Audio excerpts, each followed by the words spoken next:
Well, thank you, everyone. I think we can get started now. And well, welcome to the 5th anniversary of the CETA trade deal. Of course, everyone here, I'm pretty sure, knows what CETA means. This is the landmark trade deal between the European Union and Canada. We're going to have a number of panels today going in detail about it, a number of presentations, and of course, if you have questions, which I hope you do, because we'll have to put them at one point to our speakers, and I really want to do it. There's a way to do it with the Slido app, which I'm sure you're familiar with. And then there's also a QR code, which should appear somewhere on the screens and in your papers that you have around that you can scan and then put your questions. And at the end, I will do my best to put them to our speakers. So that's just a little bit for housekeeping. We're here, of course, everyone here representing most of you, the European Union, but we also have our Canadian friends who are connected remotely. There's a little bit of a time difference, so they woke up earlier for this, and we thank them for that. And now let's get into the details, and for that, I'm going to bring in Rupert Schlegelschmidt, who is the Acting Deputy Director General at DG Trade at the Commission. He's going to explain in more details what we get out of the session and the themes about it. So thank you very much. Thank you so much.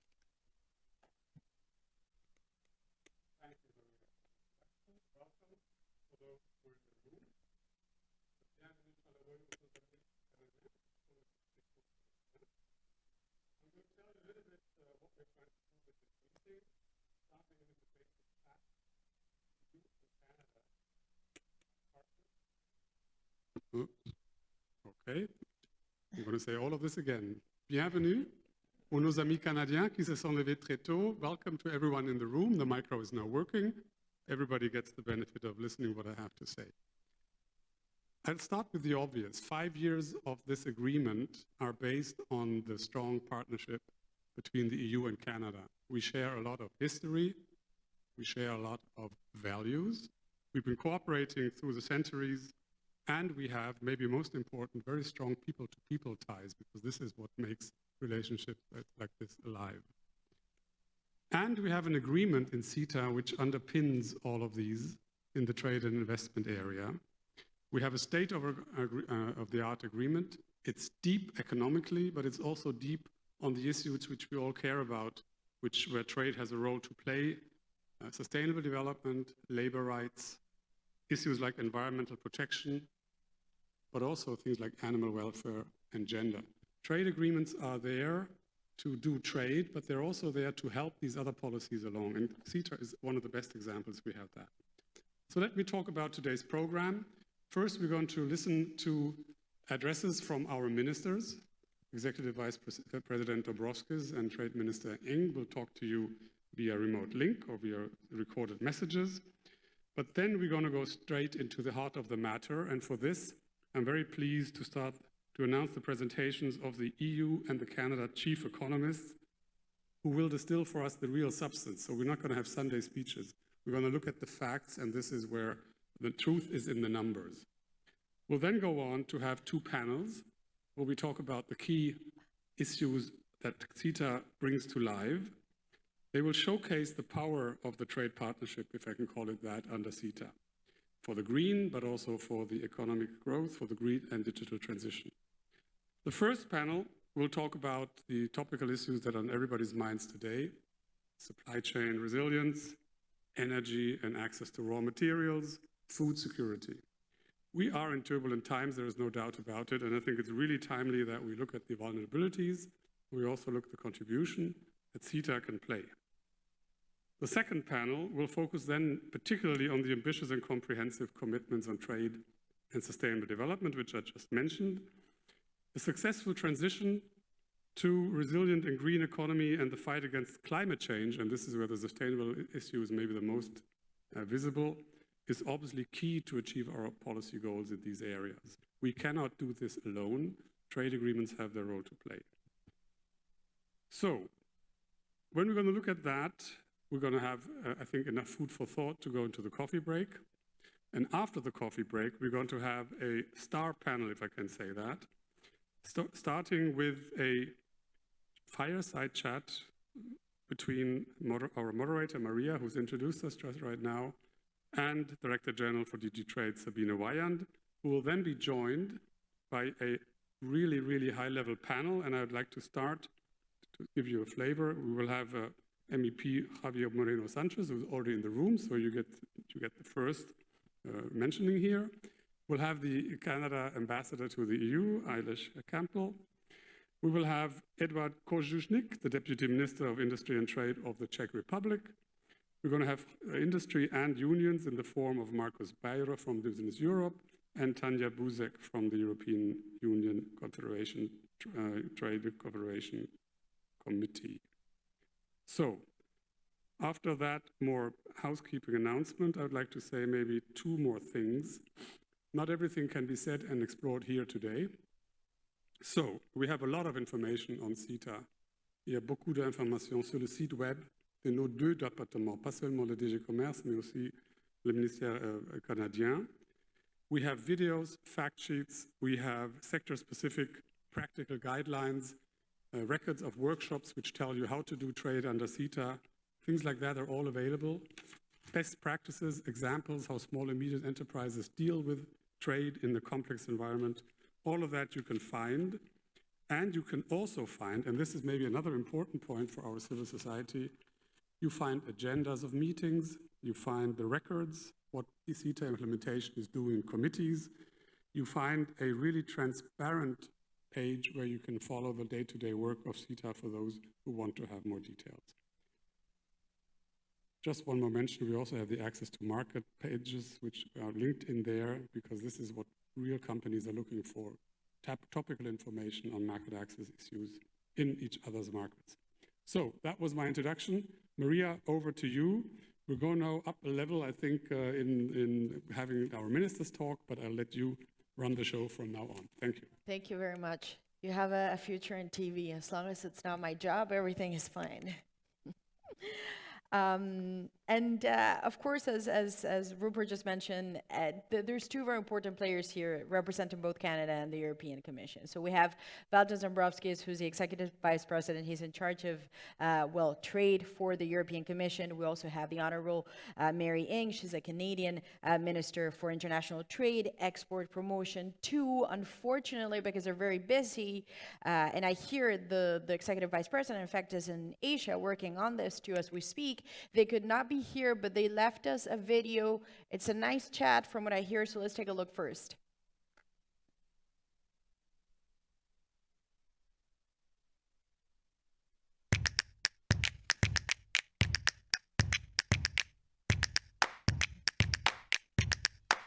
We are now celebrating 5 years of CETA, and it must be said that it has been a great success. So, pre-pandemic, the trade in goods between EU and Canada reached a record level of almost 60 billion euros.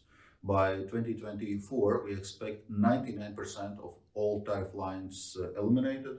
Also, during the pandemic, CETA helped us with our good cooperation to keep supply chains, to keep vaccine deliveries and other good flows open.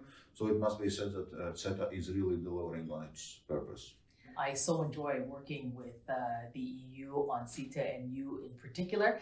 And I think the numbers speak for itself. You had talked about that a little bit. But CETA is working 5 years later. If we're speaking to regular businesses and people and they want to know why or how, well, before CETA, or now rather 5 years after having CETA, we've seen 33%, almost 34% increase in trade between Europe and Canada. That is really good progress and a success that this is working. But you talked about tariff line elimination. One of the things that I think is really exciting about this is that because of the environmental provisions that we negotiated into CETA, we're both committed to fighting climate change. This is a real issue that Canada and the European Union are fighting global climate change. And here we're eliminating tariffs. It's duty-free for environmental products and services. And on the point of duties being saved, if businesses are listening, between Canada and the EU, it's $890 million of duties that have been saved by our companies, which means more productivity, and that's really helping our businesses do more trade.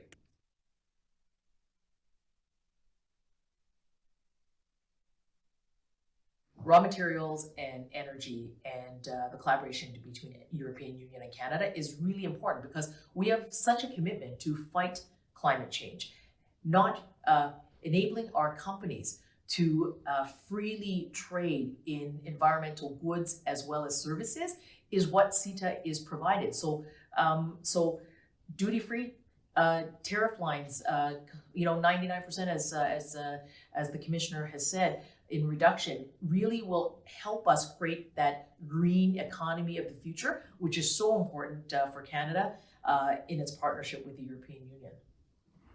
Well, I would say that cooperation on raw materials and critical minerals right now is very important, not only for a green and digital transition of our economy, but in a context of Russia's aggression against Ukraine. We need to reassess our dependencies, how to diversify the supplies of raw materials and critical minerals, and how to cooperate with reliable, like-minded partners. And there, exactly, cooperation with Canada is very important. Therefore, we very much value also our strategic partnership on raw materials, and we see really that CETA is delivering good results in this area.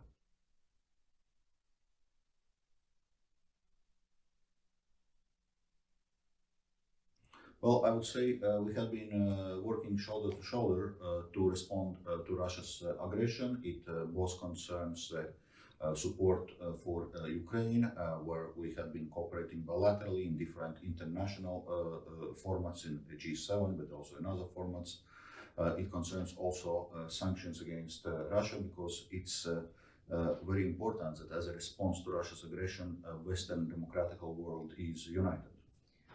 Absolutely true. Canada stands shoulder to shoulder with the European Union in our work together against Russia's illegal invasion of Ukraine. And whether it is, as the commissioner said, sanctions or the range of tools and support that we've had to work on to collaborate to fight against this aggression and to support Ukraine is what Canada and the European Union are doing.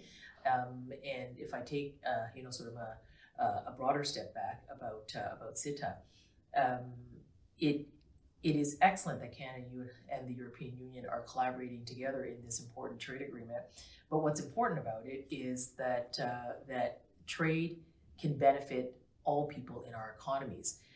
We have seen the fragilities that have come exposed by the pandemic and now the war, and our ability to work together to make sure that trade is working for everyone in our economy is really important, particularly for Canadian businesses. I think about the small and medium-sized businesses or women-led businesses, Indigenous businesses in Canada, and having access to a market in the European Union is what we are able to do together, creating an inclusive economy that's really important as we recover from this pandemic, but also to continue dealing with the impacts of this illegal war.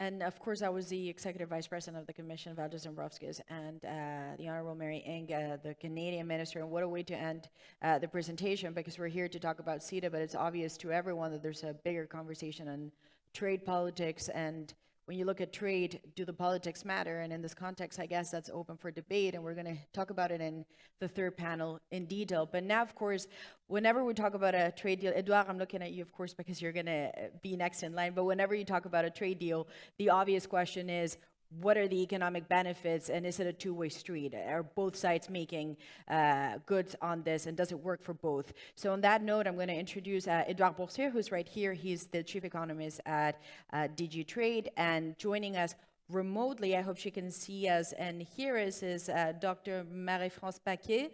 She is the chief economist at Global Affairs Canada. She is joining us remotely, but in the meantime, Edouard, the floor is all yours.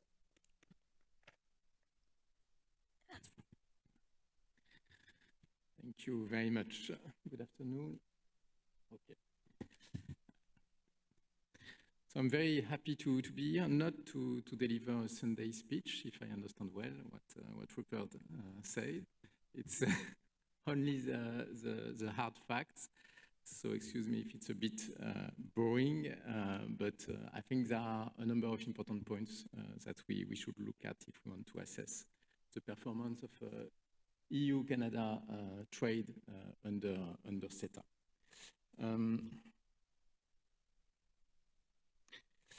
Okay, so I have many different aspects to look at, not a lot of time, unfortunately, 10 minutes. And as you just said, my counterpart, Marie-France Paquet, the Chief Economist of Global Affairs Canada, is going to present things on our side as well right after me.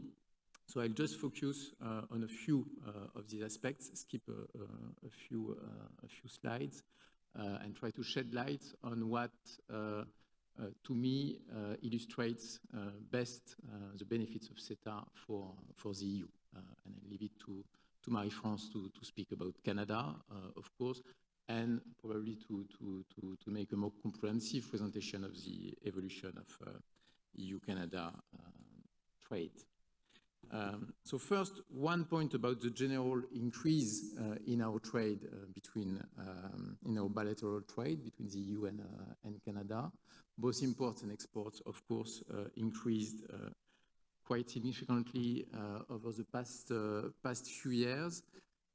One important figure for me is the increase of EU exports to Canada. Between the average level of EU exports of the EU to Canada between the period before CETA and the period after CETA. So if you take the 4 years between 2014 and 2017 before CETA, we increased, we exported about 30 billion a year to Canada, and between 2018 and 2021, the same period after CETA, we exported about 36 billion euros worth of goods to Canada. So an increase of 6 billion euros on average, which means a 22% increase in EU's exports to Canada between the period before CETA and after CETA. What is significant is that it is twice the rate of increase of our exports to the rest of the world. Our exports to the rest of the world increased by 10% against 22% to Canada. So that's the first point I wanted to make. The second one is about the repartition of these exports across sectors. And what appears is that these gains in trade occurs in many different sectors and in very different sectors. There's a lot of them in agriculture. If you take agricultural sectors, EU exports increased, almost doubled on animal products between 2014, 2017 and 2018, 2021. They increased by 40% on vegetable products and almost the same on food preparation. So quite impressive changes on the agricultural side for the EU, but it's also the case in industrial goods, with an increase of 66% of our exports on metals, on base metals, 45% on chemicals, 43% on plastics, for example, and 30% on textiles. So again, very different sectors where our exports increased quite significantly. It's also the case for environmental goods in particular. I'm not touching them because I know Marie-France Paquet will speak about it, and of course it's the topic of the second panel today, and my colleague Dora Correa will speak about it as well. Exports and imports also increased in the area of services, but I know Marie-France will speak about about it. And now I would like to say a few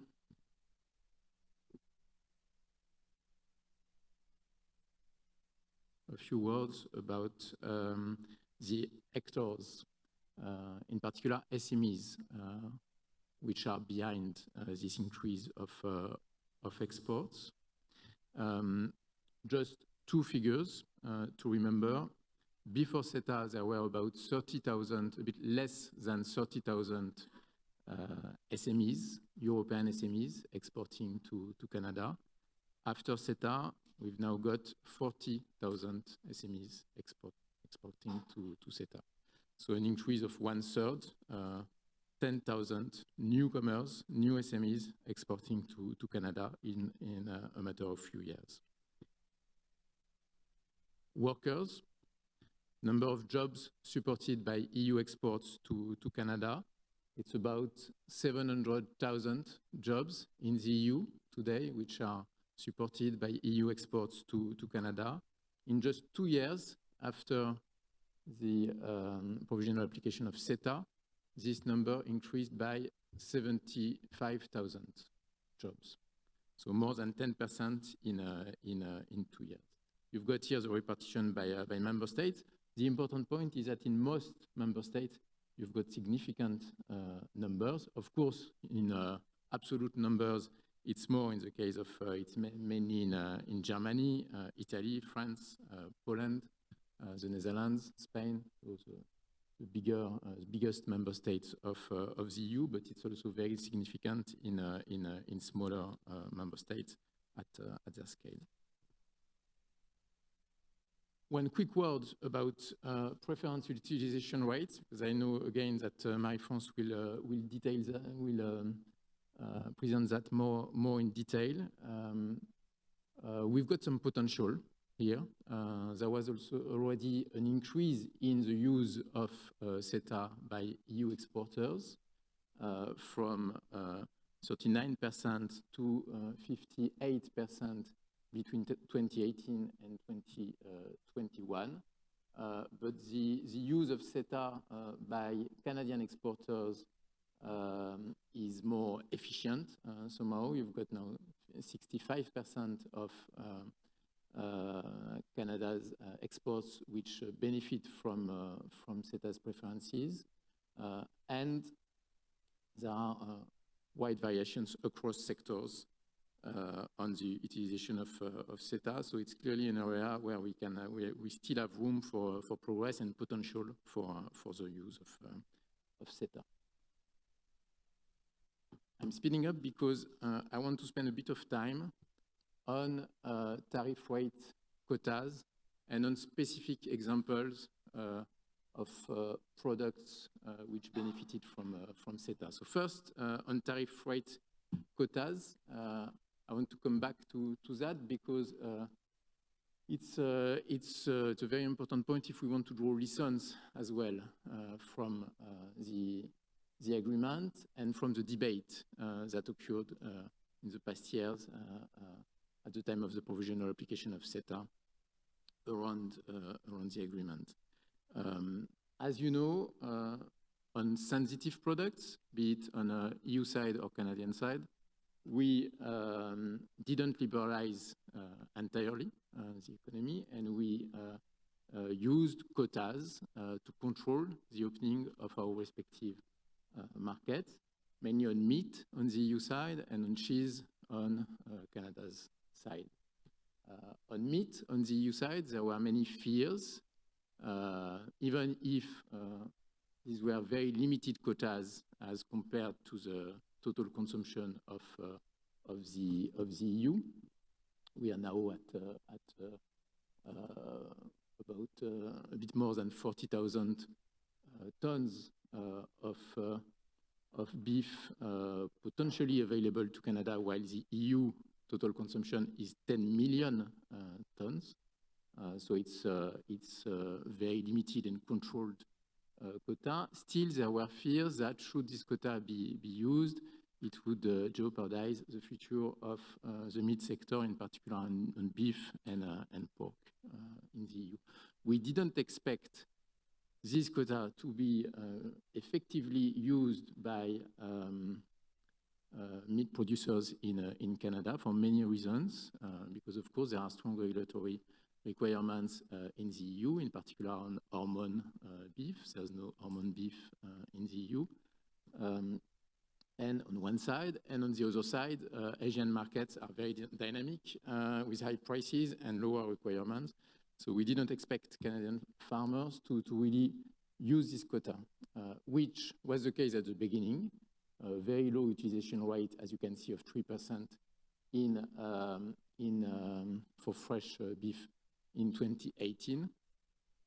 But for long, fears were still there, and people expected this figure to jump in the next years. We are now 5 years after the provisional application of CETA, and this figure is still at the same level, 3% for fresh beef and 0% for frozen beef. So there were fears which were not justified, which didn't materialize. The same for pig meat, just 0% of utilization by pig producers in Canada. On the other hand,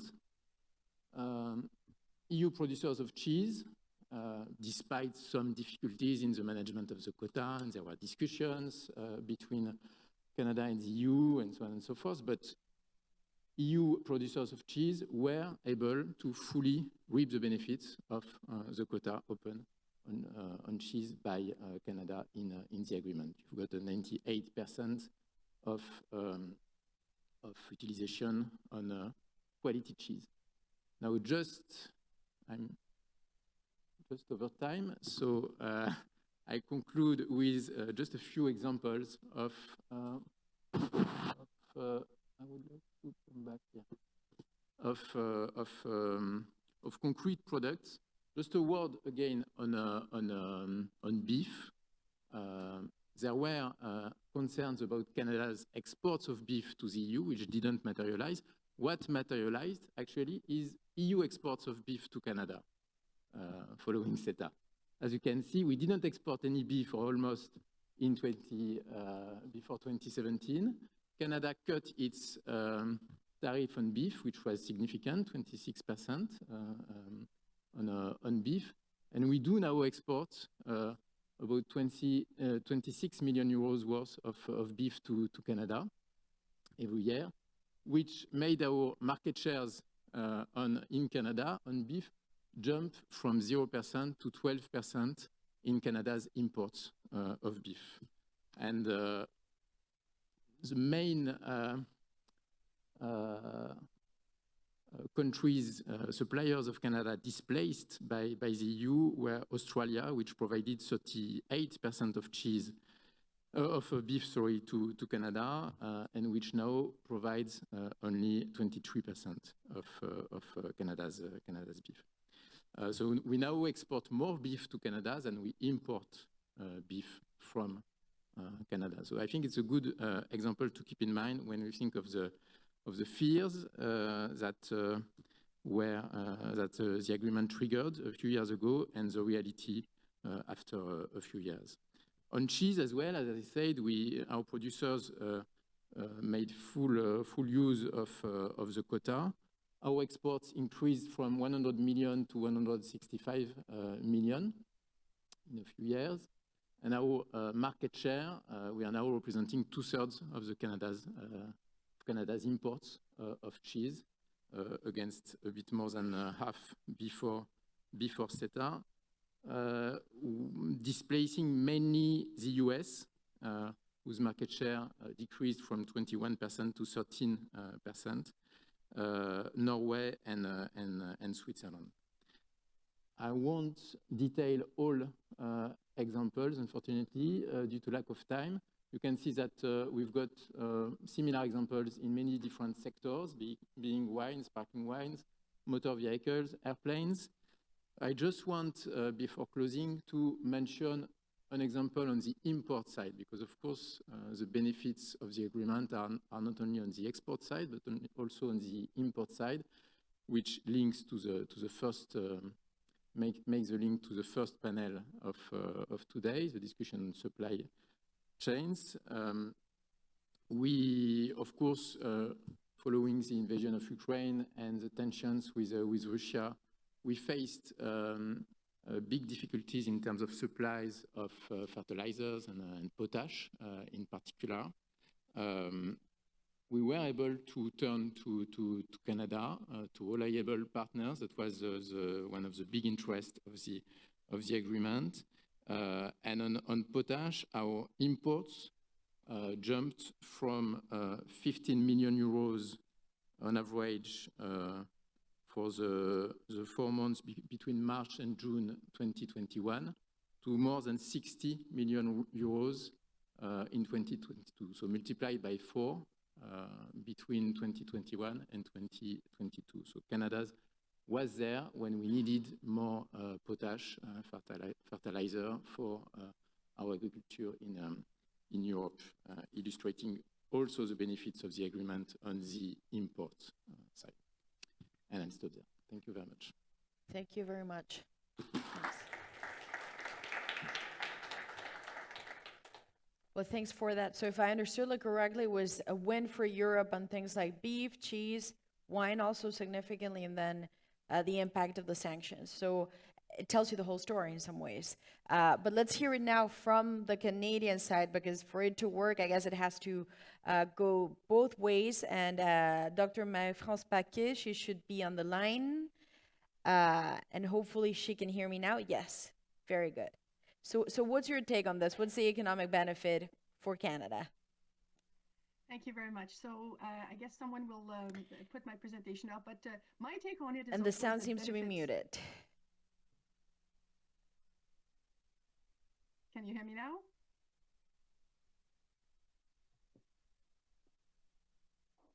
It's been 2 years of work from home and it still happens. It's just incredible. It is just incredible. But it looks we're going back to the office, so we're not going to have this problem anymore, allegedly.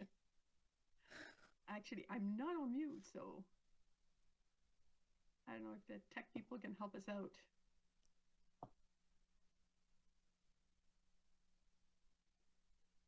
Just hang in there for a second.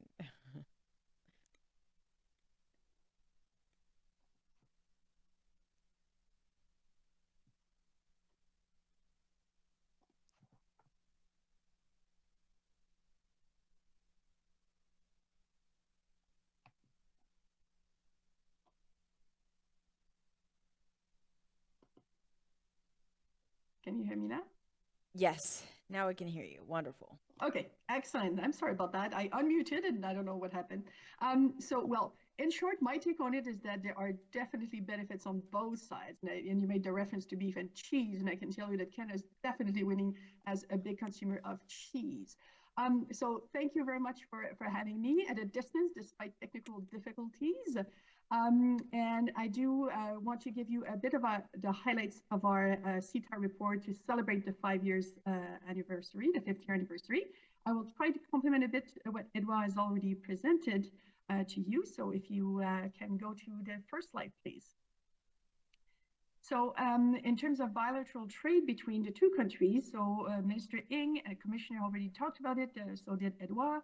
But I do want to say the following, of course, is that despite the pandemic, the CETA agreement has already provided a lot of economic benefits, both to Canada and to EU member states. So I think this is a very important point to highlight, because if you look at the first slide, please, if you look at the graphic here, you do see a small blip in 2020, which is absolutely nothing compared to the economic difficulties that the world was facing at the time, first year of the pandemic.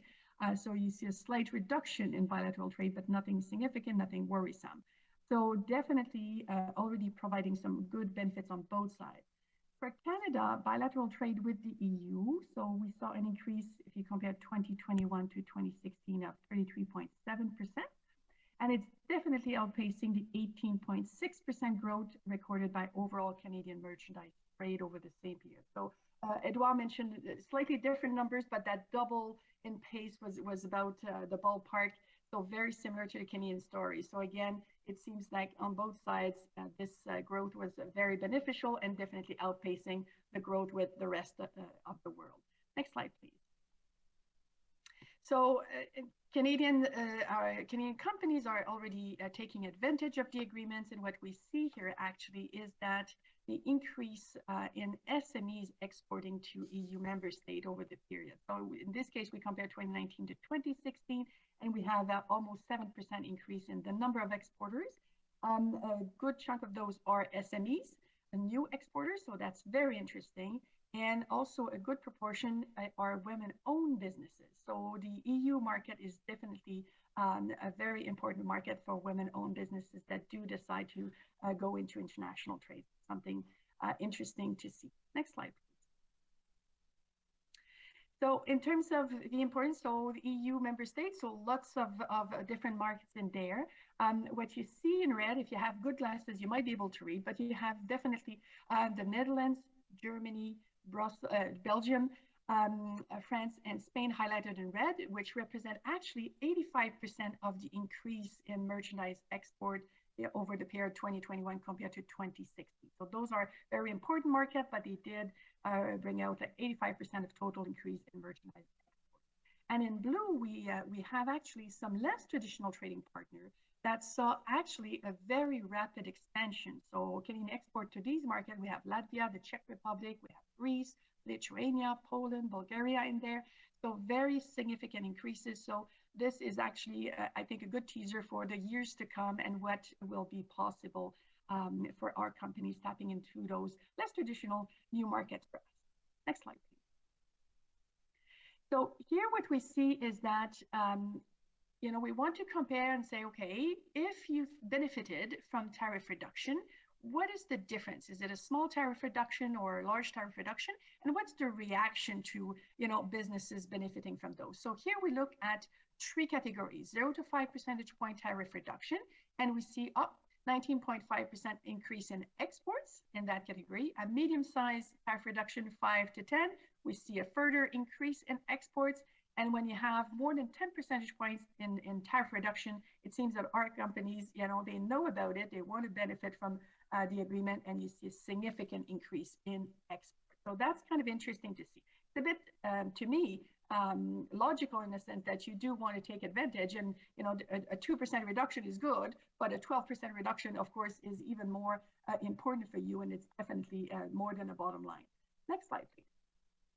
On the import side, so the exports from the EU to Canada, what we see here is no matter what tariff reduction we have seen steady growth in exports from the EU to Canada or Canadian imports. Okay, so very steady across. It doesn't really matter what kind of tariff reductions, those companies want to take advantage of what CETA has to offer. Next slide, please. So as Edouard alluded to it, so yes, we've seen companies, they want to benefit from the agreement, but you do have to request the CETA preference. So it is not done automatically. So in this particular case here, we look at Canadian export going into the EU market, and we've seen a steady increase going from 52% to 65.4% in terms of the utilization rate of the preferences. It varies a lot. Edouard mentioned it. It varies across sectors, and it varies across country as well, member states in the EU. So Greece now is, let's say, our winner in terms of overall utilization rate with a 95.2%, I think it is, for utilization rate for Greece. And a year ago, it was closer to 68. Okay, so we see significant changes over time, even for countries. So you have Denmark with a good, solid utilization rate overall, and the Netherlands as well. Next slide. So what it means actually is that, yes, we are benefiting, right? We went from 52 to 65%, so that's great in terms of using those tariff preferences, but it also means that we're leaving a bit on the table. So we're not, fully using all the benefits of CETA. So here you see, well, okay, we've saved duties in 2021 worth of $222 million. That's a good thing, but we left a bit on the table. So our companies could benefit even more. And you have sectors here And the one at the top is actually the automotive sector that is one of those that is not fully utilizing those preferences. And it's a bit of a puzzle, something that we need to inquire further about, because it is a sector that is very geared towards international trade. So it is a bit puzzling to me as to why that sector would not want to benefit. Yes, rules of origin, you might think, but again, it's a sector that's used to that. So we need to inquire a bit more. Next slide, please. So on the other side, so Canadian imports, so the goods coming from the European Union. So yes, Edouard said it. So starting with 38% utilization rate, a bit lower, but a steady increase. And again, here, you don't see any dip in 2020. There's no pandemic impact increase. In fact, it's a steady increase in using the CETA preferences throughout the period. So that's very encouraging. I think there's still, room to grow. So you have in this particular case, Cyprus with a utilization rate of 99%, Croatia and Sweden also, countries with huge important utilization rates. So again, steady increase, so that's good. It still hides some variation across a member state and across sectors, so something to be mindful about. Next slide. And again, so in this case, it means, a lot of benefits, more than $664 million of benefits of duty saved in 2021. But again, in blue, the money left on the table. And at the top of the sectors, again, you have the automotive sector is, again, the one that is not fully utilizing the preferences. And then you have the other two sectors that could, you see the difference in terms of size of savings that's, that is to be had. So it is worth noting that, of course, it is the importer that has to fill out the request to apply the tariff preferences, and they will normally do that with the help of the exporter on the other side to have all the certificate of origins, any documentation that is active. So great benefits, it's good, but we could do even better. So we need to work on that a little bit across sectors and probably member states as well. Next slide, please. So the other thing that we do wanted to highlight, and it was mentioned in the video with Minister Ng and the EU Trade Commissioner, is that the trade environmental goods is something that is very important if Canada and the EU want to reach their climate change goal and objective. So trade in that sector is very important. So what you see is that Canadian exports of environmental goods, we've seen an increase that is, important, a very big increase, although the level is a bit smaller than on the import side, but on the import as well, a good increase. Doesn't matter that the level is different. As an importer, if we import environmental goods, we do a benefit in Canada as well, as can be seen on the next slide, please. So the type of goods, so so the blue bars is the increase in exports in terms of value from Canada to the EU.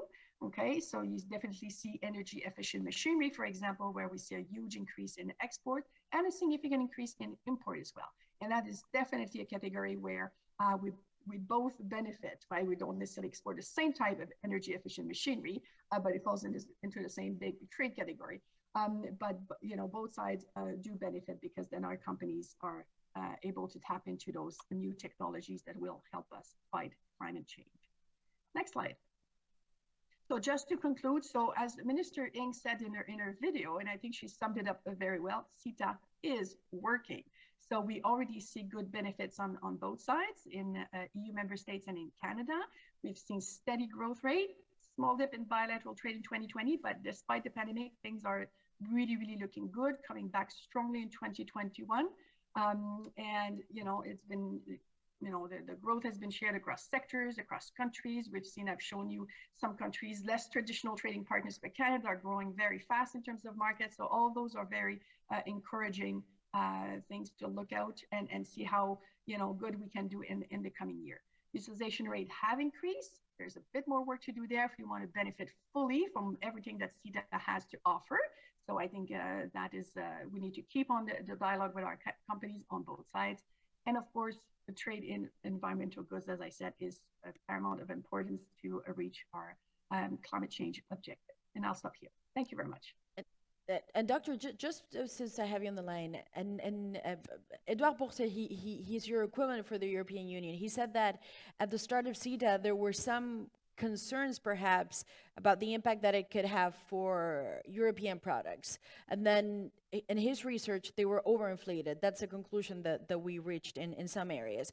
In your experience, the Canadian concerns that there were at the initial stages of CETA, were they overinflated? On balance, has it been positive? Would you share the same diagnosis? Oh, it's definitely positive. Now, of course, the average will hide some extremes, right? It's just like for utilization rate across countries, you can have a country with 99%, a country with 30%.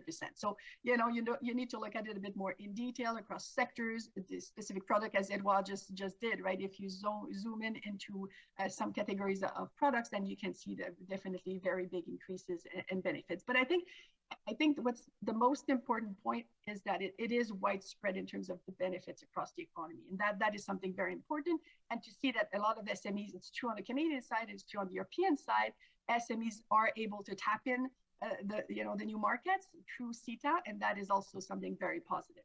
Well, Doctor, and of course, consumers benefit. We don't show a lot of information there, but we know in terms of variety of products and reduced prices to consumers, and our consumers on both sides definitely benefit as well. Well, thank you so much for that, and thanks for taking the unannounced question. I appreciate the presentation. I appreciate the presentation from you two both. So thanks for that. Thank you. And now we're going to move into our first panel. If I can find a way, yes. Excellent. So excuse me, I'm going to walk right in front of her. Very rude, but we're going here. I'm going to be joined on stage by Michael Scannell. So Michael, if you could make your way and sit next to me, then we can start the... Thank you so much. Perfect. Very good. So I have our first panel for the day, of course, is CETA, how to secure supply chains on energy, raw materials, and food. I mean, these are topics that we talk about every day, given the context that we're in. It's the elephant in the room. Everyone knows this. There's a war going on. There has been trade tensions now building also for years, not just Russia, other countries like China. But let's bring in the rest of our panelists who could not join today in person, but we are joined remotely, I believe, by Peter Handley, who is head of unit at DG Grow. I believe he can hear me and see me. We're also joined by Maureen Kula, who is Deputy Director for International Affairs, the Trade Division, Land and Mineral Sectors at Natural Resources Canada. There's a little bit of a time difference, but I believe she can also see and hear us.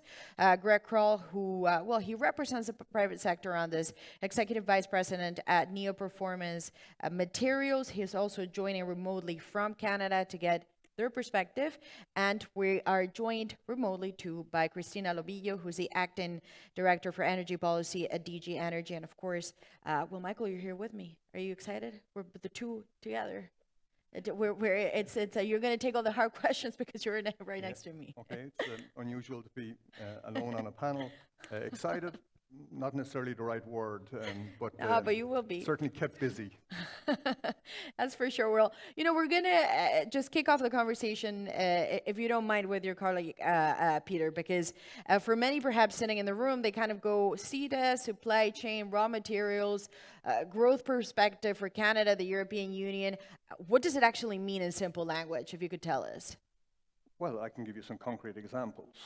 Clearly, as you acknowledge, the war in Ukraine has been very destabilizing of world commodity markets. But our trade with Canada has eased tensions on two very important fronts. First, wheat, and everybody speaks of wheat in the context of the war in Ukraine because the loss of Ukrainian supply fundamentally destabilized markets. It led to a very sharp increase in prices, etc. And traders, countries were left looking for new supply sources. And one of the things that has helped keep a lid on these tensions is the fact that Canada will record a very good harvest this year. Now, it takes place against the backdrop of a very poor harvest the preceding year. Nonetheless, the increase in global supply arising from this very good harvest in Canada more than exceeds the deficit arising from Ukraine. And that has obviously been extremely helpful. Another good practical example is fertilizers. Europe is very dependent on imports of gas for our nitrogen fertilizer industry, but also for potash, phosphates, etc. Not just from Russia, but, for example, Belarusia. And also under sanctions. Yes. Well, no, that's another story again. And I'm happy to dwell on that. But the fact that we have allies like Canada who have themselves huge domestic sources of, for example, potash, has provided us with alternative supply chains. And that, again, has eased current tensions.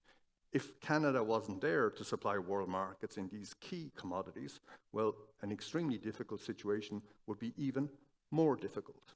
And even at the micro level, because citizens often relate to things that they can directly consume, we have a structural deficit in durum wheat in Europe, which is the key ingredient in our pasta making industry. And Canada has been a long-standing and reliable supplier of durum wheat to Europe. Not always without tensions, but poor harvests in Europe for durum wheat in recent years have provided a good example of how, again, how having a reliable trade partner can basically assure supply. So while from a food security perspective, being discussed at length in the UN General Assembly, being discussed in the European Council, the Agriculture Council here in Brussels, very, very regularly, is paramount, and a key weakness we have there is frankly our reliance on imports from unreliable countries like Russia. The other side of the equation is that you need very reliable, trustworthy partners, and Canada has been exactly that, taking the examples I've given you, but also in day-to-day dialogue in G7, G20, UN, FAO, and bilaterally on how we, working together, can create a stable international trading environment through the WTO, through scientific cooperation, etc., to give our citizens safe, high-quality, affordable food. And because we're both major exporters, how we can fulfill our role in terms of global food supply. And can I ask you, just before we put to the rest of our panelists more questions, but just to follow up so people really understand the importance of this. When you hear the term food crisis, you may think it's a harvest in Ukraine, it's a lack of grain and so on. But why is fertilizer, because you mentioned it twice in your presentation, why is it so important? If you could explain it in just a very simple way, why does it affect consumers? Why is it important for European consumers to have access to it? Without fertilizers, our crop yields would fall very substantially, and hence we'd have less supply, higher prices, and that would fundamentally disturb existing market structures. Yes, we need to find alternatives to synthetic fertilizers. We need to find more efficient uses, and we're working with Canada on these types of issues. But short to medium term, we're extremely reliant on mineral fertilizers. And then, of course, the prices then translate to supermarkets. That's when it hits the consumer, Exactly. and that's a very real link. Let's go to Peter, who I think he can now hear me. Yes, he can. When it comes to raw materials, it's not a secret that there's almost a global competition now to obtain some of these. Where does CETA fit into this? Where does a relationship with Canada sit in this? And what is the perspective for the future?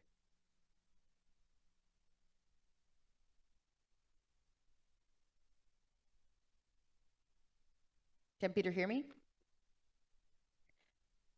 It's let's go then to Christina, because you're on the energy and you can hear me. You're on the energy. Everyone knows this is a big topic of the year. I mean, it doesn't need any more explanation. We're in the middle of a trade war, of an energy war, also trade being weaponized. When it comes to CETA, this was not designed to help the European Union with energy supplies. But how has the fact that you already established the basis of a trustworthy relationship then paid out when you needed things like LNG? Yes, indeed. Well, good afternoon to everyone, and allow me to start by congratulating you for organizing this event. 5 years of CETA. We very much welcome the excellent cooperation that we have between the European Union and Canada, and I will focus in particular on the energy sector. As Michael mentioned, also the energy sector in the European Union has been very much affected by the unprovoked invasion of Ukraine by Russia. So we were dependent on 40% of all the gas that we consume in the European Union. This came from Russia.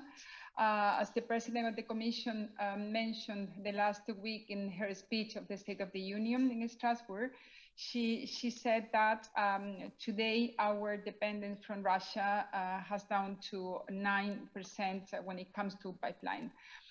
That's the reason why in the European Union we put forward a very ambitious plan. It's called the Repower Plan, where we need to diversify to replace our gas coming from Russia, but also to accelerate both the energy transition by boosting renewables energies and also energy efficiency and other future sources of energy. And it's here where our cooperation with Canada becomes very, very relevant. We want to welcome the statement of our leaders the last 23rd of March in the form of a working group of energy security that will be the basis for a high-level group to discuss on energy.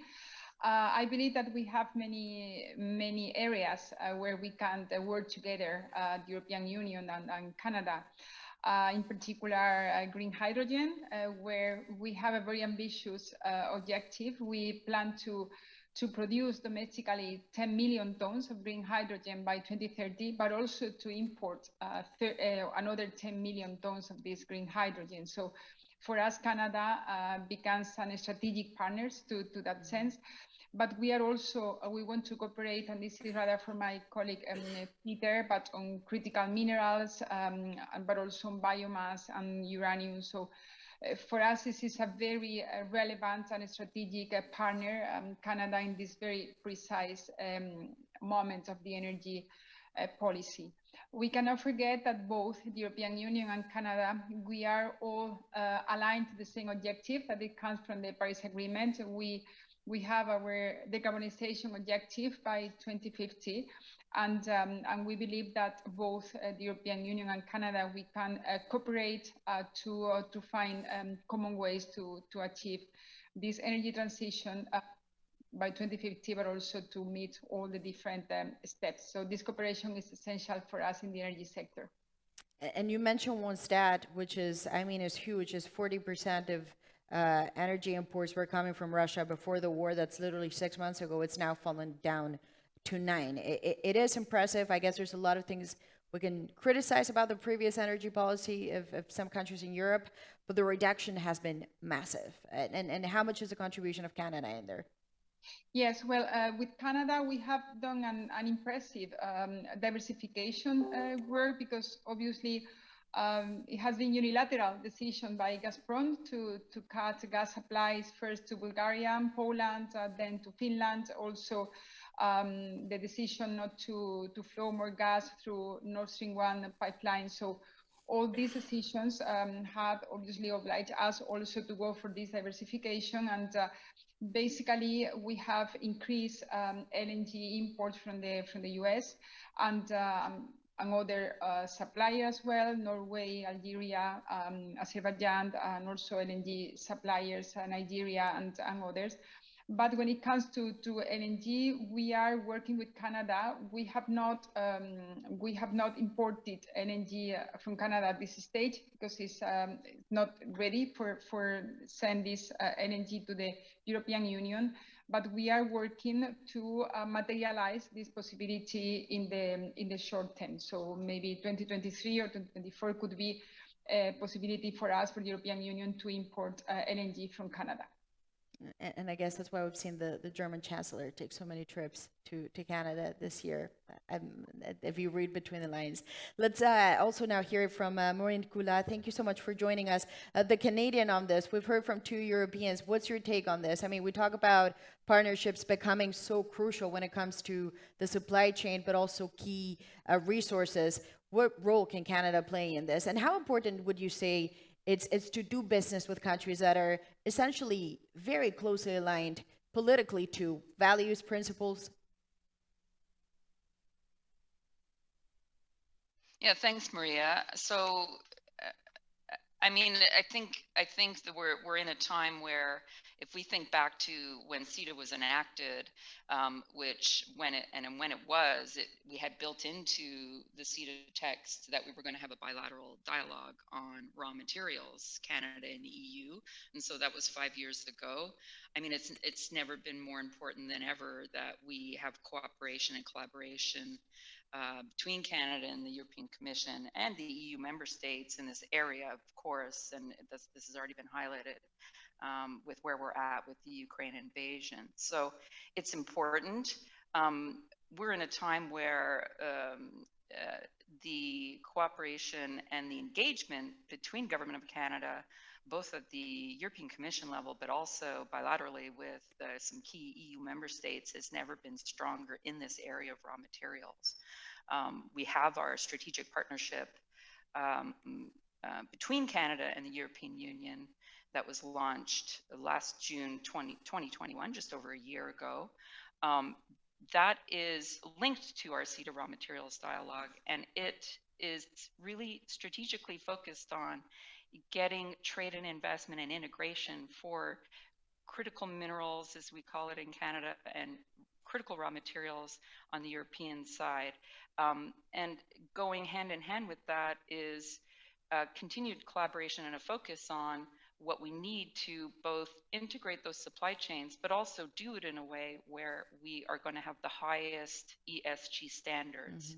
And that's where working with other partners, which both European Commission, European Union is doing, and Canada, US, Australia, Japan, Korea, becomes very important. So we all have very shared goals around making sure we can diversify these supply chains, and do so in a way where we are using the strongest considerations and standards for environmental, social governance criteria. So that is all part of the strategic partnership that we launched over a year ago, and we're getting some very good, very specific targeted actions going on that, and happy to speak more to that as well. And you mentioned something, if I could just say, just to follow up, you mentioned ESG. Of course, this was on everyone's minds up until a year ago. Some argue now in this frenzy to just get a hold of whatever you can in this market that is going to be diminished and it's not going to be as important. But from what I gather, for you, it's equally important, and it should be for both sides going forward, even though this is obviously a difficult context.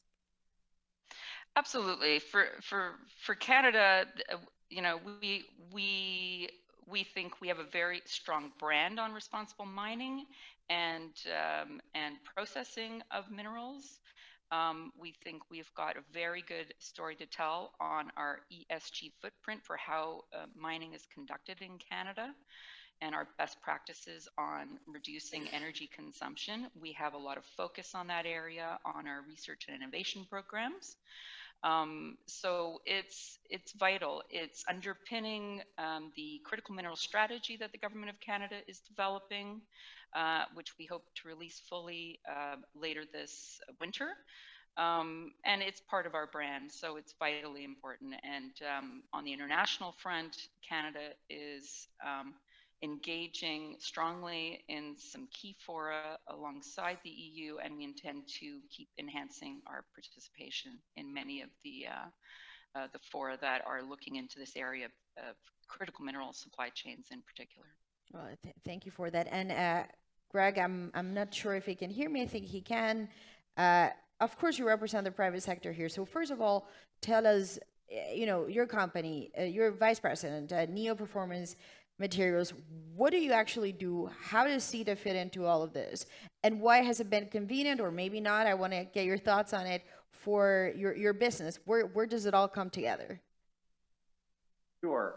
So first, thank you, Maria, and everybody for providing me with the opportunity to participate in the panel this afternoon. Neo is a Canadian company. We are a specialty materials company. Lots of discussions just now on the importance of raw material and critical material supply chains. That is certainly the business and the industry that we are in. In terms of how our particular business relates to or is involved in CETA, we are a Canadian company. We produce rare earth materials and rare earth magnets.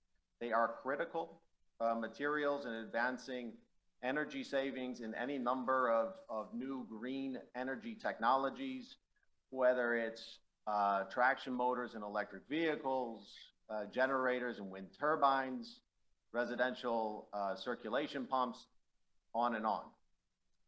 Neo owns and operates the only industrial scale commercially operating rare earth separation facility in Europe. That facility is located in Estonia. And so as a Canadian company operating what we think is pretty obviously the most strategic asset in the rare earths industry in Europe, that obviously aligns our business quite well with what we are talking about here today. We are taking significant efforts now to expand our footprint in Europe, in Estonia in particular, to extend the value chain from rare earth separated materials all the way to permanent magnets.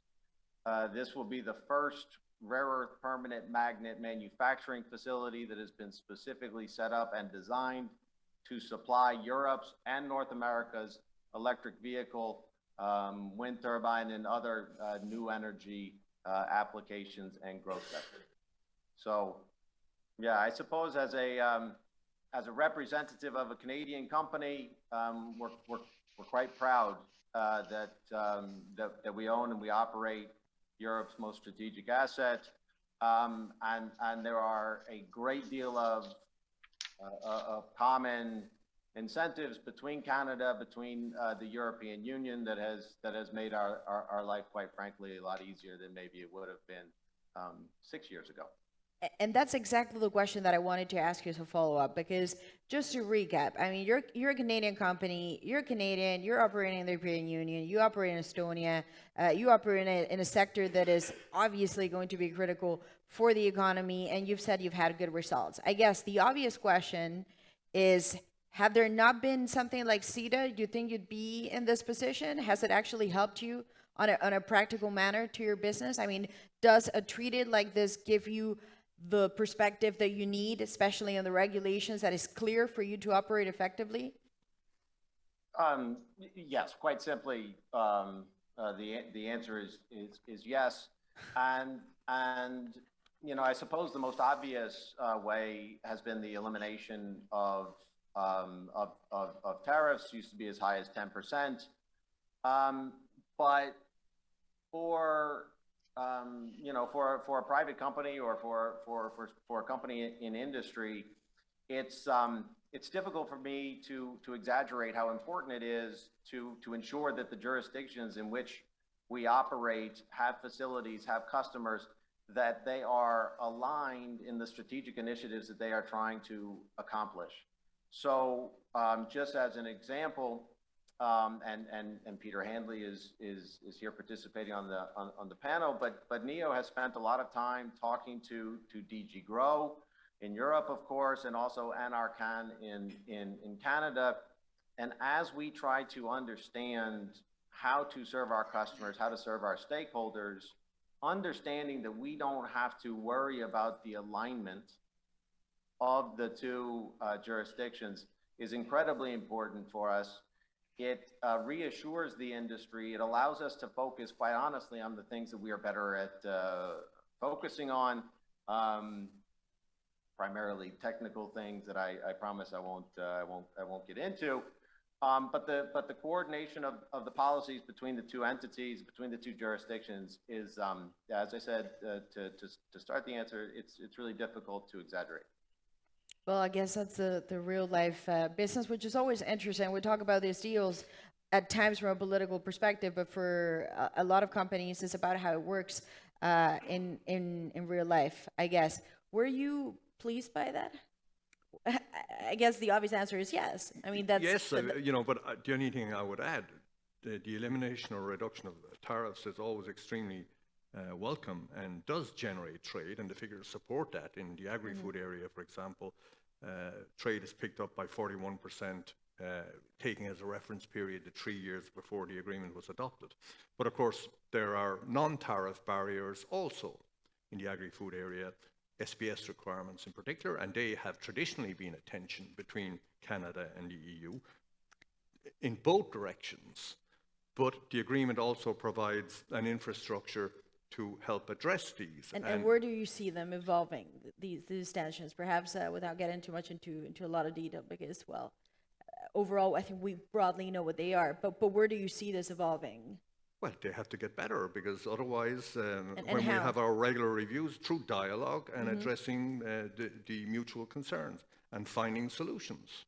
And That's why it's extremely important that you have an infrastructure as part of the agreement to allow both parties to address their concerns and find solutions, and to be held accountable if you can't find these solutions. And in that context also, of course, you can't lose sight of the wider multilateral framework, because we both have our respective obligations to the WTO. But bottom line, and all the empirical evidence supports this, agreements of the nature of CETA do create trade.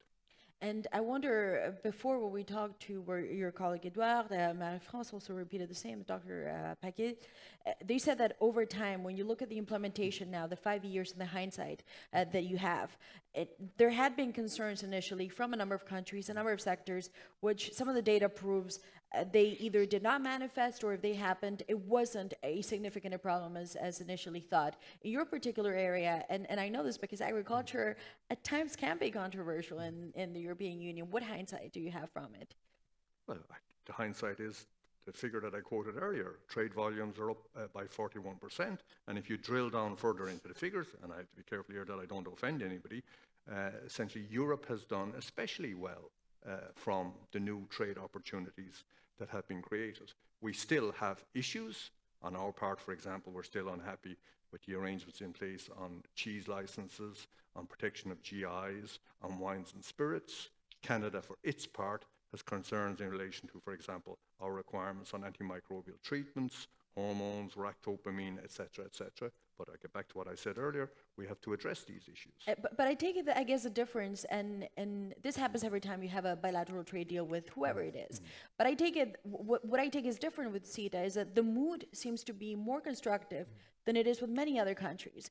Is it because you found an understanding, even in things that you disagree, you've created a relationship of trust? Because at times, and we all remember the trade war, it's, even if you want to address it, sometimes it was very difficult to address it diplomatically or politely. From what I gather here, in fact, there's very little tension, which is, for some in trade, surprising at times. Well, it doesn't surprise me, frankly, because if we can't, let's say, have a shared agenda with a country like Canada, with whom we share so many values, well, you know, it would be an extremely bad sign. And I'd extrapolate from that. For example, I've just been party to the conclusion of the EU-New Zealand Free Trade Agreement, which we just concluded just before the summer. Obviously, it has to go through the ratification process. But again, and of course, a number of years had intervened, but in that interim period between the conclusion of CETA and the New Zealand Free Trade Agreement, for example, sustainability has become an ever bigger issue. And in the New Zealand Free Trade Agreement, and in all future agreements, there will be, let's say, a much greater emphasis on ensuring that the trade agreements include mutual commitments on, for example, climate change mitigation, the Paris Agenda, etc., etc. But that shouldn't be an issue with a country like Canada. Again, I get back to our shared values. You know, if you put EU and Canada in any multilateral forum on trade, you'll find that essentially we're overwhelmingly on the same side. If I take the recent WTO ministerial in Geneva, for example, Canada and the EU were singing from the same hymn sheet on most of the issues, including the issue of Ukraine, etc. So, you know, basically, we have an awful lot more in common than what divides us, and we should try and align more and more. And Christina, is that also your takeaway from it too? Especially energy almost seems to be now an issue that is so sensitive. It's not just, there's almost has been a realization that you can't separate the diplomatic ties with the energy. Is that something that for you has become obvious too with countries like Canada? Well, maybe in our case it's slightly different because we in the energy sector we don't have you know, currently export or import from the, you know, LNG, green hydrogen. So we have a very important high-level dialogue that we have resumed now, and completely backed by our leaders. But now we are in the process to, as I mentioned before, to materialize future imports of LNG and even in the medium long term green hydrogen. So in our case, I think that is less sensitive in the sense that we need to boost somehow the cooperation on how we can cooperate together to achieve the decarbonization objectives. And here we see also an important area where we can share how we go for more, or we increase our energy efficiency, the technologies that are needed just to increase energy efficiency, but also in renewable as well, or the technologies that are needed to produce competitive green hydrogen. We are not there yet, but I think that is a positive agenda in the sense of cooperation with that. And you mentioned before, Germany is one country who is cooperating very closely with Canada, but we want also at the European Union level just to boost this cooperation. So I think that in the energy sector is slightly different, and we very much count on future import of LNG to the European Union that will help us to increase, obviously, our diversification effort to fully replace the gas that we import now from Russia. So I think these are the main lines in the energy sector that are slightly different to agri-food sector. And can I just ask you, of course, you mentioned diversify, which is kind of this thing that's been on everyone's minds and the commission for months now. But I wonder, what about also everything that has to do with cleaner energy? There's a lot of people out there who say, well, this year, next year, we're going to have to forget about that because it's not the priority. In your mind, is it the opposite? This is still a big deal? You can't do the two essentially at the same time? Indeed, it's just the opposite, because the repower plan that we put forward, our leaders in the European Council back the last May. So the repower is about not only diversifying the immediate needs that we have to replace gas. Unfortunately, we cannot replace in the very short term gas by renewables, because renewables need time to be deployed. But there are two important pillars in the repower that aims to accelerate the energy transition. One is renewables, and the other one is energy efficiency. On renewable, we have increased the target by 2030. So we had a target of 40% of gross consumption of renewables, and we have proposed to increase to 45. And on energy efficiency, the same. We have increased the target from 9% to 13%. So we want to achieve the repower objective. We want to become independent from the Russian fossil fuel, but at the same time, we need to accelerate the transition. So I think that we need to be clear on that. There is no contradiction between our European Green Deal and the diversification effort that we are doing now, because repower builds on the Green Deal. So it's about more energy transition, more renewables, and we have also put forward some measures to accelerate permitting for installation of renewable plants. So I think that this is something that we need maybe to explain better, that on the contrary, we have not only abandoned, but we have boosted the energy transition in the European Union. So there's no contradiction, they're complementary, essentially. Exactly. That's your message for those out there. Which is an interesting message to markets, to market participants who maybe thought, well, the Green Deal was a great thing, but now it's kind of died out a little. What I gather from you is that for you, it's as important as it was a year ago, if not more.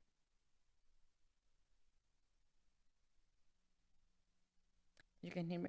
Well, and unfortunately, Peter could not join us. And by the way, if you have questions, you can still send them through the slide, and when we can put them at the end. And Maureen, since Peter is not here, we were going to talk with him about raw materials and the significance and why it matters. I wonder, could you actually explain, just in very simple terms, so everyone can understand, what is it that we're actually talking about? You know, what is it? What type of things? And why does it matter?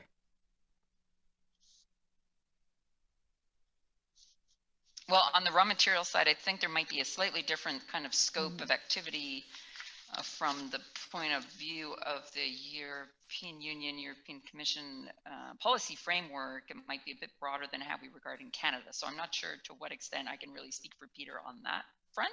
I can certainly highlight what the focus of our strategic partnership on raw materials are, if that's of interest. Of course. In the remaining minutes. So, I mean, what we're capturing under that strategic partnership that, again, we launched in June 2021, is that we're trying to look at some really concrete actions that we can do at the government level that helps facilitate business-to-business relationships between EU and Canadian partners so that we can get new deals done to supply what we refer to as critical minerals, and get new sources of critical minerals and new value chains, because we need to try to establish some new areas of supply for the low carbon transition economy. So if you're looking for a concrete example of what some of the major focuses, amongst the various what we call critical minerals, what we're really talking about is a lot of emphasis on what do we need for some key applications, being electric vehicle production, electric vehicle battery cells. Those need some very specific minerals. This is of interest for both the EU and Canada and other jurisdictions to find new supply sources. We're talking nickel, lithium, graphite, rare earth elements for other applications that are important. Certainly a big focus on the EU side is permanent magnet production, and REEs are needed for that. So these are some of the core priority critical minerals that both Canada and EU have a focus on that are some of the subject of our strategic partnership. We have in Canada, we have facilitated some engagement to profile, for example, that in Saskatchewan, the Saskatchewan Research, Saskatchewan government has been supporting a rare earth processing facility. It is at the pilot stage, but this is an important link in the new value chain to supply rare earth elements for these applications that we want to be part of. We've had some really, really important announcements in 2022 around building that battery value chain, and to illustrate a couple of examples of some really significant announcements bringing together European and Canadian partners. We had in March this year the announcement from Vale that they're going to supply nickel over a multi-year agreement to Swedish battery producer Northvolt. That's quite significant. We have BASF, the world's leading German chemical company, that has signed an agreement to secure land for future what we call cathode active materials. These are the precursor materials for electric vehicle battery production, and also a recycling site, and that will be in Bécancour, Quebec. So that's going to bring future investment into that upstream battery minerals and metals projects. So there are others. There's important announcements too around potash production. Potash is something that's captured in the scope of our Canada-EU raw materials strategic partnership as well. So those are examples of what do we mean when we're talking about critical minerals? What are we trying to build in the way of the value chain? And since we're reaching the end of our session, we're about to end it, I just want to do a final word for all of you that kind of puts together everything that we've talked about from your perspective. So, Greg, if I could go to you, essentially we've talked about the projects that you work in. We've heard from the Canadian side, from the European side. For you, looking forward, this perspective, where can you expand? Where do you find business opportunities within, of course, the CETA umbrella? Yeah, so the project, as I mentioned, is quite important to us, and look, everybody else on the panel has really touched on it quite well, and probably more articulate in a more articulate way than I could do. I suppose my comment, maybe if I could expand on something that Michael said, eliminating trade barriers is extremely important. I suppose that goes without saying, but for a private company in a competitive global landscape, it's even more important for the various jurisdictions in which we participate, in which we operate, to level the playing field with other jurisdictions. The cooperation between Canada and the EU has been terrific. And what we are hoping for is that both jurisdictions understand that there is a little bit further that both could go by using mechanisms that are already in the proverbial toolboxes, whether it's the sovereignty fund that was just announced for the EU, or on the Canadian side, the Strategic Innovation Fund. Both of those things allow a company like NEO, a Canadian company operating in Europe, to be globally competitive. And without that, it is extremely challenging, to put it mildly, to really go forward and to address the concerns that I think everybody on this panel and everybody that's involved with CETA has understood for the past several years. And Marina, I saw you were nodding when he said there's two specific areas where we can improve. Where do you see perhaps the room for improvement? I saw you were nodding, kind of going yes. Well, I was nodding to acknowledge that I'm glad, I think what Greg's bringing up is the tools, right? The tools that our respective governments have to help facilitate enhanced trade and investment. So he mentioned the Strategic Innovation Fund on the Canadian side. I mean, I'm nodding because that will be an ongoing tool. I think it's a good good point for Greg to make. There's through the April federal budget in Canada, we are developing a critical mineral strategy, and there's a commitment of 3.8 billion, which is quite significant, including some additional supports that are, again, will be announced later this winter around incentivizing and being able to ensure that we can develop the critical mineral resources in Canada and be a lead supplier to the global market. And so they'll, I think that message is well received around making sure we have the tools to facilitate increased trade and investment, and that can ensure that Canada can be competitive with our global partners. Is there anything else you would like to add on that? Almost like a wish list. Now that we have the two policymakers here, is there anything else that you would like to add, or that's what you would signal from your field it's a priority? The focus should be on that.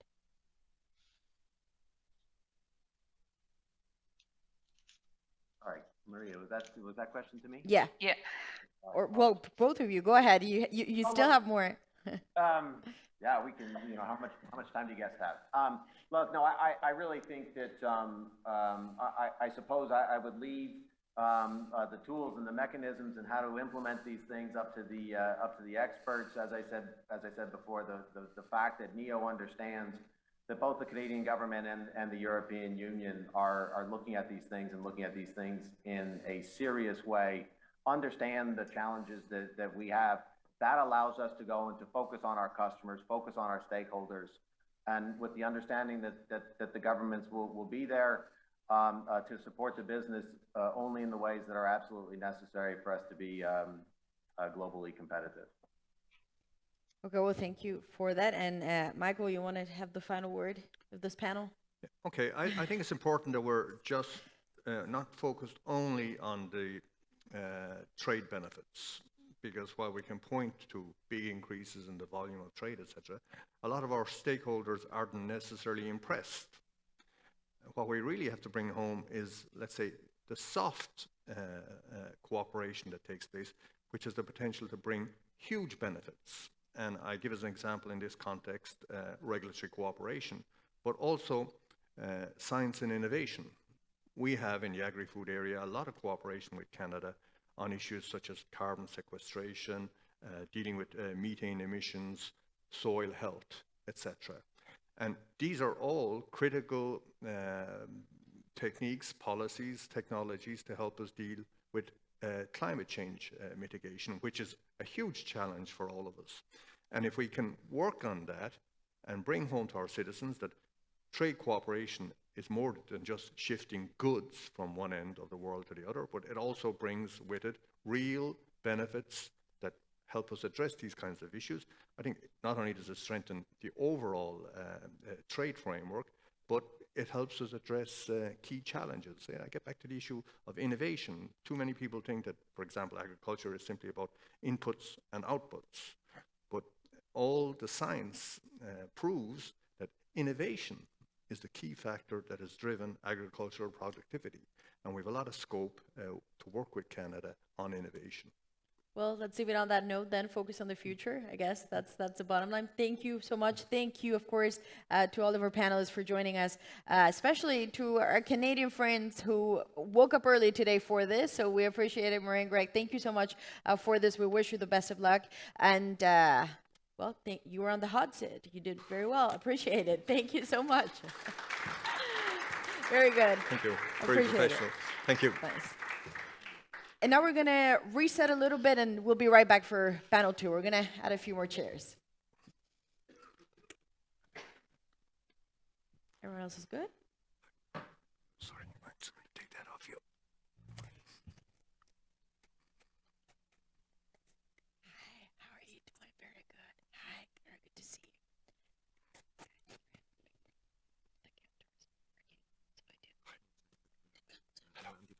Did I go long in this panel? Not at all.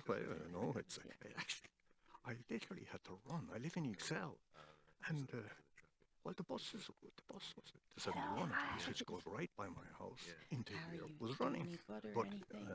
What would be nice? it was at least on Google What would be Maps, but nice? when I went to get it, Could it you wasn't. use So I more literally had to glasses, maybe? walk very, very fast. So I arrived here in Lana, literally just barely let's on hope she time. can see in me. a sweat, but Eleonora, anyway. how are Yeah, you? I'm fine, And thanks. then, Not easy with a hybrid event, huh?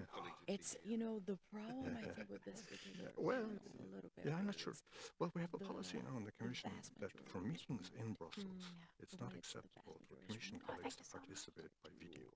both, Yeah, because because there's, if we people flying in from Can I Belgrade ask or Athens or because whatever I'm for a meeting terrible in with Brussels, pronouncing some and the guy names. from the European How do I Commission pronounce is there on a your screen names? from his house in Joost Excel. Pauwelen. And that's Pauwelen.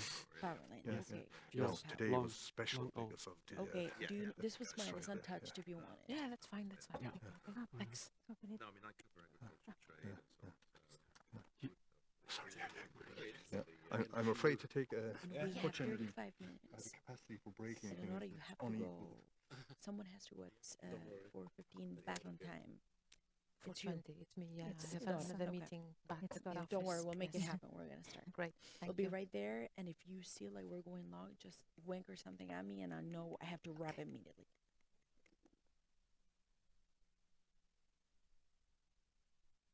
I hope everything, we can hear everything. The microphones are on, and of course, in this panel, I'm personally less lonely because, well, we have someone on stage as our panel 2 will continue in CETA, and the conversation here is, well, is it greener? Does it provide more sustainable, just economic growth? This is always a perennial topic when it comes to especially the European Union debates. And now joining me on stage is Dora Correia. Thank you so much for being here. You're Director for Trade, Sustainable Development at DG Trade. Thank you for joining us.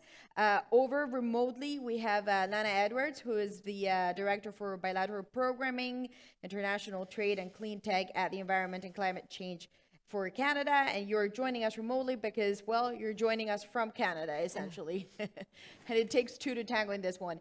Thank you so much for doing this with the time difference. We appreciate always your time. Eleonora Catella, thank you so much, Vice Chair at the EU Domestic Advisory Group under CETA, so that's under the umbrella of the trade deal. And thus we have Joost Pauwelen, who is Professor and Head of International Law Department at the Geneva, Graduate Institute in, Switzerland, clearly. And the theme of this panel, and Dora, I'm just going to go straight with you. We talk about CETA. We say it's a trade deal that's going to make everything greener, more sustainable, and provide better growth. In your view now, 5 years of hindsight, has it actually provided that? Well, yes. And Flat out yes. Michael has actually provided me with a great transition, and I didn't put him up to it when he highlighted the importance of the soft outcomes. And the importance of cooperation as such in terms of having the balance sheet on CETA. And of course, in terms of sustainability, there are a few success factors that must be highlighted. First of all, of course, we share with Canada very strong commitments to sustainability, and the agreement includes a series of binding commitments based on international standards. So there's a very solid bedrock there for this cooperation. But then... and for those who may know, binding essentially what it means is that you have to comply with them. I mean, this is black and white. Exactly. So the agreement includes these strong and binding commitments based on international standards.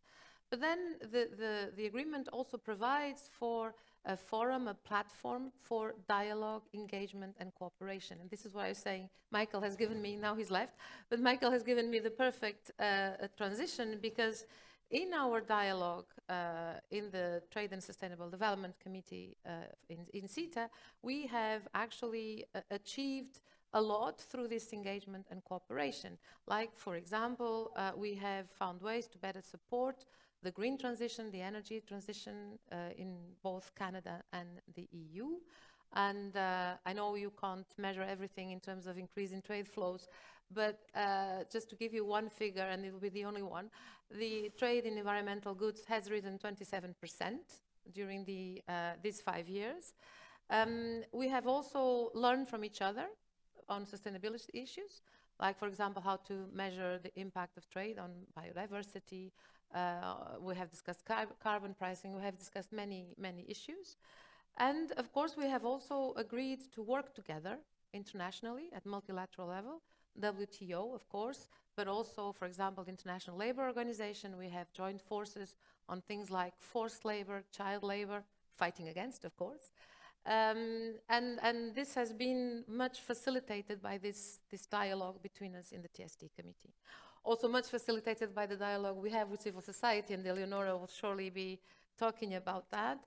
And I think the dialogue we have there between our domestic advisory group and the Canadian domestic advisory group, how they interact, how they advise the TSD committee, for us is a bit of a best practice, and one where we really attach lots of value to the input there. I will just make two additional points, which for me, again, are success factors of CETA in terms of sustainability. One is the fact that sustainability has actually been taken up by other parts of the agreement, and not only the sustainability chapter. And we just heard from Michael again, I keep quoting him. Then we just heard from Michael again, for example, what we are doing in terms of organic agriculture. This is, a very concrete example of how sustainable concerns have been taken up in other parts of the agreement. And then, and this will be my final point, the fact also that CETA has been able, the agreement and the sustainable part of the agreement has been able also to adapt and incorporate sustainability concerns as they emerge. And one very clear example is trade and gender, where, once the agreement was provisionally applied, or a year later, we were able to have a discussion and to have recommendations on an issue which was not originally included. So it's a living agreement, indeed. So very topical, a very topical issue. So that for me are, let's say, the 5 success factors that have enabled and have really been instrumental in CETA making a strong contribution also in terms of sustainability. Well, thank you for that. You've set the scene perfectly to now hear it from your Canadian counterpart. And Lana, I hope you can see and hear me. And I'd be interested, you've heard the European perspective. What's the Canadian perspective on this? Thank you very much for having me join you here remotely. I would just like to take a minute to open my remarks with a territorial acknowledgement to recognize the Indigenous nations that occupy the territory from which I am joining this meeting. Acknowledging territory shows recognition and respect for our Aboriginal peoples. It is a recognition of their presence both in the past and the present. Recognition and respect are an essential element of establishing healthy and reciprocal relations, and these relationships are key to reconciliation. So the land I am joining you from today is the traditional unceded territory of the Anishinaabe peoples. So thank you for providing me the time to say those very important recognitions. I couldn't agree more with my colleague from DG Trade that I think with a resounding yes, we can say that since its provisional application 5 years ago, CETA has brought significant benefits to businesses and citizens on both sides of the Atlantic. And it's demonstrating that partnerships with an inclusive approach, with open borders and open societies, can bring shared prosperity while simultaneously protecting the environment.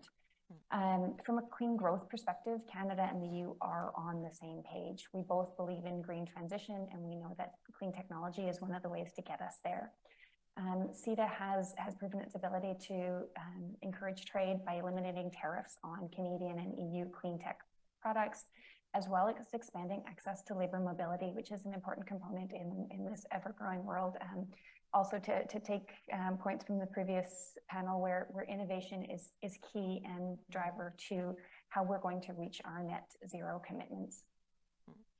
With CETA's emphasis on social and environment considerations, CETA does set us apart, and I believe it's an ideal framework for growing businesses among like-minded regions, such as the EU and Canada. I mean, we're all living this global economic shift that's precipitated by climate change, and the future success of our economies hinge on the ability to compete in this increasingly green, low-carbon global economy.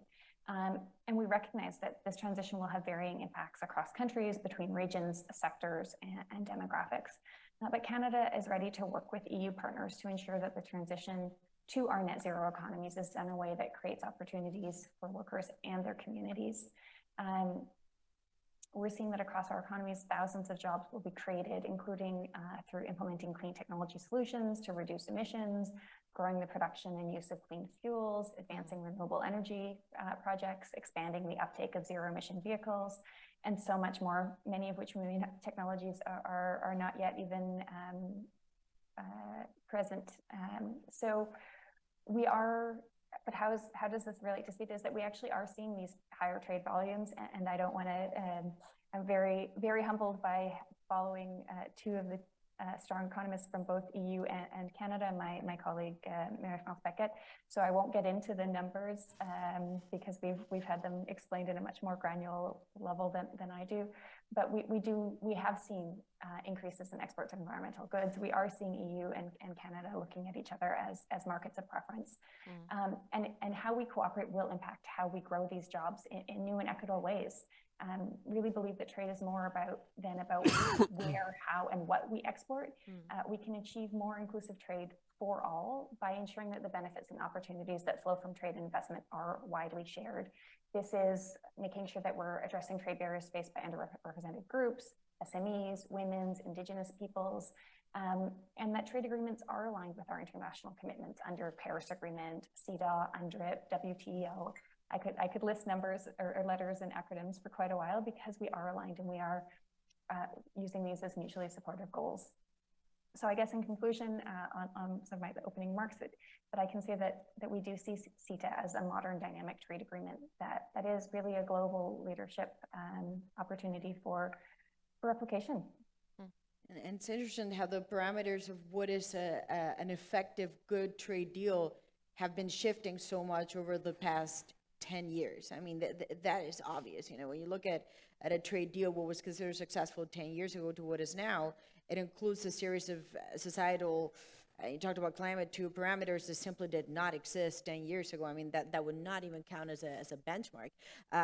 Eleonora, I mean, you were nodding to what I was saying. Have you noticed, too, that shift, perhaps, in what is a good trade deal in recent times? And how does it apply to this? It has changed tremendously, and also in the attention trade agreements devote to sustainability, you can see a tremendous increase in the way the approach is taken, both in terms of scope, enforcement now, involvement of civil society. This has been quoted, I'm very pleased to hear that, as a factor for success. And you have a specific role for civil society organizations. We have seen it in CETA. Civil society organizations, and I mean by that trade unions, business, environmental groups, they have a role to play. They are tasked with the monitoring of the chapter on sustainable trade and sustainable development. So we have an opportunity to constitute domestic advisory groups in both the EU and Canada, and to play a role of a consultative group and report on any issues that we say, and contribute with ideas on how to better implement the sustainability provisions on labor and on the environment. And let me say that we have that in all the agreements that the EU has concluded and has in force with its trading partners, but the one that works the best is the one that we have with Canada. I say this without hesitation. There is an unparalleled level of good cooperation, good work. We have worked together so well, so smoothly throughout these 5 years that we wish we had the same with other countries. Indeed, it's a very good example. It's So that's super interesting to me because it's not a secret. I mean, everyone here knows it, that at one point CETA, well, it didn't have the best person in the world. And in fact, what you say is that in your experience, when you get down to business and you work with the different stakeholders, they tell you it's in the umbrella of CETA that they feel their feedback perhaps gets passed on better and listened to? I don't want to put words in your mouth, but yes. No, but it is true. There are two elements to that. I think, first of all, you need to have the membership right. So this is one of the important factors there. You need to have in these domestic advisor groups the organizations that have the right level of expertise so that they can discuss things, they can contribute with meaningful input and report to the administrations on both sides. And then, of course, we may report, but we need to be listened to. So what we contribute with has to be taken into consideration. Are you being listened to? Yes, we feel that. And for example, you can also see that now the Commission has published a new approach to trade and sustainable development where we build on that even more. So there you see also the transition. Civil society groups are recognized in their role, and their role is even expanded for future trade deals. I'm sure maybe Dora will want to comment on this. So what we have seen with Canada worked. We have reported that, and we said you should build on this experience and do that even more in the future. And we feel that, for example, in this, we have been listened to. And we have had a very good cooperation with our Canadian counterparts on the domestic advisory groups, and we have contributed with ideas on how to ensure that this communication works well. We have had good civil society forums, which is where civil society on both sides comes together. This is the human face, if you want, to the agreement. It's not a government-to-government thing. It's also, you have, as I said, all the civil society organizations on both sides that contribute with ideas. And in the civil society forum, you have the contribution of also those groups that are not sitting on the domestic advisory groups. It's a larger venue that can also contribute with ideas that are passed on to the administration. And more importantly, DAG-to-DAG meetings, the domestic advisory groups, when they meet, it's people that know each other, can agree on joint priorities, things on which they see they should discuss more and advance ideas. And this has been really the key to success of CETA. It's even recognized by the Commission. Pleased to hear that. Well, I have so many questions now, but I saw just you were nodding throughout, and let's be honest, we talked before this panel, and I know that you had some very strong feelings about whether CETA could serve as a template, perhaps, to future trade deals, and whether it could set some type of standard. What I hear so far at this 3 different inputs is that actually it has worked for them, despite perhaps initial controversies. It is working. So how do you perceive this? Thank you, Maria. So I'm coming to the table as an academic, so with a bit of distance. Which is good. Yeah. And before coming here, we had 2 stakeholder dialogues, very informal, earlier this month, to put that question to business, civil society, very small groups, Canadian, EU firms. And I took away two things. I mean, first of all, as you explained, how can the CETA promote trade and environmental goods and services? How can it lead to more sustainability? As a trade lawyer, I was expecting lots of stories of how tariffs coming down, goods, services could be traded more. We heard some of that. I think today as well, raw materials, you cut the tariff by 10%, you'll see more of it. And our dialogues, the dredging sector was there, more access for them. Many people also mentioned public procurement, which has been opened up through CETA. Green procurement is explicitly permitted. So some good examples of CETA actually doing this through market access. But what stood out, and I heard it again from NEO and other companies today, is that more than that market access, what really matters for them is a dialogue on standards, on environmental regulations, creating a safe space for technology transfer. So that was one element that really stood out for me. The second element, and you've hinted at it, Peter, as well, as lawyers, academics, or from a distance, when we look at these trade agreements, we think you commit to something and then you implement. But way more important than what is written in the treaty is the follow-up and the committee work, all of the dialogues we've heard on raw materials, on regulatory cooperation, trade and sustainable development. So CETA not being something that is 5 years old, it's a living treaty, and it's happening every month. They meet every month to deal with issues that matter to business, and that is something that I've heard time and again. At the same time, I still sense a little bit of a bridge between the policymakers and the companies. Like how can they get access to the policymakers, and how does a business find the time to even submit their complaints to them? But those were the two things that really stood out to me. That it's not so much about tariffs, it's about standards, non-tariff barriers.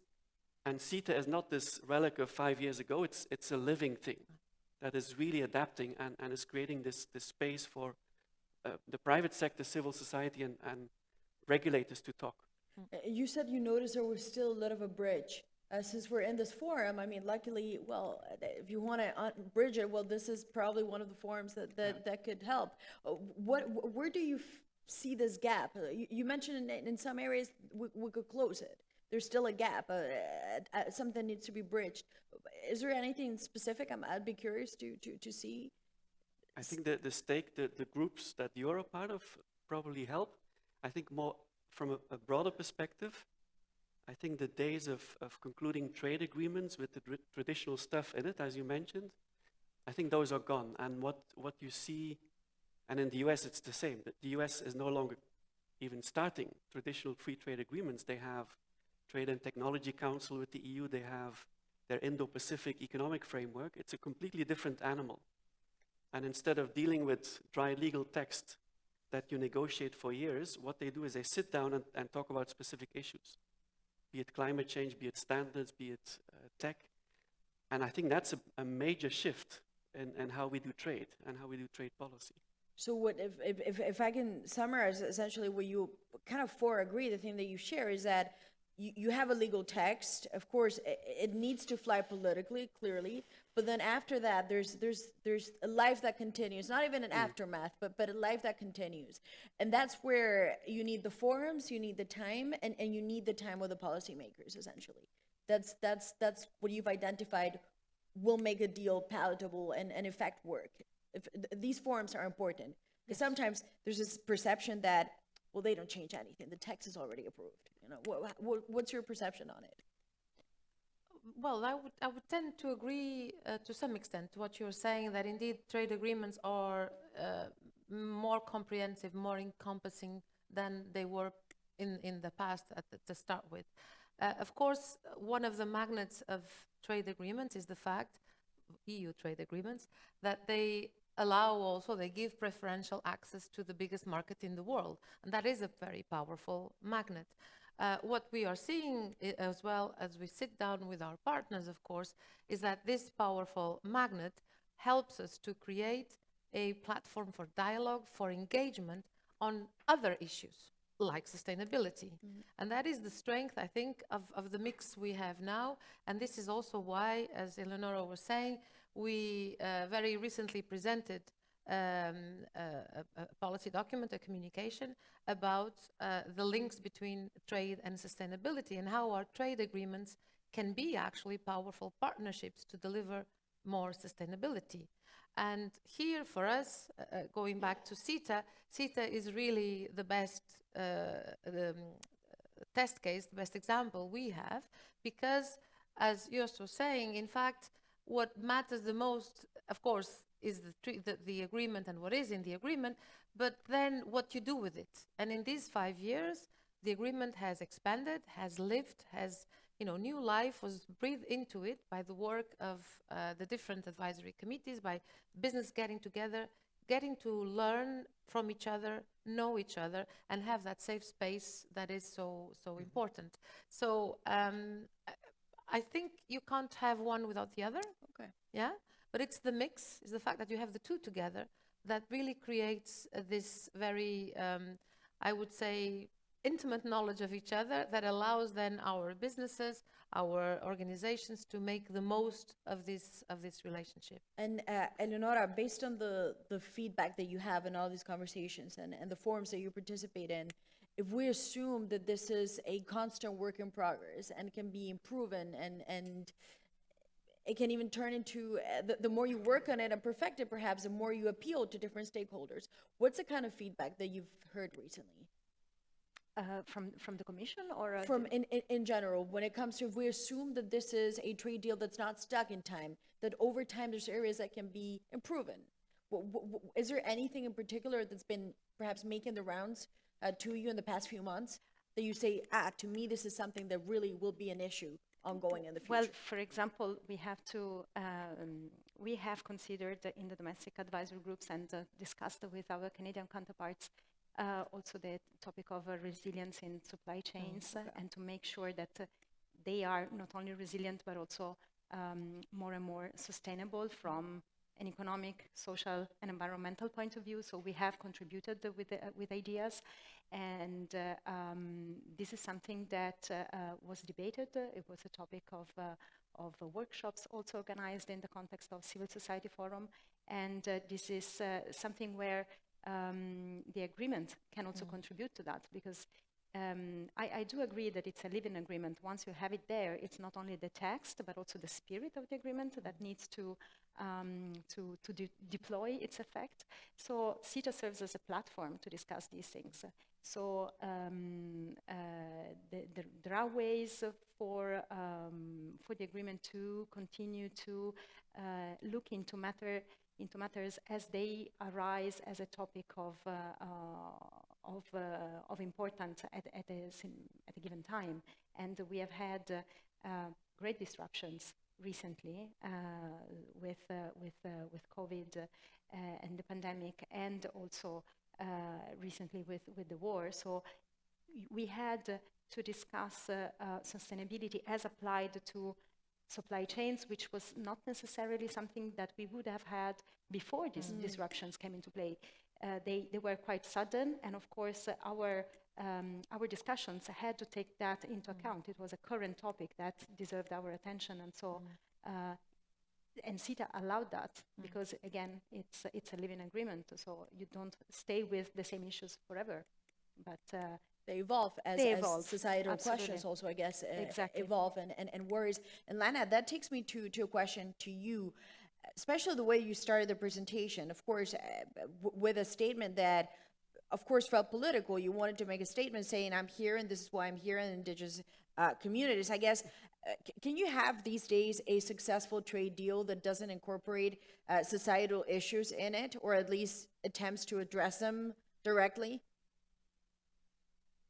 So I would venture that that it's not possible. I mean, we're seeing right now abundance of issues, crises we're facing when it comes to Ukraine and energy security, when it comes to COVID and supply chains. These are all geopolitical issues and global issues we're facing that have direct impacts on the trade relationship between Canada and the EU, have direct relationships between the drivers for innovation, have direct relationships to our day-to-day life as consumers, which in the end, that's where we're coming down to the outcomes of trade when it comes to each of our daily interactions with this. So absolutely, I don't think there's any way to separate those. And I actually would like to come back a little bit to the topic of this being a living agreement and the fact that the fact that we are having these types of dialogues is indicative of how pertinent this is and how flexible CETA is able to grow with these issues. So, I mean, what I'm tracking from my side, and I'm probably missing out, but at least 25 different events of some sort right now celebrating the 5 years of CETA, which demonstrates that this is of interest to many people. In fact, we just co-hosted a Canada-EU CETA Clean Tech Summit last week, which was focused on how we're working together under CETA to support business-to-business partnerships and advance clean growth. We heard from businesses and had networking opportunities among governments and businesses and highlighted a variety of success stories. There was information on trade trends. Companies shared their lessons learned that are successful in both markets, what's working, what's not, what they need, and what government supports are available for clean tech companies.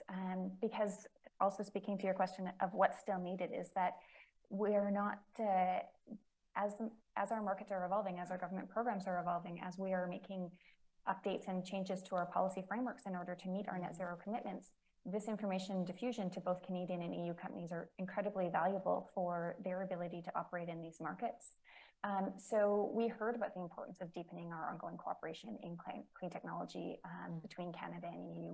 We talked about the strengths and alignment and ambition to facilitate trade. I mean, the themes are broad, but totally expected on energy transition, low carbon hydrogen, electric vehicles, battery storage, circular and bioeconomy. These are all areas that are very responsive to those global trends that we're seeing, that CETA is providing platforms for our businesses and our governments to increase cooperation.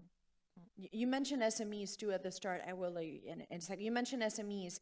That was also mentioned at the start of our whole event in terms of how this is not just a trade deal that serves huge companies, both Canadian and Europeans, but it also filters through SMEs. What do your SMEs in Canada tell you? If you have any feedback that you can share with us, I'll be curious to see whether it matches what the Europeans say. Absolutely, and particularly, I can't emphasize too heavily the importance of SMEs, particularly in the clean tech market. This is where our innovators happen. This is where our growth generation is. In fact, in Canada, SMEs represent 90% of all private sector jobs in Canada. So these are the areas where the high quality jobs are being created, where economic growth is coming from in Canada. And what we're hearing is that exactly is that yes, tariff barriers are important things to eliminate, but so are the non-tariff barriers, and those are areas that we continue to work through, and mechanisms such as the DAGs. So in Canada, the DAG, it isn't just sort of traditional civil society. We also have business participants on these DAGs, and they provide an opportunity for feedback and to provide us as governments with information on where are these barriers being found. We have environmental committees underneath the agreement where we can have conversations about regulatory issues and regulatory alignments. We have these conversations feed into some of the other mechanisms that Canada and the EU hold, whether it be the climate dialogue or high-level dialogue on environment. So that input through SMEs, through the DAGs, through conversations elsewhere, has a mechanism through CETA and through the strong bilateral relationship between Canada and the EU to actually make change and to make sure that we are providing the strongest environment, business environment for our global environment. And you had your hand up, so I definitely owe you a question. Yeah, no, Go for it. I wanted to come back to a very important point you made, Maria, in terms of we now celebrate CETA as this gold standard on sustainability, which I think is correct, and it's the reality. Oh, you think it is? It is correct, but what I'm thinking of now, because I live in Switzerland, but I'm originally from Belgium, so as a Belgian, I remember in October 2016 how this whole deal was held up by one of our regional governments in Wallonia. Who can forget? Exactly on these questions, of sustainability and will we have to eat hormone-treated beef, and what about the protection of foreign investors? So there was a lot of pushback from people in Europe against a deal with, of all countries, Canada. Like, if you can't even conclude a trade deal with Canada, whom can we make a deal with, right? So we are now 6 years later, and much of that has mellowed down. And I think the message we heard on beef, for example, is really important. That, I mean, we export more beef to Canada than the other way around. And no, we don't eat hormone-treated beef from Canada even 6 years after that. So a lot of the fears that people had then didn't come about. And it's kind of the opposite, that we now put forward CETA as this model on trade and sustainability for the rest of the world. And someone mentioned it, Canada, the EU, and Geneva, where I'm based, they go to the table with the same agenda, and they push some of these things they are hammering out bilaterally at the multilateral level. Now, at the same time, we keep repeating it, CETA only applies provisionally. The deal hasn't been ratified yet. And the reason for that is an element in the treaty about investor-state dispute settlement, and that is still very, very controversial. But even there, I would say it's the CETA that put that new development on investment protection on the table. It is CETA that proposed an investment court system, which is very novel, very new, and the EU with Canada is now also promoting this globally. So it started really in a very, very bad shape and with lots of controversy. And if you look at where it's now, it's become a model for sustainability. And a lot of the controversial elements have been a trigger to improve trade and sustainability, not just bilaterally, but also in Geneva, worldwide. And I guess, and I mean, this would be a debate of ours, but it also brings up the question of what are legitimate concerns and what is the exploitation, I guess, for political reasons too, of legitimate concerns. But that's a story for another day, because we could open up here a very big discussion, and we're out of time, and I want to still stay on topic because sustainability is important. So I do want to give you a final word on this. You have the floor, essentially 2 minutes each, but hopefully I can give you time enough to wrap up your conclusions. Dora Eleonora, and then we can wrap the session. Go for it. Thank you. And I think the conclusion of what also you were saying is that actually the proof of the pudding is in the eating. And I think these 5 years have provided a very good sustainable meal for those who have been watching the implementation of CETA. And the results are there. And I think this is the most important. And from the point of view of the Commission, you know, the fact that we have taken so many of the practices and so many of the successes of CETA in our review of trade and sustainability in general is a clear demonstration that for us it is a success story, also in this area. And I think that you know, we can only hope that this realization will be increasingly shared among, of course, all of us, but also among our member states, and allow then for a full application of the treaty, the agreement. Sorry, that will be our sincerest hope. And Eleonora, your final thoughts, final word for you. Well, the review of the Trade and Sustainable Development chapter has been high on the agenda of the domestic advisory groups. We have discussed it as a matter of priority, and we were very pleased to hear that the Commission was taking a reflection period to see how to review the system and to increase the sustainability even more in its future agreements. So we were very happy to see the outcome of this reflection period with the publication of the document, of the communication. We are eager to see how that will translate into practice and for new agreements, but also for agreements already in force, like CETA. Some elements can already be deployed right now, so we will dive into right away as it is in our possibility to do, and we will discuss this with our counterparts from Canada in a very good and cooperative way, and we will continue to work with the administrations on this. Especially because so much work goes into this, and it's almost a passion project at times too. You know, you put a lot of you in this thing, so it's more than just a document that you work. I mean, it's something that, if you believe it, well, for you, it's bigger than just a document, of course. It has practical implications. Absolutely. Well, thank you so much to all of you for this panel. We've gotten to the end of it. To me, it felt like it was 2 minutes, so it means that at least I had fun. So thank you so much for this. Dora, thank you. Eleonora, thank you. Juste, thank you so much. And Lana, of course, from joining us from Canada. Appreciate the time, you taking the time. We hope to see you soon, maybe on this side of the world. Cheers. Thank you Bye. very much. Excellent. Wonderful. Wonderful. Very good. Okay. Were you happy? Were you pleased? It was excellent. Very good. Thank you very much. It was great. Good. That's exactly what it should Well, be. we talked about a lot of things. Your handling is great, huh? By the way. I'm Robert Presser at Acme Engineering Products. But you handled The both high the voltage previous electrode panel, boiler congratulations, design that you see behind me is really the future of the large scale emissions free production of hot water. We're making a serious effort in Europe to put partnerships in place. You have to find the right partner who values you as much as you value them.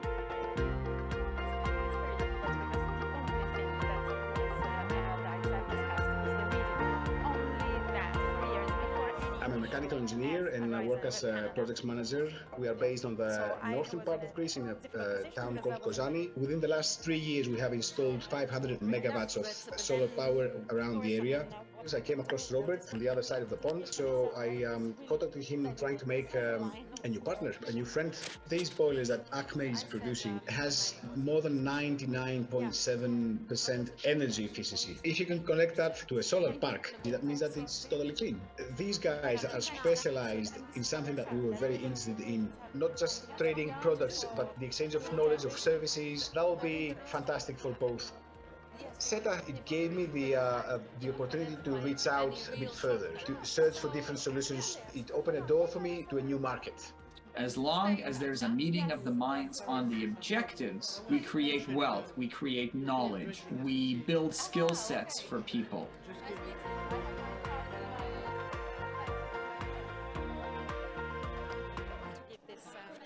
Say congratulations, I didn't know 6 months ago. So yes. I mean, I told her, you haven't.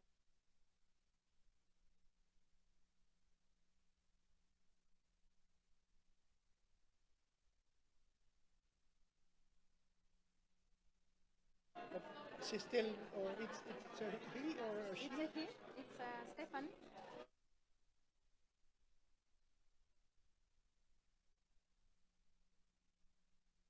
I mean, 2.5 years for the first one, and then when the other one came, my sleep is broken forever now. Okay. No.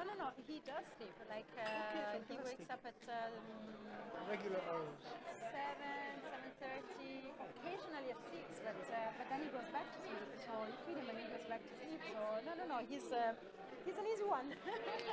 I'm lucky on this side, and he loves to eat. So it takes exactly 10 minutes to feed him. So it's actually more difficult because then you have fed him and then you need to play with him. You need to entertain him. You know the easy routine?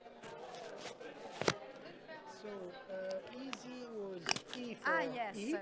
Yes. A, activity, sleep, and then yourself. Yourself. No, but when he sleeps, you do something for yourself. No, but I have so much time. He goes to sleep at 8 and he wakes up at 7. It's fine. I have my evenings with my partner like I used to, So no, it's knock on wood. This continues because so far it's really nice. Tant mieux, because I can tell you there are some horror stories from time to time. Mine is not a horror story, it's But just... a bit tough, usual tough. No, I met with Sylvia recently, so yeah, it was a nice lunch. I want to get rid of this before I do something great and it's really needed. So thanks.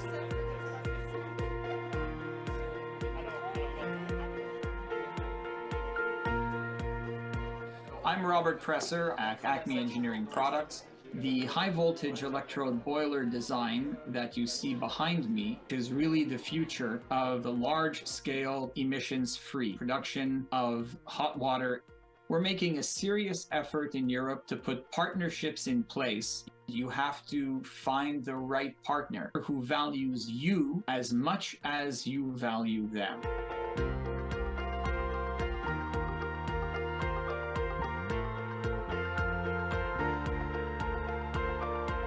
I'm a mechanical engineer and I work as a projects manager. We are based on the northern part of Greece in a town called Kozani. Within the last 3 years, we have installed 500 megawatts of solar power around the area. I came across Robert from the other side of the pond, so I contacted him trying to make a new partner, a new friend. These boilers that Acme is producing has more than 99.7% energy efficiency. If you can connect that to a solar park, that means that it's totally clean. These guys are specialized in something that we were very interested in, not just trading products, but the exchange of knowledge, of services. That will be fantastic for both. CETA, it gave me the opportunity to reach out a bit further, to search for different solutions. It opened a door for me to a new market. As long as there's a meeting of the minds on the objectives, we create wealth, we create knowledge, we build skill sets for people.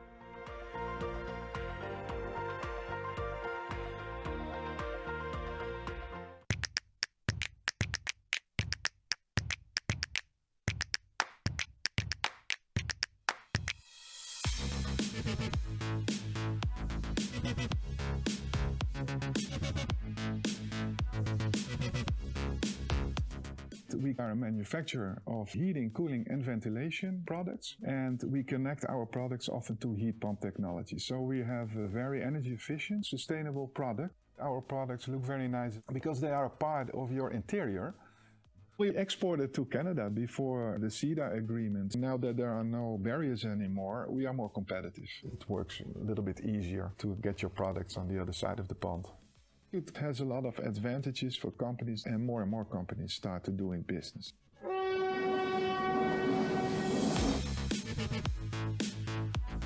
Here at Data, we collected thousands and thousands of information to understand the cost of energy, to understand how it will affect business, how to predict it, to not be surprised on a weekly basis by rising of energy prices. And we started with one client 4 years ago, and now we do have 5 big solid Canadian clients. When the Canada government want to benchmark, they need a trust source to see how we're going to make this energy transition. I strongly advise to do business with Canada. CETA can help in this.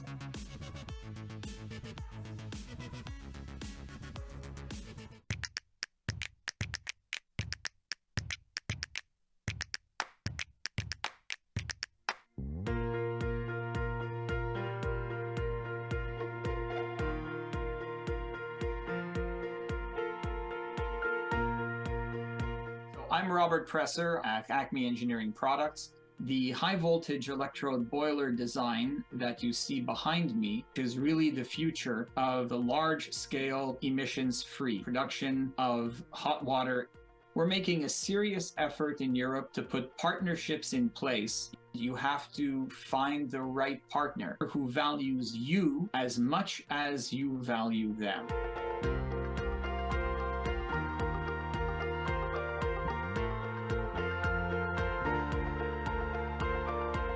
I'm a mechanical engineer and I work as a projects manager. We are based on the northern part of Greece in a town called Kozani. Within the last 3 years, we have installed 500 megawatts of solar power around the area. I came across Robert from the other side of the pond, so I contacted him trying to make a new partner, a new friend. These boilers that Acme is producing has more than 99.7% energy efficiency. If you can connect that to a solar park, that means that it's totally clean. These guys are specialized in something that we were very interested in, not just trading products, but the exchange of knowledge, of services. That will be fantastic for both. CETA, it gave me the opportunity to reach out a bit further, to search for different solutions. It opened a door for me to a new market. As long as there's a meeting of the minds on the objectives, we create wealth, we create knowledge, we build skill sets for people.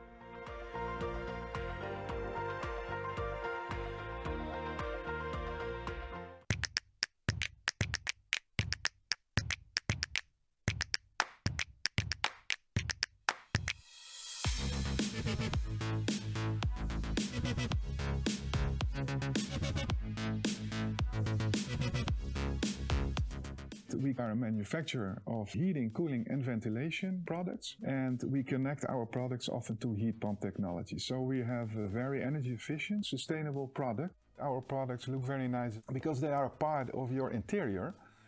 We exported to Canada before the CETA agreement. Now that there are no barriers anymore, we are more competitive. It works a little bit easier to get your products on the other side of the pond. It has a lot of advantages for companies, and more companies start to doing business.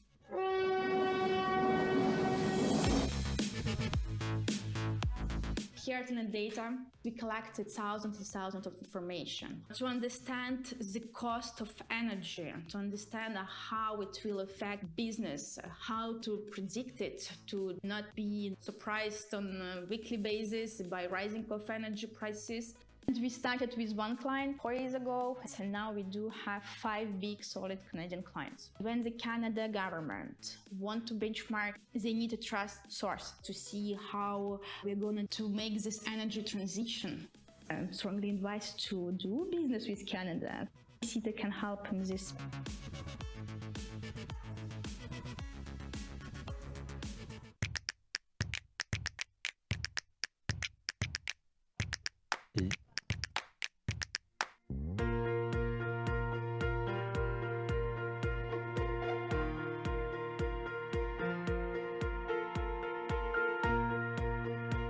I'm Robert Presser at Acme Engineering Products. The high voltage electrode boiler design that you see behind me is really the future of the large scale emissions free production of hot water.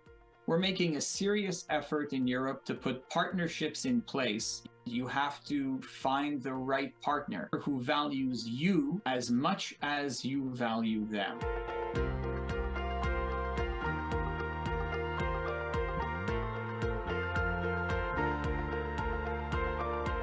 I'm a mechanical engineer and I work as a projects manager. We are based on the northern part of Greece in a town called Kozani. Within the last 3 years, we have installed 500 megawatts of solar power around the area. I came across Robert on the other side of the pond, so I contacted him trying to make a new partner, a new friend. These boilers that Acme is producing has more than 99.7% energy efficiency. If you can connect that to a solar park, that means that it's totally clean. These guys are specialized in something that we were very interested in, not just trading products, but the exchange of knowledge, of services. That will be fantastic for both. CETA, it gave me the opportunity to reach out a bit further, to search for different solutions. It opened a door for me to a new market. As long as there's a meeting of the minds on the objectives, we create wealth, we create knowledge, we build skill sets for people.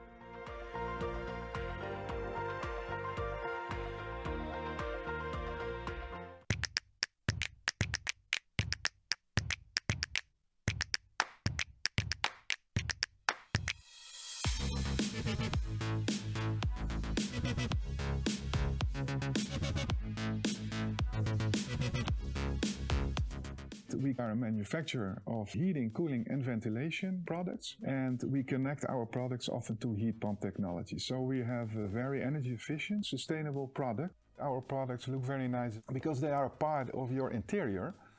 We exported to Canada before the CETA agreement. Now that there are no barriers anymore, we are more competitive. It works a little bit easier to get your products on the other side of the pond.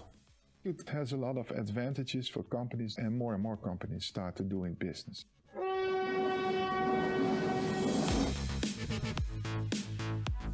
Here at Data, we collected thousands and thousands of information to understand the cost of energy, to understand how it will affect business, how to predict it, to not be surprised on a weekly basis by rising of energy prices. And we started with one client 4 years ago, and now we do have 5 big solid Canadian clients. When the Canada government want to benchmark, they need a trust source to see how we're going to make this energy transition.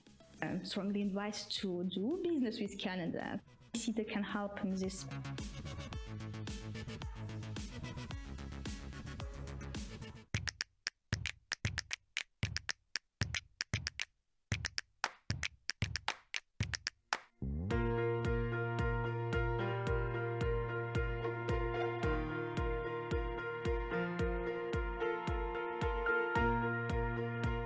I'm Robert Presser at Acme Engineering Products. The high voltage electrode boiler design that you see behind me is really the future of the large scale emissions free production of hot water. We're making a serious effort in Europe to put partnerships in place. You have to find the right partner who values you as much as you value them.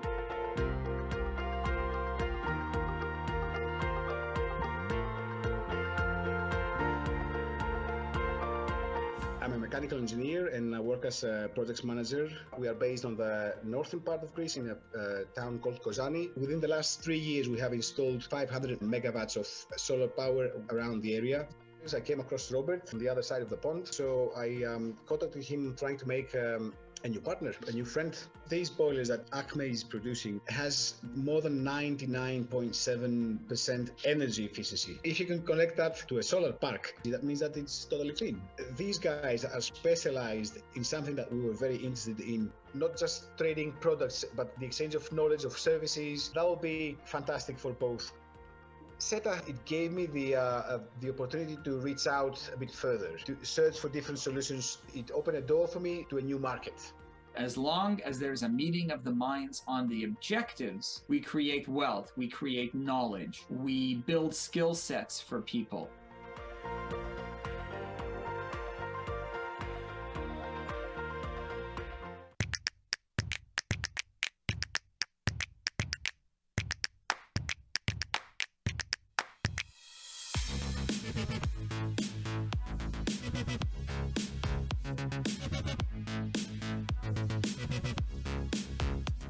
We are a manufacturer of heating, cooling and ventilation products, and we connect our products often to heat pump technology. So we have a very energy efficient, sustainable product. Our products look very nice because they are a part of your interior.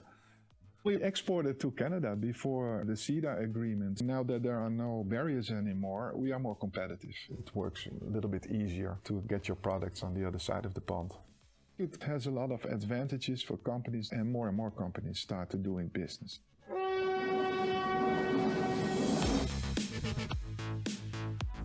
Here at Data, we collected thousands and thousands of information to understand the cost of energy, to understand how it will affect business, how to predict it, to not be surprised on a weekly basis by rising of energy prices.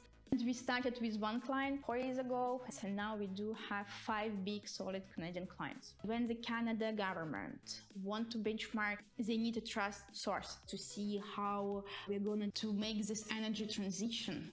I'm strongly advised to do business with Canada. CETA can help in this.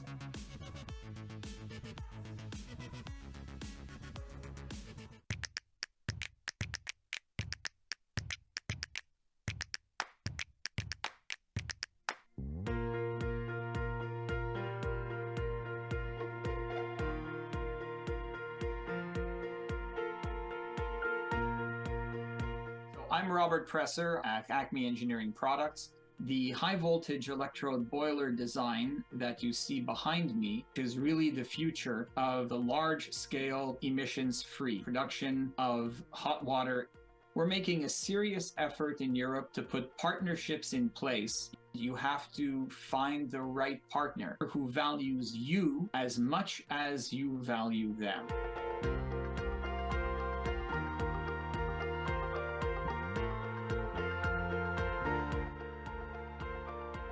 I'm a mechanical engineer and I work as a projects manager. We are based on the northern part of Greece in a town called Kozani. Within the last 3 years, we have installed 500 megawatts of solar power around the area.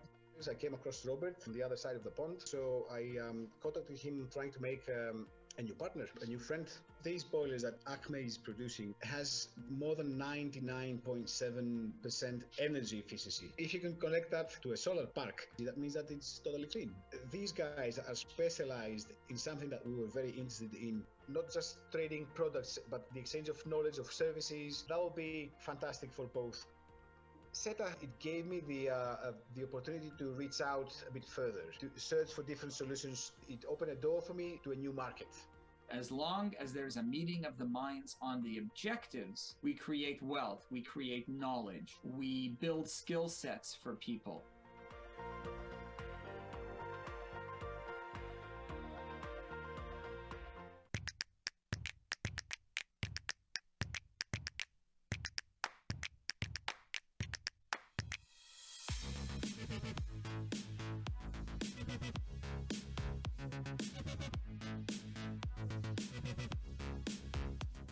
We are a manufacturer of heating, cooling, and ventilation products, and we connect our products often to heat pump technology. So we have a very energy efficient, sustainable product. Our products look very nice because they are a part of your interior.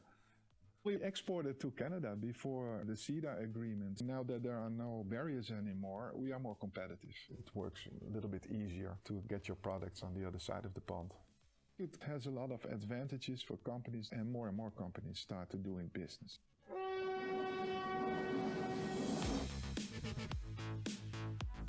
Here at Data, we collected thousands and thousands of information to understand the cost of energy, to understand how it will affect business, how to predict it, to not be surprised on a weekly basis by rising of energy prices. And we started with one client 4 years ago, and now we do have 5 big solid Canadian clients. When the Canada government want to benchmark, they need a trust source to see how we're going to make this energy transition.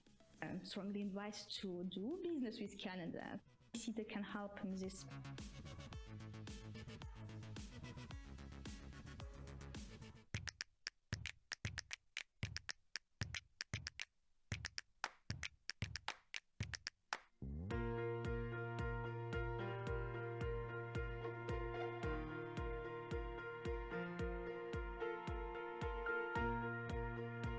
I'm Robert Presser at Acme Engineering Products.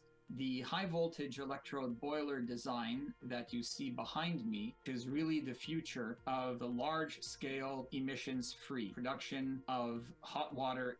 We're making a serious effort in Europe to put partnerships in place. You have to find the right partner who values you as much as you value them.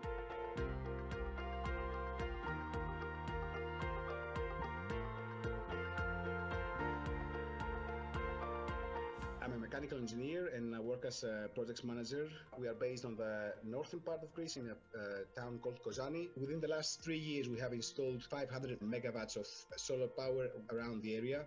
I came across Robert on the other side of the pond, so I contacted him trying to make a new partner, a new friend. These boilers that Acme is producing has more than 99.7% energy efficiency. If you can connect that to a solar park, that means that it's totally clean. These guys are specialized in something that we were very interested in, not just trading products, but the exchange of knowledge, of services. That will be fantastic for both.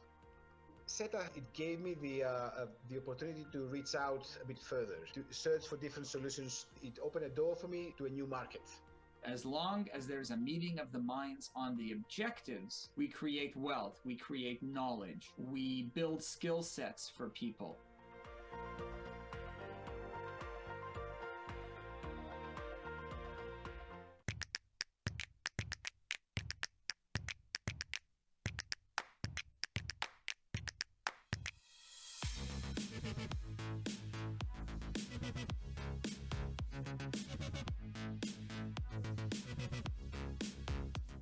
We are a manufacturer of heating, cooling, and ventilation products, and we connect our products often to heat pump technology. So we have a very energy efficient, sustainable product. Our products look very nice because they are a part of your interior. We exported to Canada before the CETA agreement. Now that there are no barriers anymore, we are more competitive. It works a little bit easier to get your products on the other side of the pond. It has a lot of advantages for companies, and more companies start to doing business.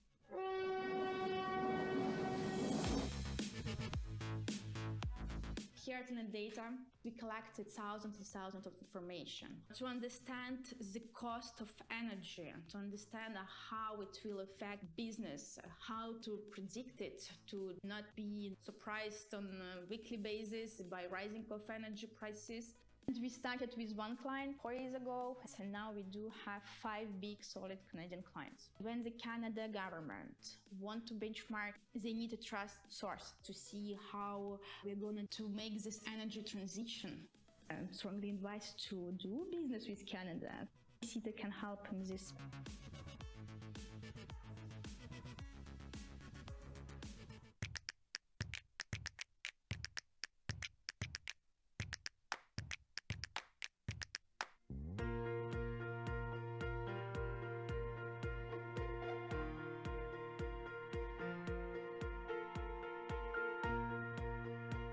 I'm Robert Presser at Acme Engineering Products.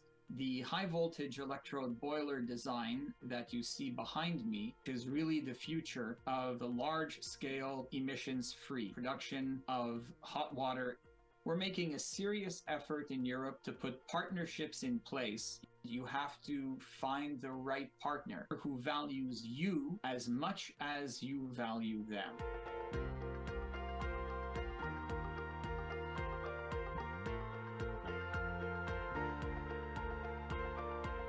I'm a mechanical engineer and I work as a projects manager. We are based on the northern part of Greece in a town called Kozani. Within the last 3 years, we have installed 500 megawatts of solar power around the area. I came across Robert from the other side of the pond, so I contacted him trying to make a new partner, a new friend. These boilers that Acme is producing has more than 99.7% energy efficiency. If you can connect that to a solar park, that means that it's totally clean. These guys are specialized in something that we were very interested in, not just trading products, but the exchange of knowledge, of services. That will be fantastic for both. CETA, it gave me the opportunity to reach out a bit further, to search for different solutions. It opened a door for me to a new market. As long as there's a meeting of the minds on the objectives, we create wealth, we create knowledge, we build skill sets for people.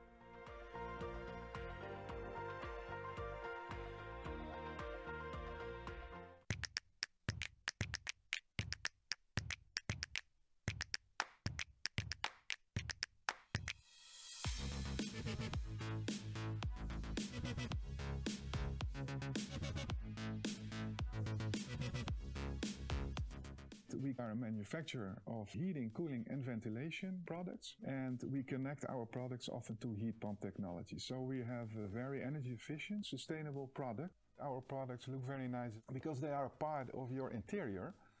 We exported to Canada before the CETA agreement. Now that there are no barriers anymore, we are more competitive. It works a little bit easier to get your products on the other side of the pond.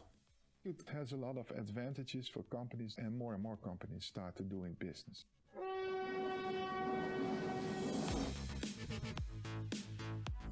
Here at Data, we collected thousands and thousands of information to understand the cost of energy, to understand how it will affect business, how to predict it, to not be surprised on a weekly basis by rising of energy prices. And we started with one client 4 years ago, and now we do have 5 big solid Canadian clients. When the Canada government want to benchmark, they need a trust source to see how we're going to make this energy transition. I strongly advise to do business with Canada. CETA can help in this.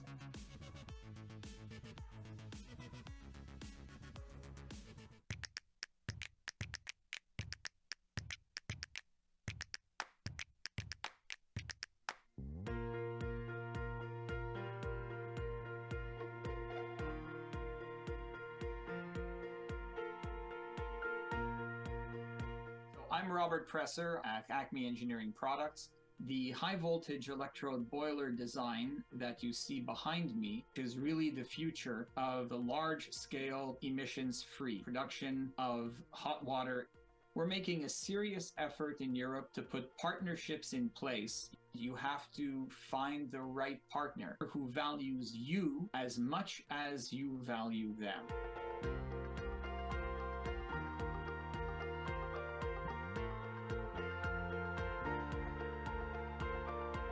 I'm a mechanical engineer and I work as a project manager. We are based on the northern part of Greece in a town called Kozani. Within the last 3 years, we have installed 500 megawatts of solar power around the area. I came across Robert from the other side of the pond, so I contacted him trying to make a new partner, a new friend. These boilers that Acme is producing has more than 99.7% energy efficiency. If you can connect that to a solar park, that means that it's totally clean. These guys are specialized in something that we were very interested in, not just trading products, but the exchange of knowledge, of services. That will be fantastic for both. CETA, it gave me the opportunity to reach out a bit further, to search for different solutions. It opened a door for me to a new market. As long as there's a meeting of the minds on the objectives, we create wealth, we create knowledge, we build skill sets for people.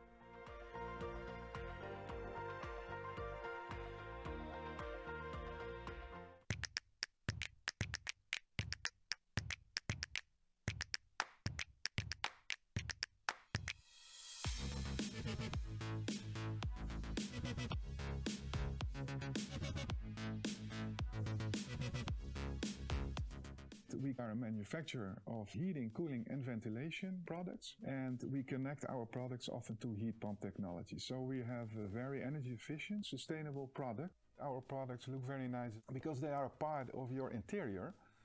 We exported to Canada before the CETA agreement. Now that there are no barriers anymore, we are more competitive. It works a little bit easier to get your products on the other side of the pond. It has a lot of advantages for companies, and more companies start to doing business.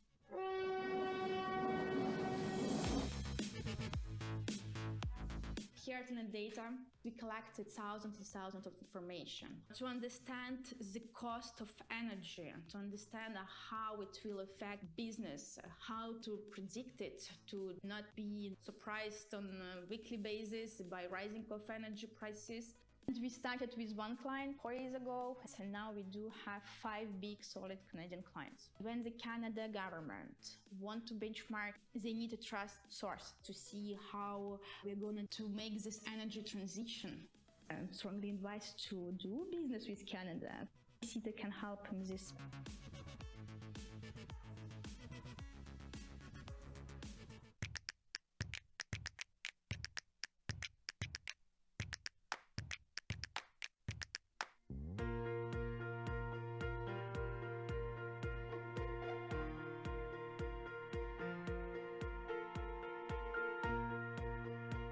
I'm Robert Presser at Acme Engineering Products. The high voltage electrode boiler design that you see behind me is really the future of the large scale emissions free production of hot water. We're making a serious effort in Europe to put partnerships in place. You have to find the right partner who values you as much as you value them.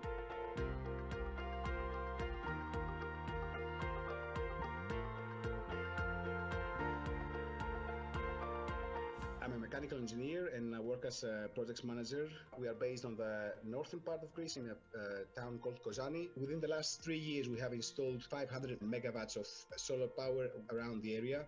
I came across Robert from the other side of the pond, so I contacted him trying to make a new partner, a new friend. These boilers that Acme is producing has more than 99.7% energy efficiency. If you can connect that to a solar park, that means that it's totally clean. These guys are specialized in something that we were very interested in, not just trading products, but the exchange of knowledge, of services. That will be fantastic for both. CETA, it gave me the opportunity to reach out a bit further, to search for different solutions. It opened a door for me to a new market. As long as there's a meeting of the minds on the objectives, we create wealth, we create knowledge, we build skill sets for people.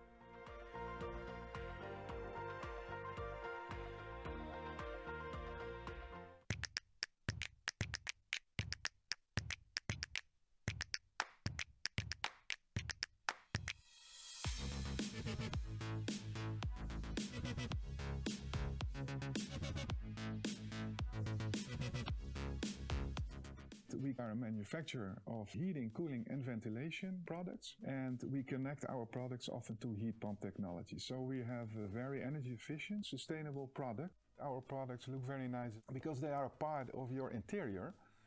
We exported to Canada before the CETA agreement. Now that there are no barriers anymore, we are more competitive. It works a little bit easier to get your products on the other side of the pond. It has a lot of advantages for companies, and more companies start to doing business.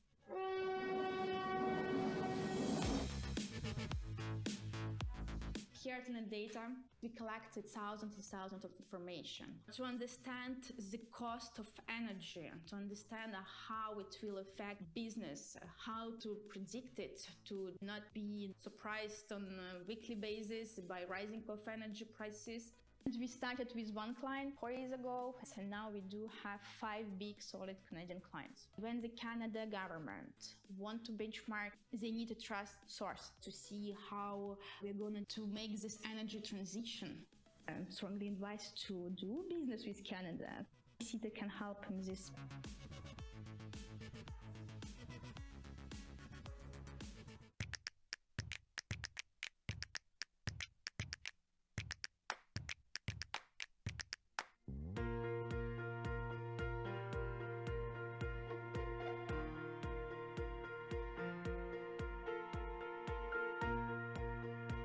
I'm Robert Presser at Acme Engineering Products. The high voltage electrode boiler design that you see behind me is really the future of the large scale emissions free production of hot water. We're making a serious effort in Europe to put partnerships in place. You have to find the right partner who values you as much as you value them.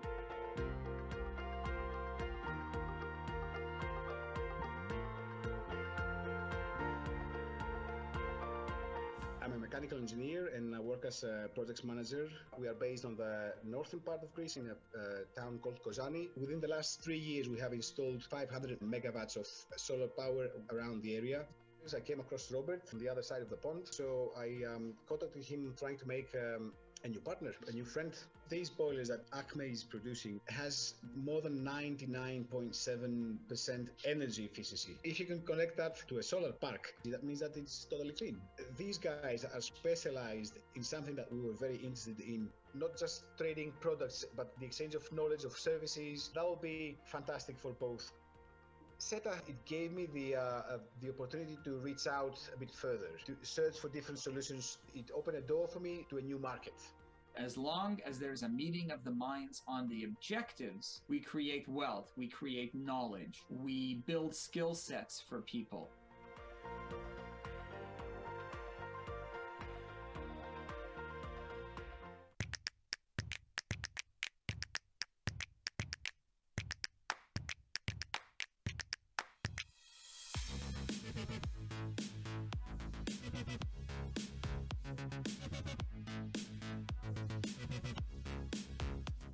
We are a manufacturer of heating, cooling and ventilation products, and we connect our products often to heat pump technology. So we have a very energy efficient, sustainable product. Our products look very nice because they are a part of your interior.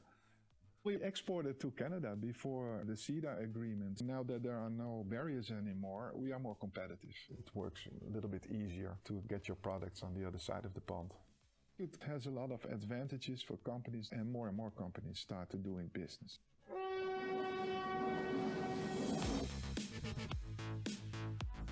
Here at Data, we collected thousands and thousands of information to understand the cost of energy, to understand how it will affect business, how to predict it, to not be surprised on a weekly basis by rising of energy prices. And we started with one client 4 years ago, and now we do have 5 big solid Canadian clients. When the Canada government want to benchmark, they need a trust source to see how we're going to make this energy transition. I strongly advise to do business with Canada. CETA can help in this.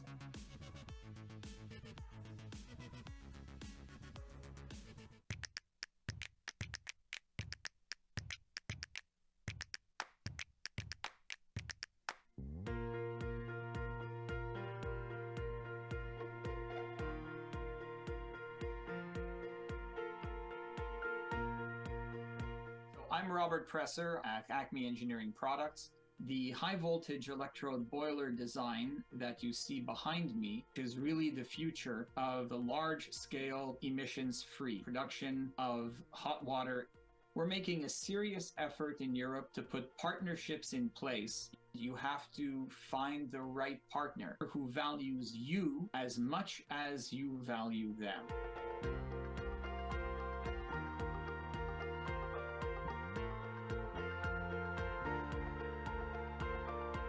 I'm a mechanical engineer and I work as a projects manager. We are based on the northern part of Greece in a town called Kozani. Within the last 3 years, we have installed 500 megawatts of solar power around the area. I came across Robert on the other side of the pond, so I contacted him trying to make a new partner, a new friend. These boilers that Acme is producing has more than 99.7% energy efficiency. If you can connect that to a solar park, that means that it's totally clean. These guys are specialized in something that we were very interested in, not just trading products, but the exchange of knowledge, of services. That will be fantastic for both. CETA, it gave me the opportunity to reach out a bit further, to search for different solutions. It opened a door for me to a new market. As long as there's a meeting of the minds on the objectives, we create wealth, we create knowledge, we build skill sets for people.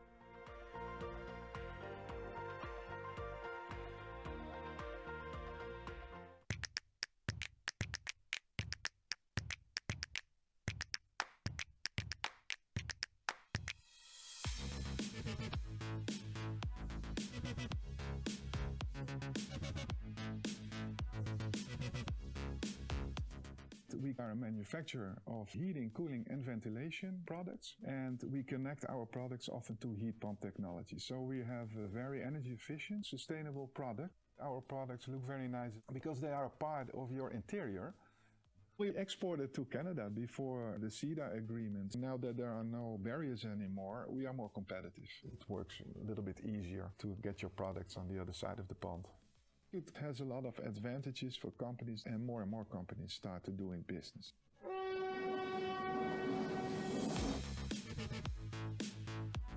Here at Data, we collected thousands and thousands of information to understand the cost of energy, to understand how it will affect business, how to predict it, to not be surprised on a weekly basis by rising of energy prices. And we started with one client 4 years ago, and now we do have 5 big solid Canadian clients. When the Canada government want to benchmark, they need a trust source to see how we're going to make this energy transition. I strongly advise to do business with Canada. CETA can help in this.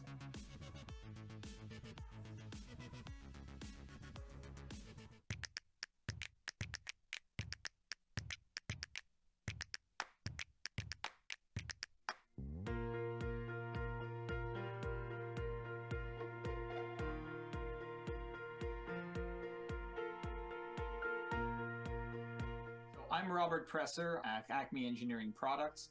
The high voltage electrode boiler design that you see behind me is really the future of the large scale emissions free production of hot water.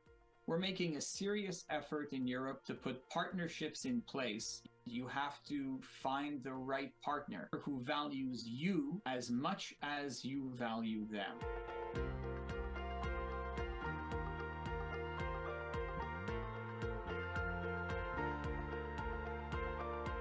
I'm a mechanical engineer and I work as a projects manager. We are based on the northern part of Greece in a town called Kozani. Within the last 3 years, we have installed 500 megawatts of solar power around the area. I came across Robert on the other side of the pond, so I contacted him trying to make a new partner, a new friend. These boilers that Acme is producing has more than 99.7% energy efficiency. If you can connect that to a solar park, that means that it's totally clean. These guys are specialized in something that we were very interested in, not just trading products, but the exchange of knowledge, of services. That will be fantastic for both. CETA, it gave me the opportunity to reach out a bit further, to search for different solutions. It opened a door for me to a new market. As long as there's a meeting of the minds on the objectives, we create wealth, we create knowledge, we build skill sets for people.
just one tiny little thing. I will call you first, so then you know basically.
Okay, everyone, well, welcome back. This is the third panel, and I know it's the one that a lot of you have been waiting for, so finally it is here. And I'm joined by Sabine Vaillant, of course, who is Director General at DG Trade at the European Commission. I could maybe introduce you, but I think pretty much everyone who's here knows who you are. Some would describe you as a real power broker in Brussels, a real influential policymaker. So I'm not sure if that's how you see yourself when it comes to decision making in the core of the EU, but you know that's your reputation, which is not a bad one, and to some extent. But I tend to prefer being the loyal civil servant that I am and that I'm paid to be. So I know the politicians take the decisions. The civil service is there to professionally support them in that. So if I do that to the satisfaction of my political masters, then I'm happy. With that. And, you know, I couldn't help but notice your outfit. There's a message, of course, that you're trying to send today, and we talked about this in every panel. Yeah. We're focused on trade, but today's is a tough day for many reasons. And for a lot of people, particularly the people of Ukraine, of course, that we think about every day. Not to get too much into the politics, but is there something perhaps on that note that you would want to say on a day like today? You're clearly sending a message. Well, I'm sending the message that the EU has been sending, a message of support to Ukraine, to support them in fighting for the rules-based order, for the respect of international law, and actually for their freedom and for their lives. And I think that is something which is very dear to the EU. It is also very dear to Canada. If I make the link to the subject of this panel and today's event, I think CETA also needs to be seen against the backdrop of the very choppy international waters that we have to navigate.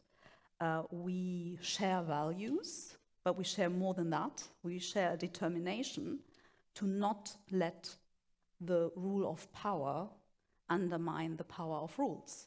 And that's what we are working on together in trade, but also beyond. And I think that's what we see in the G7, that's what we see in the UN, and that's what we see in our bilateral relationship. And I guess the question here is, clearly there's a confrontation of views of the world, which you laid out, and you laid out very clearly where the European Union likes to be, wants to be, and aims to be. Mm-hmm. Who's going to win this in the end?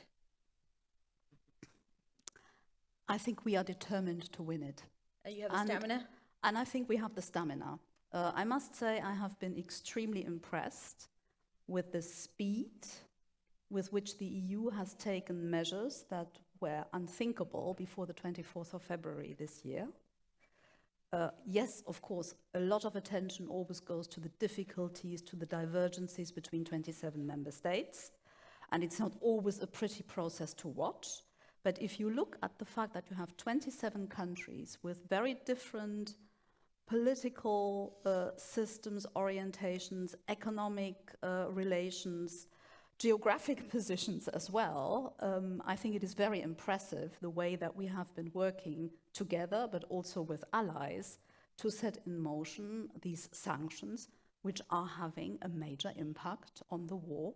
And we hope that they will support Ukraine in defending its territorial integrity and in standing up for itself, because they are also fighting, as I said, for the respect of international law and for security in Europe. And of course, the DG Trade, when you look at the word trade, you think, wow, this it may not be the most exciting portfolio. I mean, there's a lot of technical work Who that would goes. ever say that? Sorry. And this is where the panel ends for me. That's it. Final question. But I did have an end to this sentence that will make it more exciting. You know, you would think a lot of this is technical work, but in reality, we've seen that trade is much more than that in this geopolitical context. How would you define trade? What is it in 2022? Actually, I think it is helpful to look at the trajectory of CETA, because I think it embodies the change in the way we go about and we think about trade. I think when we launched the negotiations and when we concluded them, this was very much the classical bread and butter issues of creating growth and jobs, of course on the basis of rules that protect the right to regulate. So there has always been a values-based behind that, but the main driving force for trade has very long been the search for efficiency, economies of scale. You trade because somebody else does things better that you need, and you do things better that other people need, and that is where the benefit in efficiency is in trade. And if you look at at how CETA has performed, you can see that it has delivered on growth, on jobs. It has delivered on better consumer choice, cheaper inputs for our producers. I'm the one who has always been saying, if you talk about trade, don't just talk exports, talk imports as well. And I think if I look at where we are now, 5 years later, it's still about efficiency, but it is even more about resiliency. And we have learned that with the pandemic, where we have seen how supply chains can get interrupted. And I think what we see now is that we think about trade as an instrument to organize the world around us in line with our interests and values. And that is why there is now a lot more attention to issues such as climate change. I think with the climate emergency, I mean, the issue has always been there, but it has taken on an urgency that wasn't there before. And we are now looking more and more, how can we diversify our trade relationships so that we can rely on them when the going gets tough. And we have been, and I'm sure Eilish will come to that, we've also been through difficult spots in the pandemic, in the early days of the pandemic. You know, you have certain jurisdictions that close down the supply chains. Every man for himself, it felt. At Exactly. one point. So, but we managed to overcome that. And that is also because CETA creates structured relations on which you can rely and come back to when there are tough decisions to be made. So it's much more about diversification, reliable partners, and how can we leverage trade relations for the green and the digital transition.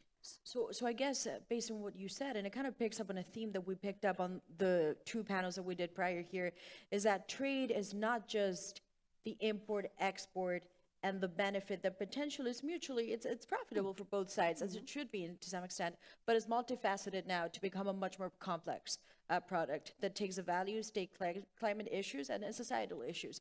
In your way or your view for a trade deal to be successful, and you say CETA in your eyes is successful, what does it take for a deal to be successful in 2022 then? Is it the partnership? Is the alignment on values? Is it, what does it take? Well, I think if all these things come together, if you have complementary economic structures, you have the same values and the same outlook on what you want to do with the agreement, those are the ideal conditions for a trade agreement. And probably, I would say, CETA is as good as it gets in that respect. Now, does that mean that we can only trade with liberal democracies in a sort of gated community? No, that does not work. Because we need trade rules also to organize the coexistence between different systems. And sometimes this is complicated. I'm mentioning China. We need trade rules, not a bilateral trade agreement, but multilateral or plurilateral trade rules in order to deal with the impact of the Chinese system on the rest of the world. But we cannot ignore them. We have to find a way to organize the coexistence, difficult as it may be. So sometimes, I mean, it's easier with like-minded partners. And what is particularly easier is that you don't just organize the exchange of goods and services and investment. With like-minded partners, you can really use a trade agreement as a platform for cooperation. And that is where the actual value of CETA is. Yeah, I mean, you've heard all the numbers, and the numbers are important, and the business cares about the numbers, and we care about the numbers. But what is more important is what we use this partnership for. So we are cooperating on environmental international issues, whether that's the plastic strategies that we have, microbial resistance. We are working on the reform of the WTO. We are partners in the Ottawa group that is being coordinated by Canada. And we are partners in the G7, which also deals with trade issues, international economic issues, but much beyond that. So certainly, there are things where trade agreements can be helpful to have a rules-based engagement with partners, whether they are like-minded or not. But where you have a like-minded partner, then you have a plus because you can have a wider cooperation. So you think there's trade to coexist and trade to collaborate and kind of build on something more? You could differentiate the two in those two broad aspects. Yes, I think you found a concise way of what I was saying in a very long-winded manner. And I have to ask you, because you mentioned China in this, and this is CETA with Canada. For a lot of countries, you could argue, and the values is clear that Canada, I mean, they're a perfect combination of what we like about North America, minus the things that we don't like about North America, so they're perfect for that. And I'm looking at the ambassador, and yet, up until very recently, and I'm thinking of countries, well, in Europe, but why not say Germany, that were completely focused on China. And they looked at that market, and they kind of just went for it, thinking, that is where the money is, and the supply, someone whisper Russia. Yeah, it's also true. So is there a point where the politics also needs to be reset? We talk about resetting the trade. Now we need to reset the way we think geopolitically. I think that we've had a rude awakening already with the pandemic, already, where different parts of the world closed down at different moments. But it was also everyone for themselves at a given moment. So that was a policy choice. And I think that has really changed the way we think about trade. I talked before about efficiency versus resiliency. I think in business terms, it's not just about just in time, it's about just in case. So I think this drive to diversify is something that certainly business has to take responsibility for, because in the end, and I think it's important to remember that as public policy officials, it is the business that organizes the supply chains. The politicians set the framework, public authorities set the framework. What we do is we try to support this diversification through different policy means, and the FTA agenda is a part of that. So the trade agreements are also there to support this diversification. We have indeed realized, and we had started looking at our dependencies from China already a couple of years back. And we've analyzed that, because I think it's very important to have that sort of discussion on the basis of facts and figures and not some intuition which may lead you in the wrong direction. There are really few products, but there are important products where we have dependencies. And that is where we need to diversify. So it's not a question of do we trade with a country, do we not trade with a country. You can see we have no agreement with China, trade flows. And despite all the talk about decoupling, the trade volume actually speaks a different language. By the way, that does not only apply to the EU and China, but also the US and China. So the question is, are you happy with how this trade is being organized? And there are questions of level playing field that we have with China, but there are also questions of dependencies, because what we have learned the hard way now, especially with Russia's aggression, with Russia's invasion, is that you never know when such dependencies might become weaponized. So you better work against that before. So there are also very clear messages that we pass to business. You have to prepare for an environment where you cannot put all the eggs in one basket. We cannot do that politically, and business cannot do it in their business operations.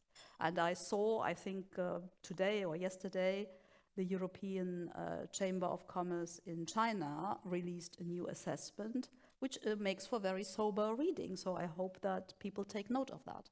And there was a time, maybe it's a controversial question, but there was a time in which delegations would go on an official plane, the politicians, the government, and they would take in the CEOs too of their countries. A lot of people now look at that and they go, well, maybe it was a bad idea. Maybe there should be a stricter separation between who you take on the plane and why are you taking some people on your plane to go into a government meeting. Is that something that at this point you would say, just like you talk about, we have to diversify, you also have to diversify perhaps where the soft power and who you're giving it to within your country? Well, I think, first of all, this idea of these trade missions, etc., is probably something that needs to be discussed more with member states. It's not something the Commission is in general doing, because we don't have that sort of approach, and we are not doing trade promotion. This is very often linked to trade promotion, which is what member states are doing. Now, I think that you need to look at, do you give exclusive access to certain players rather than others? And that is something that we are also looking at in the context of civil society dialogues. How do we engage stakeholders? So you have to make sure that you do not have an inbuilt bias in that. That is why it is so important that we have these domestic advisory groups for all our trade agreements. And the one with Canada, I think, is functioning very well. And there you have to have room. Yes, you have to listen to the business side, because they are the ones who actually, in the end, do the trading. So you need to make sure that you are not doing things which may work in your ivory tower, but not in real life. But you also have to have, when you say business, you also need to have the trade union side, because it's not just, it's not just the employer side that is doing this, but you have to have the trade unions there. And then, of course, you have the wider societal concerns, which are represented by other civil society players, and you have to make sure that you talk to the environmental NGOs, the climate activists, the animal welfare people. So I think the main thing is that you have an open process where you can be sure that you get input from different sides. Now, we still have business missions going on, so I don't think that in principle is changing, nor should it change. Take the raw materials partnership we have with Canada. That only works if you involve the people who actually are supposed to do the investment and to see what does it take to get such a raw materials partnership off the ground. So I could perhaps answer your question by saying maybe you need even more of these trade missions to more destinations rather than putting all your eggs in one basket or in one country. And perhaps a different sitting arrangement too, Yes. within the plane. I've never been on such a plane, so I wouldn't know about that. You've never been. That's No, as I said, it's not really the way the European Commission does business. So this is very rare for the Commission. And, I want to ask you about CETA in particular. Of course, this is the pack for this, event that we've done. We've talked about the numbers, the implications that it has, who's benefited. We've had chief economists on both sides saying some of the concerns at the beginning stage perhaps may have been amplified and did not materialize after 5 years, or 5 years later, you have a more nuanced picture. Now, going beyond just the economics, this deal, and just being very frank, had very bad press at the beginning. 5 years later, we're sitting here, we have SMEs that are coming, to the event. We have the chief economies, we have the data, and we have European companies that say, I only broke into this market because the tariffs kind of allowed me and gave me a competitive advantage I wouldn't have had before. So is there something in the messaging perhaps that was done badly, that could have been done differently? Is this a national politics that politicized perhaps trade to their own domestic agendas? Why does it seem at times there's such a huge gap between what one part of the deal says and then the perception of it and the public opinion? I think that is a very interesting question we have to go back to. I think that actually the criticism of CETA was criticism of TTIP by proxy.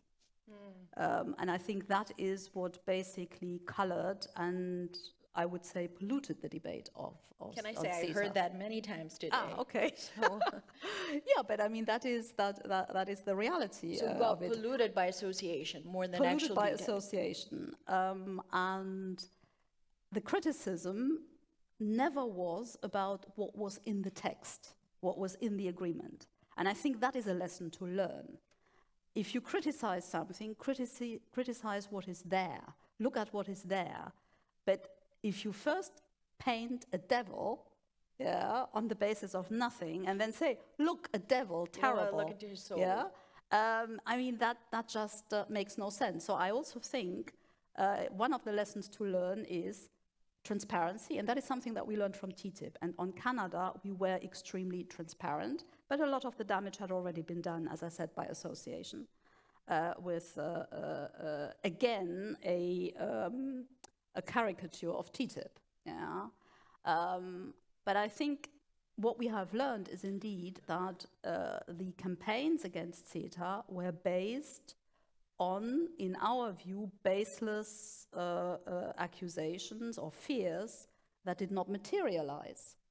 But it's very difficult if you say, okay, you have a concern about a respect of food safety standards in the EU. And you say, but it's written black and white that everything that enters the EU market has to respect our rules, just like everything that enters the Canadian market has to respect the Canadian rules. So it's there. We can also explain to you how the control process works. And then they say, oh yeah, that's what we are saying now, but that's not what's going to happen in practice. It's very difficult to argue against fears. What you try to do is to basically show that you take the concern seriously, because obviously food safety is a very serious concern. And legitimate one. And the legitimate one, absolutely. But some people don't want to be convinced, and then there's very little you can do. It's very different if you manage to get into a discussion, as we also did in the context of CETA, when there were fears or concerns about how would the investment protection part work out. They say, well, let's build in additional guarantees then, so that we prevent the fears from materializing. So you can also deal with these fears rationally by saying, well, let's put in belts and braces and whatever else you can come up with. But once you have that, and it never stops, there is a certain, sometimes there is a certain irrationality of the debate that is very difficult to get through. And do you believe in the next, maybe not months, but potentially in the short term, 1 or 2 years, that element of irrationality, in your view, may become more rational? Do you see this materializing in the R word, more ratifications to come? How do you project that? Well, I think on CETA we obviously have the benefit of this provisional application. So many countries, I mean, okay, we have already 16 that have ratified. There are others who are now in the process of discussing ratification, and for them I think it's beneficial that they are able to discuss this ratification against the backdrop of 5 years of experience with application. So that is actually helpful, and that's what we are beginning to see now. So I see a new dynamism in the ratification of CETA, and I also see that the geopolitical situation has in general change the debate about trade policy. Because so the resiliency argument is obviously a lot more convincing to people than the efficiency one. And I guess you're also, not to name names, but if you're the German chancellor and you get on a plane to hunt for LNG, essentially, on a plane to Canada, then isn't that an incentive, perhaps, to have maybe not just get it done quickly overnight, but doesn't it show you that perhaps doing business overall with France may actually get you something you need? Well, I think that is certainly what I see at work. I mean, from the European Commission side, we are obviously trying to support the efforts of member states to ratify to the extent we can, but the responsibility for ratification is with the member states. Some come to us and say, can you help with this or that? And then we try and do that. But of course, everyone has to take their responsibilities in this. But I do see indeed that it is getting easier. We see progress and a new dynamism on national ratifications. And I also see more appetite for other trade agreements. I think we will also see progress on Chile and Mexico very soon. And I think that is a good thing in this perspective of diversification, but also in the perspective of putting global trade on a more sustainable basis. And you mentioned trade deals that may happen or may get facilitated, but there's always the one that is, I mean, everyone knows the one that I'm referring to, right? This is Brexit, of course. It's the never-ending one. Oh, I thought about another one. Oh, you were thinking about which one? I was thinking Mercosur. Oh, of course, because of well, we can go into that too. But the reason why I wanted to ask you about the UK in particular is there an element in trade, once you have the deal, where you just need to have a good personal connection? Is trade also about the personal, I don't want to be too French, but the personal touch that you have with the other person? Because there's something that we've heard here repeatedly, which is this is an easy relationship, is an easy collaboration. That's why dealing with Canadians and Europeans, it's easy to some extent. When we look at the situation with the UK government, it's been, I mean, I've lost track now how many years it's been going on now. And it always seems that there's an element of trust, no pun intended, that just doesn't work. Is there at one point something that just the politics prevents what is obvious good trade, or is it bad trade that's mortifying politics? Well, first of all, let's not get carried away. Make no mistake, the Canadians are tough as nails. Oh yeah, okay. So let's have no illusions there. And good for them. So I mean, but negotiate in better faith, perhaps. Well, look, I think the issue with the UK agreement, you cannot compare to another trade agreement, because normally with a trade agreement, you reduce barriers. With the UK, we were in the process of recreating barriers, because that was their choice, and they choose not only to leave the EU, but also the customs union and the single market. So that meant that they had opted for the least close relationship. That was their political choice. That choice has consequences.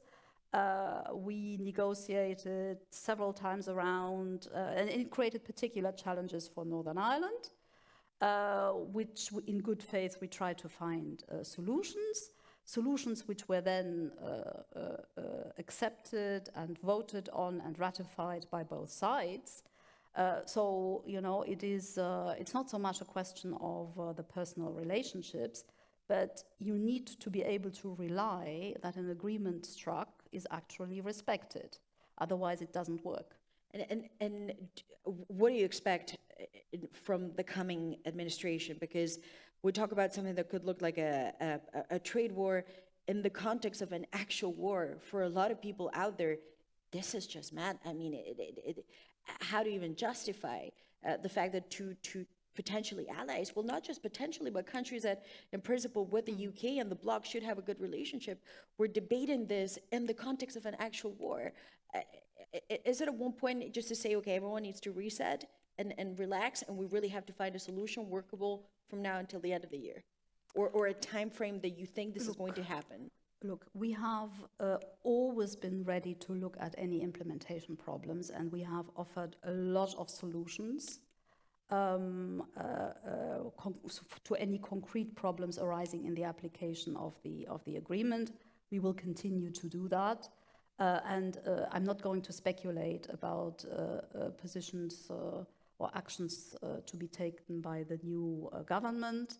I can tell you where the EU stands. It's exactly where we've been in the last few years. And you are absolutely right. The UK is a partner and ally that is more necessary than ever in the current context. We are working well with them on the sanctions against Russia. They are shouldering a lot in terms of military support to Ukraine. We very much respect that. So there are also areas of good cooperation. I think the UK has just to overcome its Brexit nostalgia. I don't know why we are still talking about Brexit. The referendum was 6 years ago. So, I mean, we have to find an accommodation that works in this new situation in which we are. The Commission, the EU, has always been ready to look at any concrete problems and offer solutions for concrete problems. And I wasn't planning on asking about this, but since you brought it up, I might as well just go for it. Mercosur, I mean, this may be actually, I don't want to say older than I am, but it may actually possibly be, you know, this debate around it. I don't want to say my age, but it could actually be. So really, what is the fundamental issue here? I mean, it's, no, I'm not going to say it. Ultimately, when does it go from, this is a perennial joke, we all laugh about it, to, this is a huge market, potentially beneficial for two sides. When can we get into the core of issues in this? Well, I think we will have to, and that's what we are working on, we will have to complement the agreement as negotiated by an additional instrument that deals with the very real challenges that we are facing in terms of deforestation in the Amazon. And that is what we will have to work on. That is not something where you have a quick fix like that. But that is what we will pursue, and then we will see how we can move this forward. And just as a final question before we bring in the rest of our panelists, because the chairs are not empty for no reason. There will be more to come. I did get someone who, in the break though, asked me this question, and I promised I would put it to you. So now that you're here, I'm going to take the opportunity. Who said, well, she told me there's all these huge trade deals that we talk about that are beneficial and so on, but I don't see it in living standards. I don't see it in a real improvement in the well-being of society. And I guess this feeds into a bigger conversation of inequality around, which is perennially around the economic system and whether this new phase of capitalism actually works. Is there a way where trade can actually be directly more beneficial to people? Will it take time?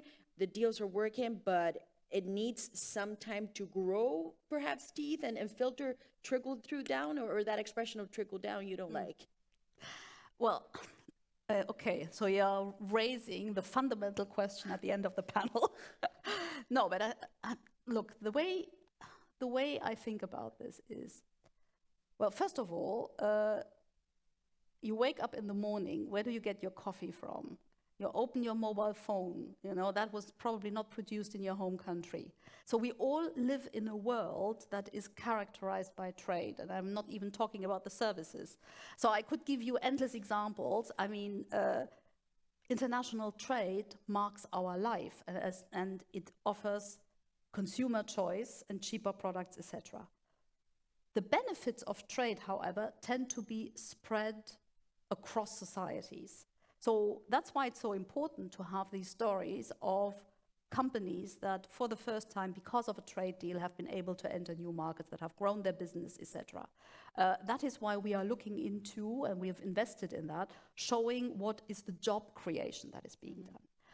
But it is very clear, so you have efficiency gains through international trade, wider consumer choice, etc. The possibility to do things with less resources being used, including natural resources. But basically, the distributive impact of trade policy has to be handled through the distributive policies, through the social system.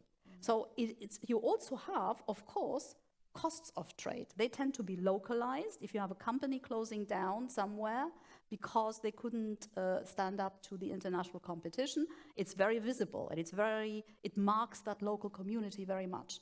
But then there have to be policies in place that compensate for that and that make sure that the benefits of trade are actually distributed throughout society. Where we have a fairness problem in trade and trade policy itself is in the international rules and the integration of developing countries into the trading system. That is something where we need to look at the trade rules themselves, because at the moment there are a lot of developing countries that find it very difficult to benefit from open international trade.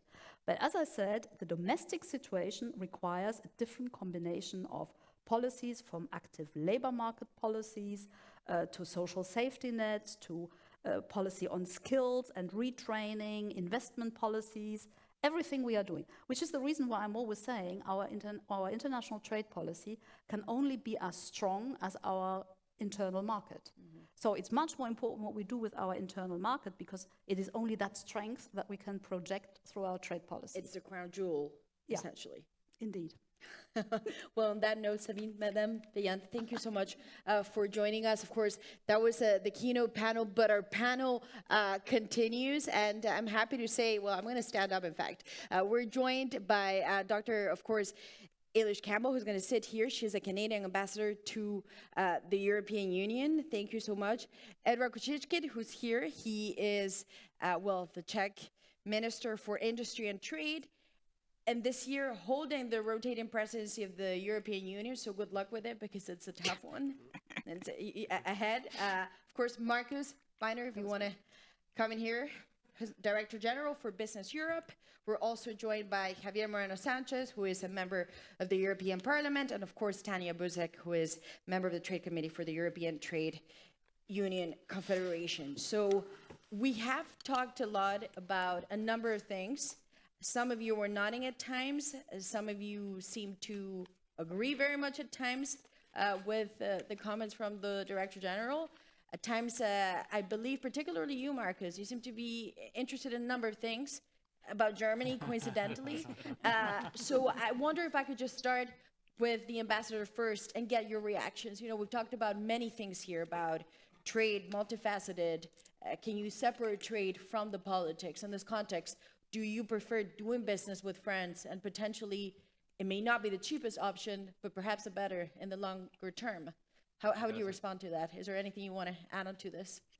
Sure. First of all, I'm thrilled to be here. And I want to dedicate certainly my remarks today to Mauro Petroccioni, who was the EU negotiator of this incredible agreement. So trade, and we'll talk more about this, and I think Sabine always does a wonderful job underscoring this. This is about people. This is about enabling and empowering millions, frankly, of people in many different ways. It's not just about trade.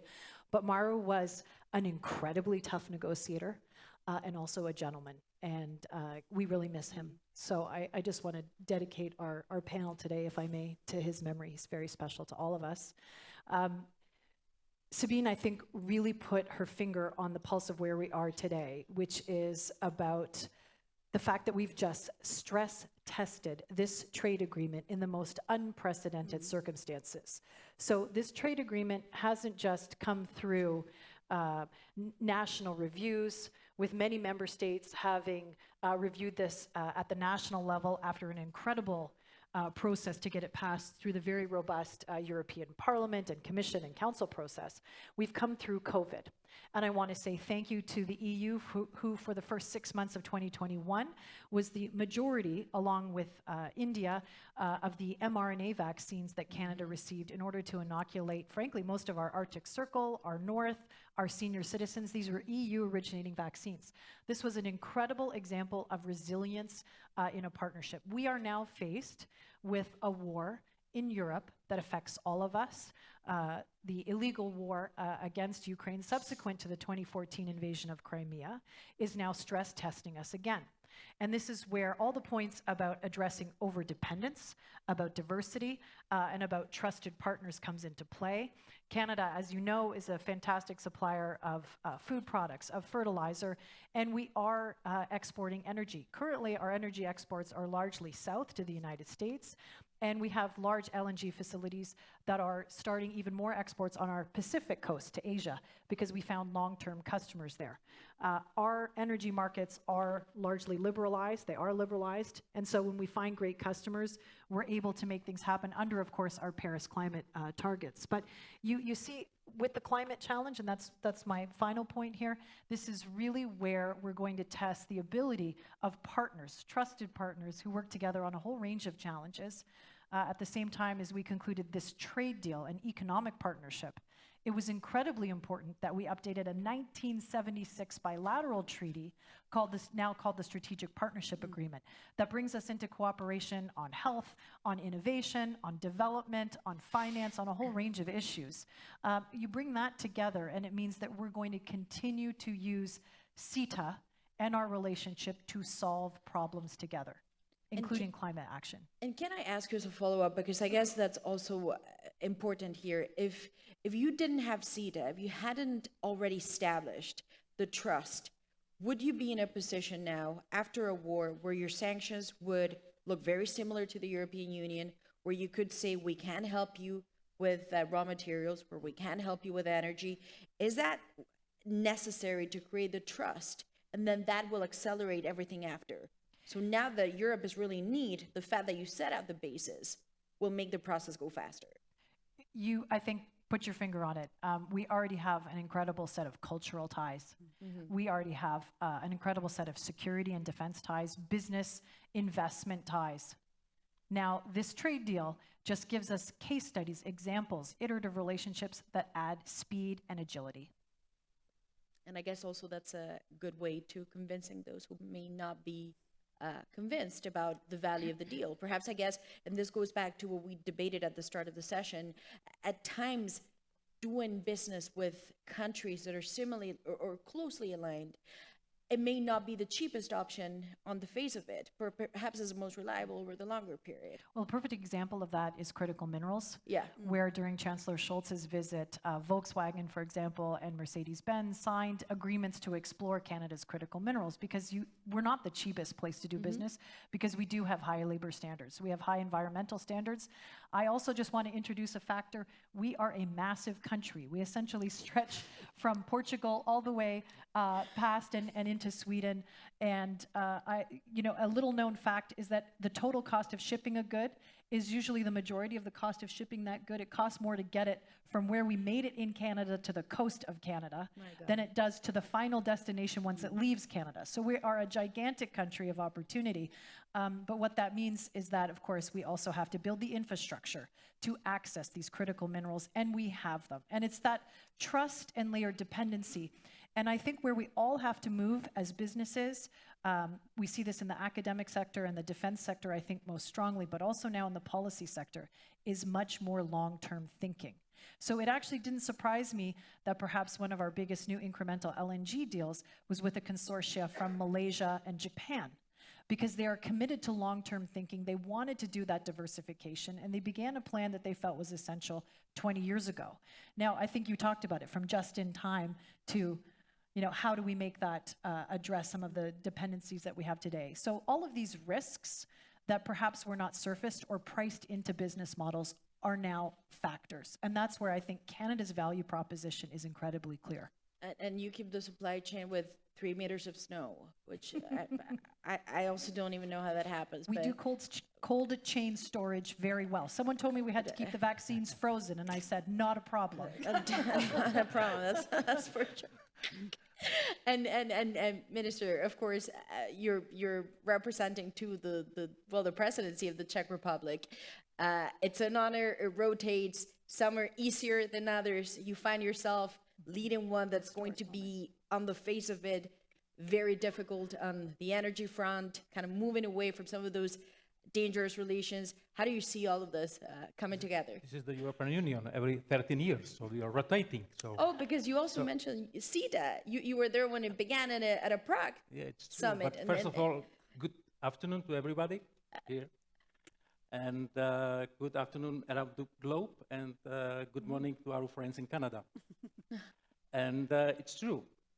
I was here from the beginning of this event. It's very interesting for me because I was on the beginning in 2009 when the Czech presidency was celebrating that time. And the first document started between Canada and Europe in Prague. It was a memorandum in EU-Canada summit. So I remember this was 6th of June. No, 6th of May. I remember it because 1 year after I was elected member of European Parliament. So, and I became member of IMCO committee.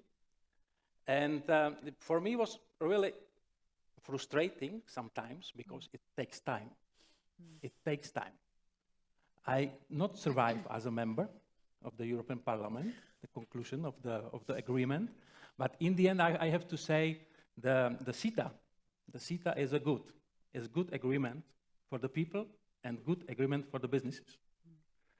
And if we can compare it with this 2009, because that time, 2009, we were celebrating also other summit, Eastern Partnership Summit in Czech Republic in Prague. And we signed almost the same document with Ukraine and other countries there. And European Union, we together, we work on that. And if I remember good, in 2013, few months before the Euromaidan events, that time Kiev government stepped down from the negotiation after the pressure of Russia. So, and here we are. So there were two agreements on the table. And one is good one, and one we didn't finish that time because the pressure of Russia. So, and here we are. This story is fantastic. Well, you find yourself... It's not fantastic, it's well, real. It's the timings of it, though, you know, it's almost like you've gone on this perfect circle. Is there a story, perhaps, or a lesson that you take away from this? It almost seems like you changed the dates and the parallels still stand. I'm really proud to represent the Czech presidency now on this event. It's true, but from other hand, we can learn that we cannot negotiate, we cannot deal with Russia. It's a simple experience from this time. You cannot. No, it's Flat impossible. You can see the leadership of the Poland, of the Czech Republic, on these Baltic states on the beginning of the war in Ukraine, and that's it. We were talking, we were explaining that really Russia is a danger. We have this experience historically. At this point, and we'll continue the conversation, but just to wrap it here. That's why we have to make the trade deal with the good and partners that they really are on the same place with the values, because we share the values. And believing that trade will somehow change values, is that the wrong lesson? Was that naive? You know that the trade is more about the business. Okay. And the politics about the power. You mentioned it also. And but we are on the south the good values. So it's not only to make the business and not only to make trade. We make also to fulfill wishes of our people and to fulfill our values. And some will say the cost now shows that perhaps not doing this in terrible ways. Marcus, finally, we're getting to you because I know you told me behind the scenes you have big feelings about CETA, and the reason why it has been applied in some countries, in some other countries don't. I guess you can guess where the gentleman comes from. Where do you come from? Do you want to tell them? What's your country? What's your nationality? Well, I'm Austrian. I mean, I think this is not a secret. but don't worry, it is applied in Austria, like in the whole European Union. But you mentioned for some countries in particular, it seems obvious business, but it doesn't fully seem to click. But I guess beyond the jokes, why is there such a huge difference of opinion with the same trade deal, depending on the member state that you're talking about? Is it the national politics? Is it the domestic agenda that somehow pollutes a trade deal that's viewed so differently across the same trading bloc? What is the sticking point essentially as to why this is not a universal, there isn't a universal diagnosis on this? Well, I mean, I think a lot of the truth lies in what Sabine said earlier. The CETA deal, the Canada deal, has been somewhat taken a bit hostage by the TTIP debates. And then anyhow, I mean, I still think we need a solid and good bilateral relationship with the US. This is why we very much support the TTC, even so this is not so easy lately. But it's a very important thing that we have it. And we fully support it, and it has been taken hostage somehow. So this is one. I think we also had a couple of years where trade had become criticized overall, wrongly, I would say. And I remember when the debate started, and this was around the TTIP debate, one of our experts said, well, couldn't we just make trade boring again? Well, and you know what he meant, actually. So that is not every detail is discussed in the white fabric, and what Sabine also rightly said, which sometimes is very difficult to explain to people who do not want to hear an argument. So we were, in many cases, fighting against, how to say, phantoms.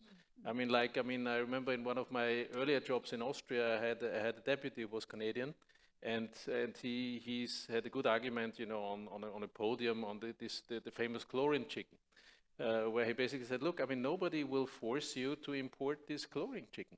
I mean, besides, I mean, you know, I grew up in North America. I can tell you it's rather higher standard. But if you want to go for the salmonelles, I mean, you are free. Feel free to do. So nobody will impose this on you. So we had all these debates. I'm feeling that it's a bit changing again. For reasons we know that, I mean, it's always very difficult to showcase the benefits of trade, but I think we have seen in the pandemic, we have seen now, where disruption leads to. And that, I mean, all at once, I mean, certain things are not available anymore. And this is not something people like. I mean, look at Brussels Airport. You might see these running bans, they are at the standstill since months. And this is certainly due to that certain spare parts are not available. And this is little things. And the more we have the disruption, the more we will see the things. And I think people realize that this is not a good thing at the end. And of course, we need to explain better that actually there's almost nothing we can do on our own. It's so interlinked. And of course, if we try doing, I mean, we will simply be much poorer. And this is the simple truth. We will need to try to get across better. Because, I mean, you started from my home country, Austria, where, I mean, I think meanwhile the debate has changed again, but there was a moment where, like the Netherlands, actually, I mean, this is two countries which live from trading and which live from having the world as a market. And then you end up having trade skepticism at some points. There's many reasons for this. But to take Austria as an example, I mean, and I remember the history for a very long time. In every step of opening up, be it becoming member of EFTA, getting closer to the EU, becoming a member of the EU, opening up of the Eastern countries, all these steps came with skepticism and fear. And the truth is, all these steps were enormous steps forwards as far as wealth is concerned. And it turned out that the companies, they really made the way. And I think this is the message we need to get across. But coming back to CETA, I think CETA is a good example because I'm not so much a friend of this friendshoring idea, because I think it is simplifying. You cannot categorize the world in friends and foes. And there's, I mean, of course, there's clear friends like Canada is, but there's so many shades of gray. And I mean, is India not a friend because they buy the Russian oil? You know, I mean, there's also a lot of interest, which does not automatically mean that you are a friend or foe, whatever. So I think this is a bit too much simplifying, and we cannot limit ourselves to only deal with clear-cut, as Sabine said, clear-cut democracies, because first, I mean, this will simply be too small a market. And second, I mean, I also think it's still better to trade, because as much as there's this German word, Wandel durch Handel, so change via trade. And I think this became, how to say, out of the fashion wrongly, because it might have been oversketched. It's true that if you trade with countries, it doesn't solve all the problems. But I think if you trade even with countries where it's not so easy, it still improves the situation. I mean, there's exceptions, of course. I mean, when we think about Russia, I mean, the sanctions are, of course, right and justified. This is a different story. But otherwise, I still think that trading with countries which are also difficult in tendency make things better, or like Sabine said, helps us to organize the relationship with these countries and with these markets. But coming back to the CETA, I think if there is a friend of Europe outside Europe, I mean, it's really Canada. And honestly, when we had these shows, when we had the Canadian ministers needing to go to Namur and other places to convince people, I was really embarrassed. And I thought it was really great that we did this to the Canadians, because they were patient enough to stand it. And I think the end result was really positive. I said today, in exchange I had with a German group, I mean, I will have the honor tonight to speak on 5 years of CETA provisional application. Of course, I would love to see it ratified. And I think there's movement. I mean, the fact that it has been ratified in the Netherlands, this is very positive. I hear this morning from the German minister that Germany is back on the trade, and this might come. We are having now 3 pro-trade presidencies on European level. So I think we have an opportunity here, and we should seize it. Well, let's go now to Javier Moreno. Of course, you represent the European Parliament. The European Parliament, of course, always likes to say, and well, this is like the Holy Trinity. It's the Council, Commission, Parliament. At times it's not so holy. It's sometimes a complex relationship. But of course, you say that if anything, we're the ones that can instill some legitimacy to all of this. First of all, do you feel like you're not being heard enough, that your feedback is not taken into account the way it should be? And then secondly, if you do claim to speak in the name of the European people, like you're voted in a system that perhaps is not perfect, because a lot of Europeans, when they vote, they don't know exactly what they vote in the European Parliament either. At that point, then what's your political message when it comes to trade? Thank you, Maria. Juste 10 secondes pour saluer nos amis canadiens en français, parce que nous avons eu une longue session en anglais, mais c'est aussi une langue officielle au Canada, donc juste dire bonjour à nos amis. Thank you to the Commission to invite me for this celebration. I was supposed to be in Canada with the EP delegation with Canada to celebrate there, but that's life. It has been to be postponed, so I'm very happy to be here, because in this afternoon, we see that it's more than a comprehensive and trade agreement. It's more than that. It's more than that. And if you want to look at that, look at what Prime Minister, when he came to the European Parliament, the speech he made at this time, it was clear that we share the values, but we have also cooperation on terrorism, on migration, on climate change, is more than just a trade agreement. Having said that, it's not a question of friends. It's a message to anti-trade people, because as always said, the Canadian people is the most European people outside Europe. So if we don't have an agreement with them, stop. You will be dismissed, Sabine. I'm sorry, but no trade, no trade anymore. So now, to be serious, you are right. We have our say to this issue. And we say yes in 2017, more than 400 votes in favor. It was not easy. And we have discussed that this afternoon, the mood has changed. And it's not easy to explain to the people. And it's one of our roles as parliamentarians. I think we have 2 big roles to do. As parliamentary diplomacy. The first one is to put pressure on our colleagues, national colleagues, regional colleagues, to ratify this, and to our government. We did that in Spain. It's okay. Now we ratified. And the second is to go to the people and explain the win-win. It's a win-win game. And the problem is that the mood is anti-trade. I was joking with Pascal Lamy, the former Commissioner for Trade and the director of the WTO, said 20 years ago when we were speaking about trade, okay, we did our deal, it was more or less okay.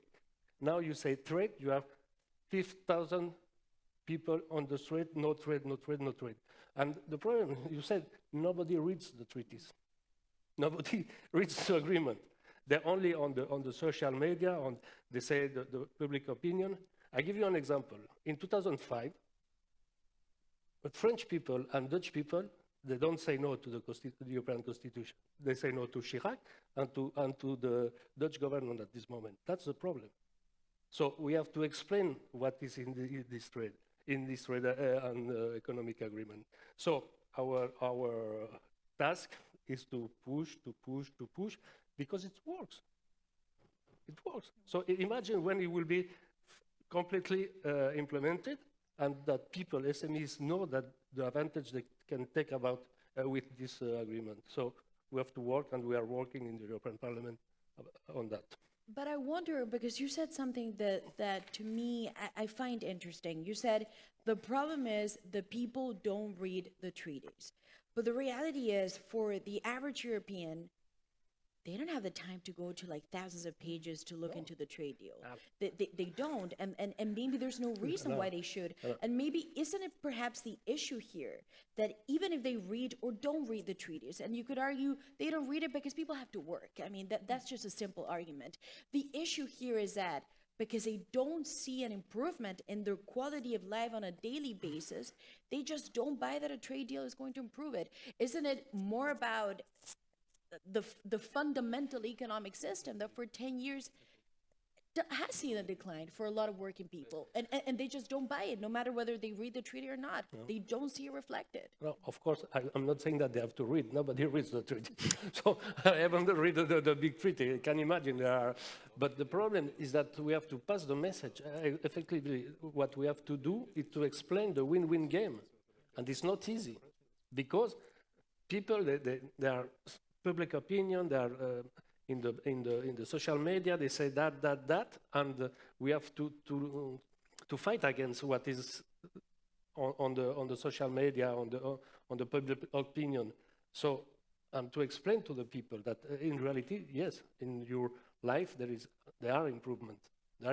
And as you say, trade is when you wake up, you say trade is in your coffee. It's everywhere. So they have to take to be aware about that. Can I just add? It's not easy. I think it's really important that we also say that we're here today to talk about Canada-EU trade, and not all trade is equal. And in that sense, we are now, and I think this is the next generation of trade policy, layering in what were previously considered either adjacent or totally divorced from or even absent areas of policy, and we are now layering those in. I'll give you a concrete example. The ILO core labor standards, which I'm sure we'll hear about. Canada has implemented all of the core ILO labor standards. If you want to talk about the right to strike, or you want to talk about access to healthcare, let me say one more thing. Canada is fully supportive, for example, of carving out certain cultural industries, which we think are essential to social life, from trade agreements to allow for the protection, in our own case, for example, of the French language. That's just one example. Or public health care. I think it's really important as we then start layering in, for example, in our latest trade agreements and in the EU's latest trade agreements, certain aspects of environmental multilateral agreements are enforceable, as are labor provisions, as are human rights. We will layer all of those things in. Canada has shown the ability to continue to create what I would call socially relevant living trade agreements. So we're talking about this trade agreement, and I think it's really important when I talk to EU and Canadian citizens about this agreement. It's really important to hear what they feel are their concerns, what may be missing from the deals, and to provide assurances, kind of to build on Sabine's point. I say, don't leave trade alone. It isn't just about trade. It's about integrating these other aspects of our social life that are important to our well-being, and making sure that these agreements remain relevant to people. And in this case, I think our mission here as Canada and the EU is to show the world what a healthy, functioning, socially relevant, environmentally conscious deal looks like. So you know, say it's not about read the 50,000 pages, it's show that the implementation to people work and nobody's going to have to read anything. They will just see it, essentially. If the Sure. implementation is correct, then people will perceive it. And tell me, have to get to the implementation. So we still have to overcome that, and that remains the problem, that very often in these discussions you have theoretical debates about possible risks that people are afraid might materialize. And that is very difficult to tackle. I think when you have an agreement that is up and running, and a progressive agreement like the one we have, and one which is adjustable, it's a living agreement, as you said, then you can show that by saying, but we are tackling these issues. But when you have an agreement that has been a text that has been negotiated, and you put it forward for conclusion by the member states, by the European Parliament, etc., then you still only have the text. So we have been working a lot on what we can do to explain what we are doing, because people have a life. And they are not like DG Trade paid for negotiating agreements. Or exactly. So basically, we have created a lot of transparency. We are relying on our civil society dialogue, on the engagement with civil society to also act as transmission belts for information, so that we have people who are investing in checking what is this doing on investment protection, what is this doing on labor rights, on environmental rights, etc. But we have to rely on multipliers for this information. So what we are trying our utmost in terms of transparency, and I think there we have really moved a lot on from TTIP, when we said, but you know, we are professionals, we know what we do, we will tell you when we are done. I think we have really opened up the process, but you know, you still have to overcome this hurdle that at some stage people have to say, yes, this looks like a good agreement, let's get it onto our statute book so that I can start applying.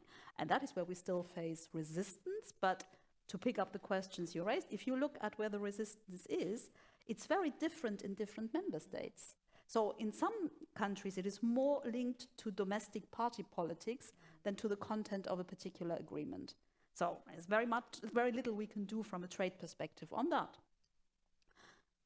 To your point on, is it because people don't see the benefits of trade that they resist trade agreements? I think in some countries, and I'm talking about my own here, life has been good. So basically the idea was, why should we take the slightest risk by entering into a trade agreement, which may even have the remotest chance of doing something we don't like? You know, we are doing just fine. The debate is different in each country. And I think that is something we also have to realize. And that is why it is important that we work with MEPs, with the European Parliament, also with the member states' administration, because they are the ones who are closest to their national debates and who have to shoulder these discussions. There will never be a perfect solution or a one-size-fits-all explanation that ticks all the boxes in each of the member states. Unfortunately, the EU will remain a complicated animal, but it's a big animal, and once it gets moving, you know, it's worth waiting for that.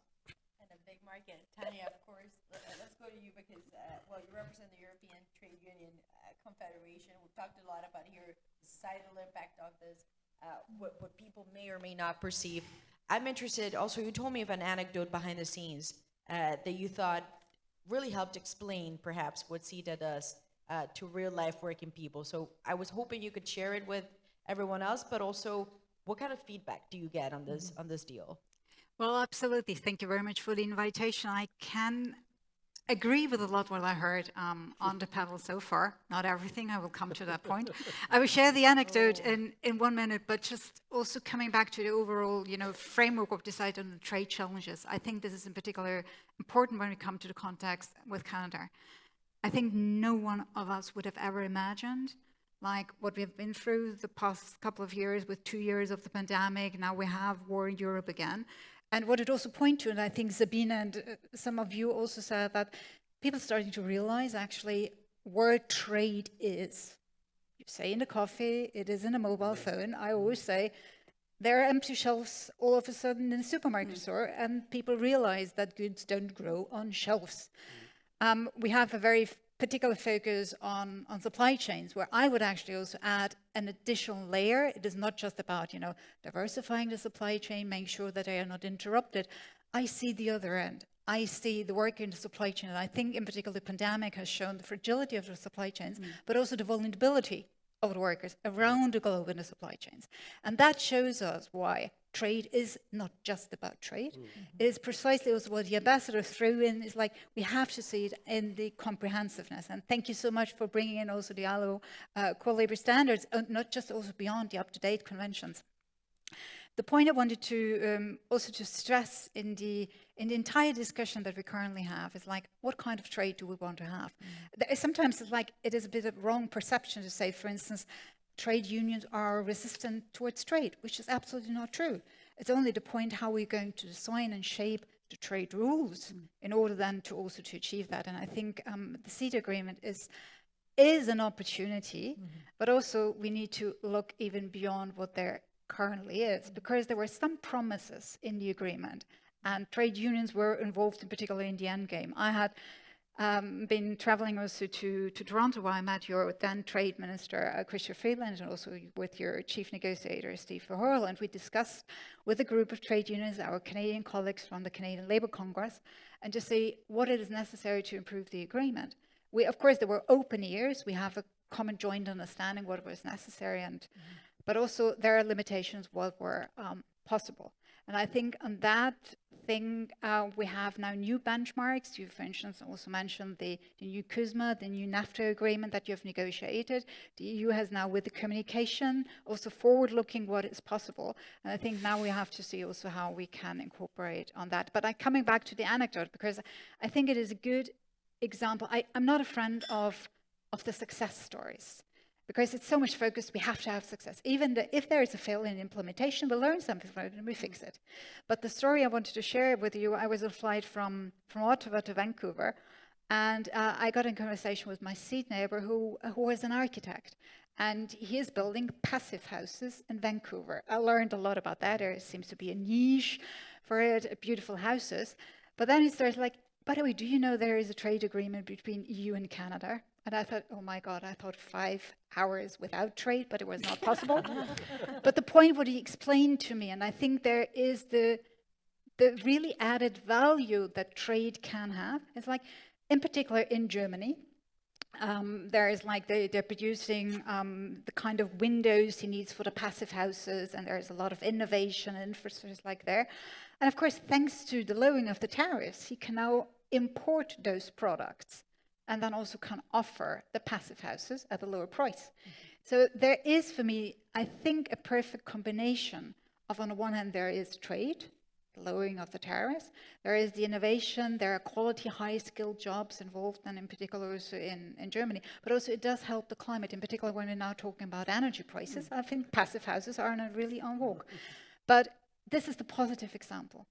But there are also negative examples, and I'm not talking about Canada, but just like in general on trade, if the purpose is, for instance, to outsource your production in a country where there are lower labor standards, where there is no right to strike, where we're also facing with forced labor. I mean, there is no particular focus from Canada and the EU on that instrument. This is important. But then it is not a win-win story.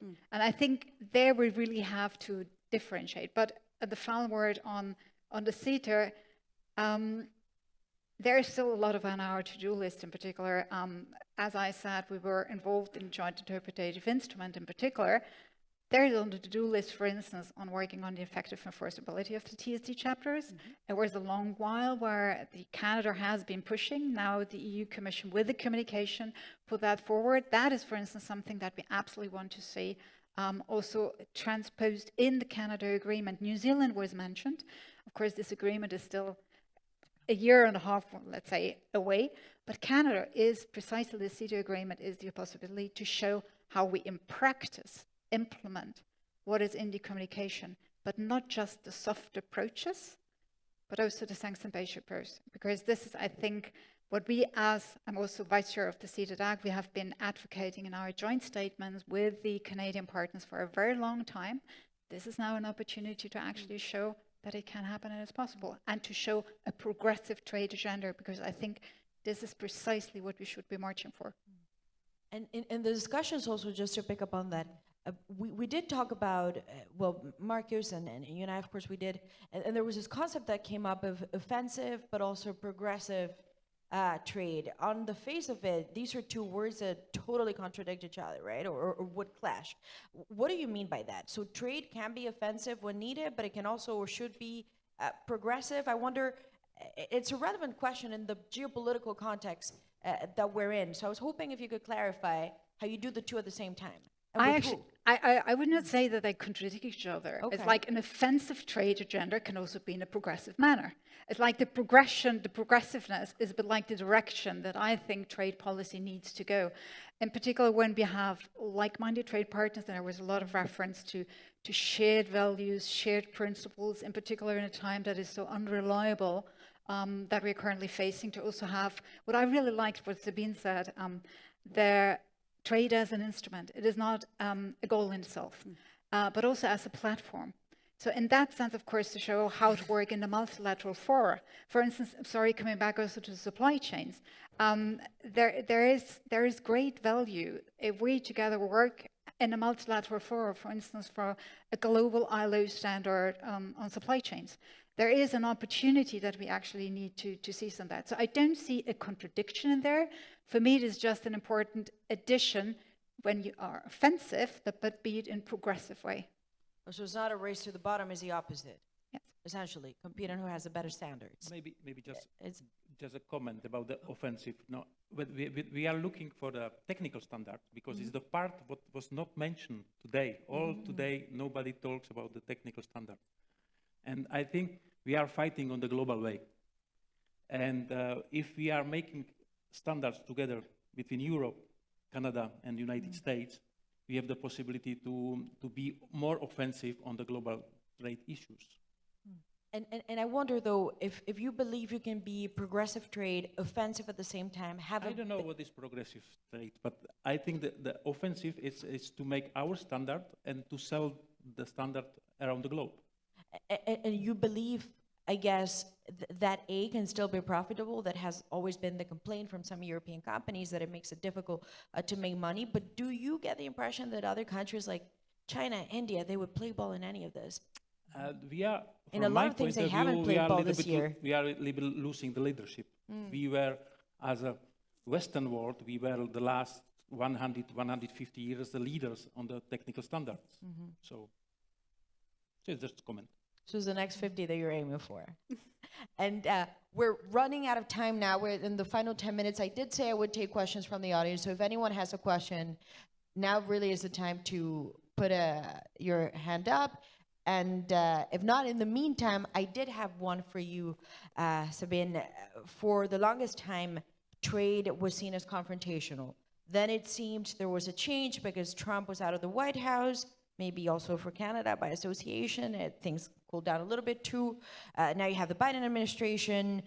With the Chinese, the fact that you have a new US administration also cooled things down with the Chinese to some extent. But now you find yourself in a world of sanctions. Countries that want to play in sanctions because they believe they're needed. Others that back out because they want to profit perhaps or make money in the leeway that they can get by not being aggressive on the sanctions. How would you describe the global mood when it comes to trade right now? I know you said it's not black and white, but how would you describe it? Well, I think the conversation about trade has been shifting for the geopolitical reasons. And I think that in Europe, but also in many other countries, there is a growing realization that we all suffer if the rule of law is replaced by the law of the jungle. So from that point of view, it's, and that is, I think we've not really made that distinction consistently in our discussion, which is about trade and what is trade policy. Trade happens in any case. Trade policy is there to create the ground rules. Exactly. What type of trade do we want? And that is where all these issues of labor standards, social standards, environmental standards come in. At the same time, we also have to be very careful. Yes, we've had a leadership role. We still have a leadership role, but it is being eroded through the Brussels effect. Because if you set the standards for the biggest single market in the world, and these standards respond to societal needs for regulation, people will say, well, let's take these standards because they also make sense for us and they facilitate trading. But now we see that there are other players on the block with big markets. China is particularly active in all standard setting organizations. So here the question is, can we make sure that technical standards, which are increasingly also societally sensitive because they are also about citizens' rights, they are about protecting freedoms, etc., can we make sure that we collaborate to set these standards? And trade agreements can organize that cooperation, and then we can work together in international standards organizations if we have a shared understanding of what these rules should do. But the point is, this is not about one side imposing on the other side their own rules. That doesn't work. We are very attached to our right to regulate, and rightly so. We make no excuses for that. And this is, written 500 times in the CETA agreement. Canada is equally attached to its right to regulate. And funnily enough, that is the case with anyone you speak to. So you also have to see what are common standards you can agree on, and their international rules like the ILO are so important. Multilateral environmental agreements with global adherence are so important because there you can say there's an international consensus that is the floor of guarantees below which we will not go in order to gain a competitive advantage. And then on that floor of internationally agreed rules, you then build cooperation in order to up the level of standards. But you have to distinguish between what is the part where you say below that we don't go, where do you put the floor, and then what can you build on top of that. And what you build on top of that, that is very much a living agreement. And that is why with implementing CETA, we are never done. Yes, at some stage, not too far in the future, we will be done with the tariff elimination. We will have reached the end point on that. But we will never be done with implementing or making the cooperation platform work. And to give you an example, your nice seat neighbor, the architect, in the future, he will be able to offer his services in Europe much more easily because we have managed an application getting close to the mutual recognition agreement for architects.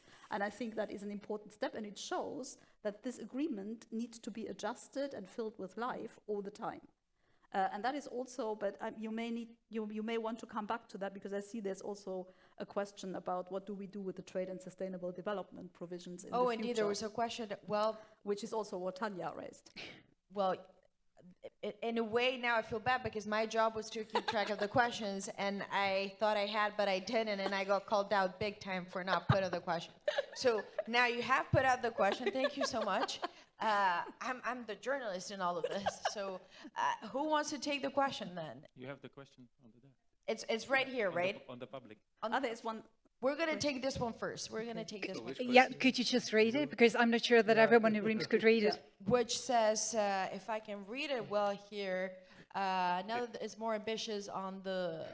Okay, well, it says here, now that the EU trade and development to the Great Agreement is more ambitious than the agreed on the CETA, that the agreed CETA 5 years ago, how does the Commission plan to bridge this discrepancy? Which I don't think this is a question because grammatically I don't think this makes sense. So maybe it's a one below.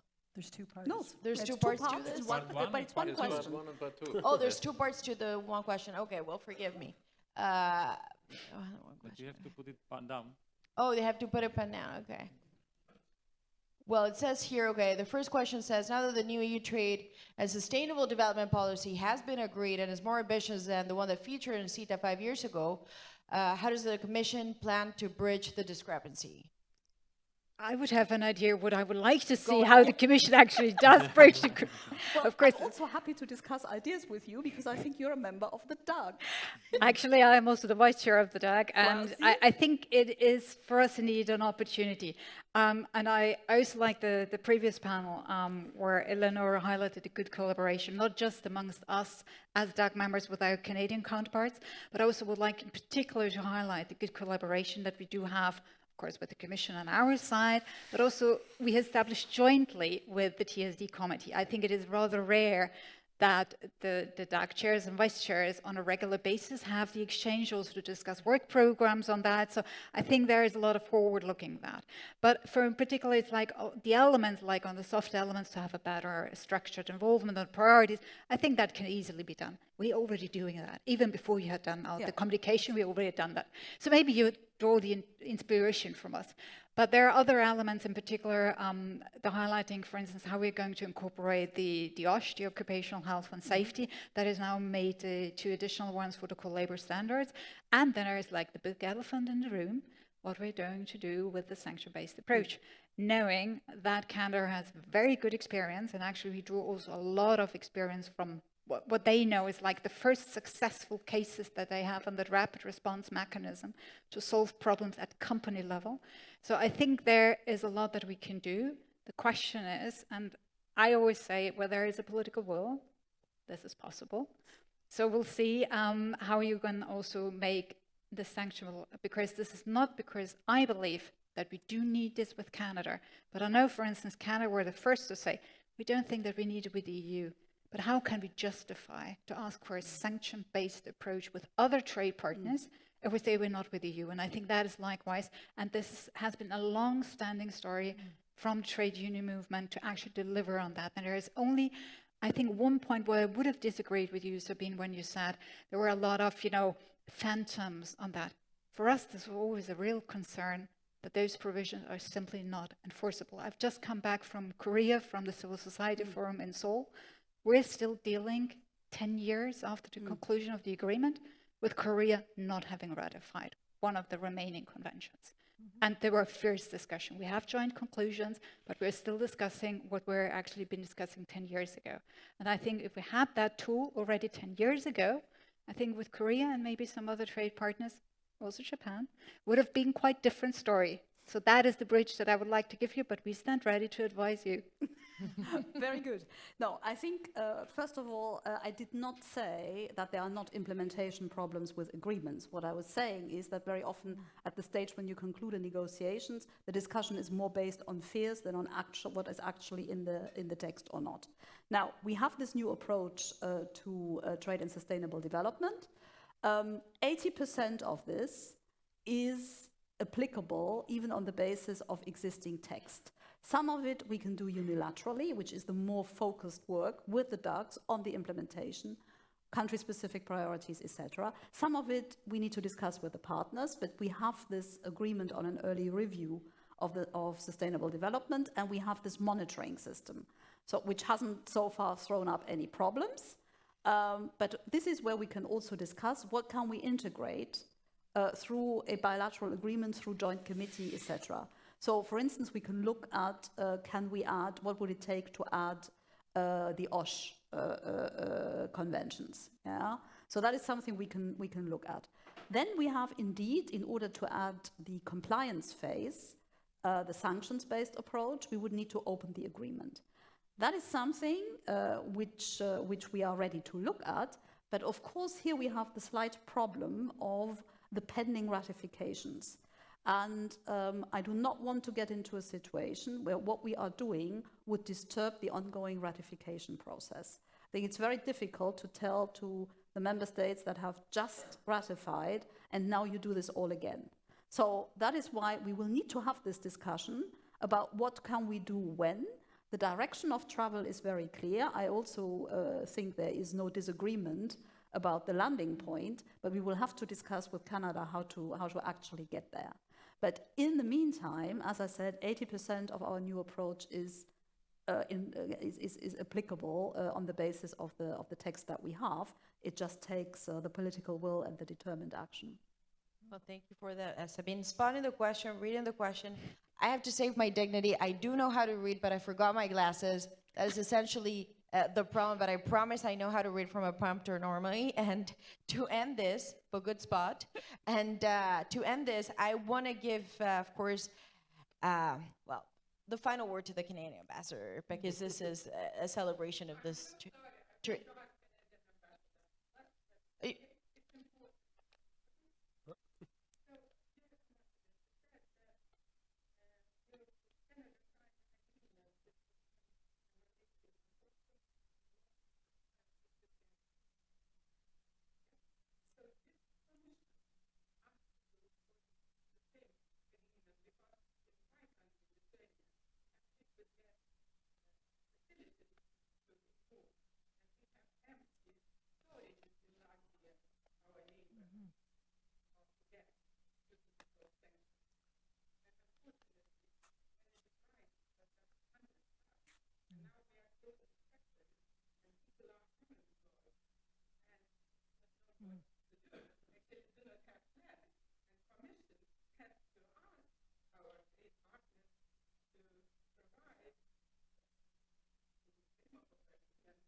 Sure.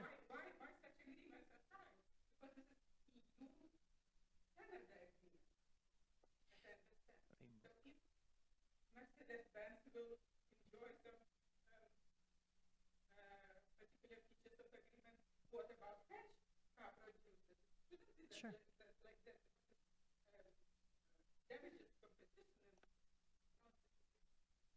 That's great.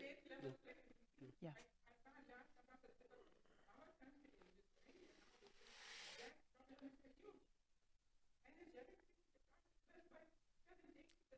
Mhm. I want to reassure you that you've asked.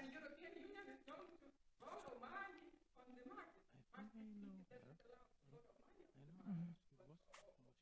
Sempre hay un espontáneo. I think so. Lithuanian member? I don't, Estonia. Yeah. You've asked an incredibly important question. So let me assure you that those negotiations, well, in fact, they're discussions, because Canada is ready to do partnerships and reach out to all EU member states, including Lithuania. And of course, it's individual member states and companies that have done some of the supply chain deals. And I also just want to reassure you that right now, as a trade partner that is incredibly invested in your security and defense, we will do everything possible, including even where current infrastructure doesn't exist. We are shipping more south to the United States so that we can, in fact, ship from US-related East Coast facilities. There is nothing Canada won't do to support you right now. As you know, Canada also has Canadian forces based in our NATO members on Operation Forward Presence. Our largest battle group outside of Canada right now is in fact in the EU, in Latvia. So we're with you every step of the way. We're going to talk after this so I can add some more details. But I think this last question really brings home for me what we've heard from this whole panel, which is frankly, there's not a single question you can't ask a great partner. There's not a single question you can't ask Canada. We will be transparent. We will be clear about what we're implementing domestically. We're going to continue to modernize this agreement with all of you.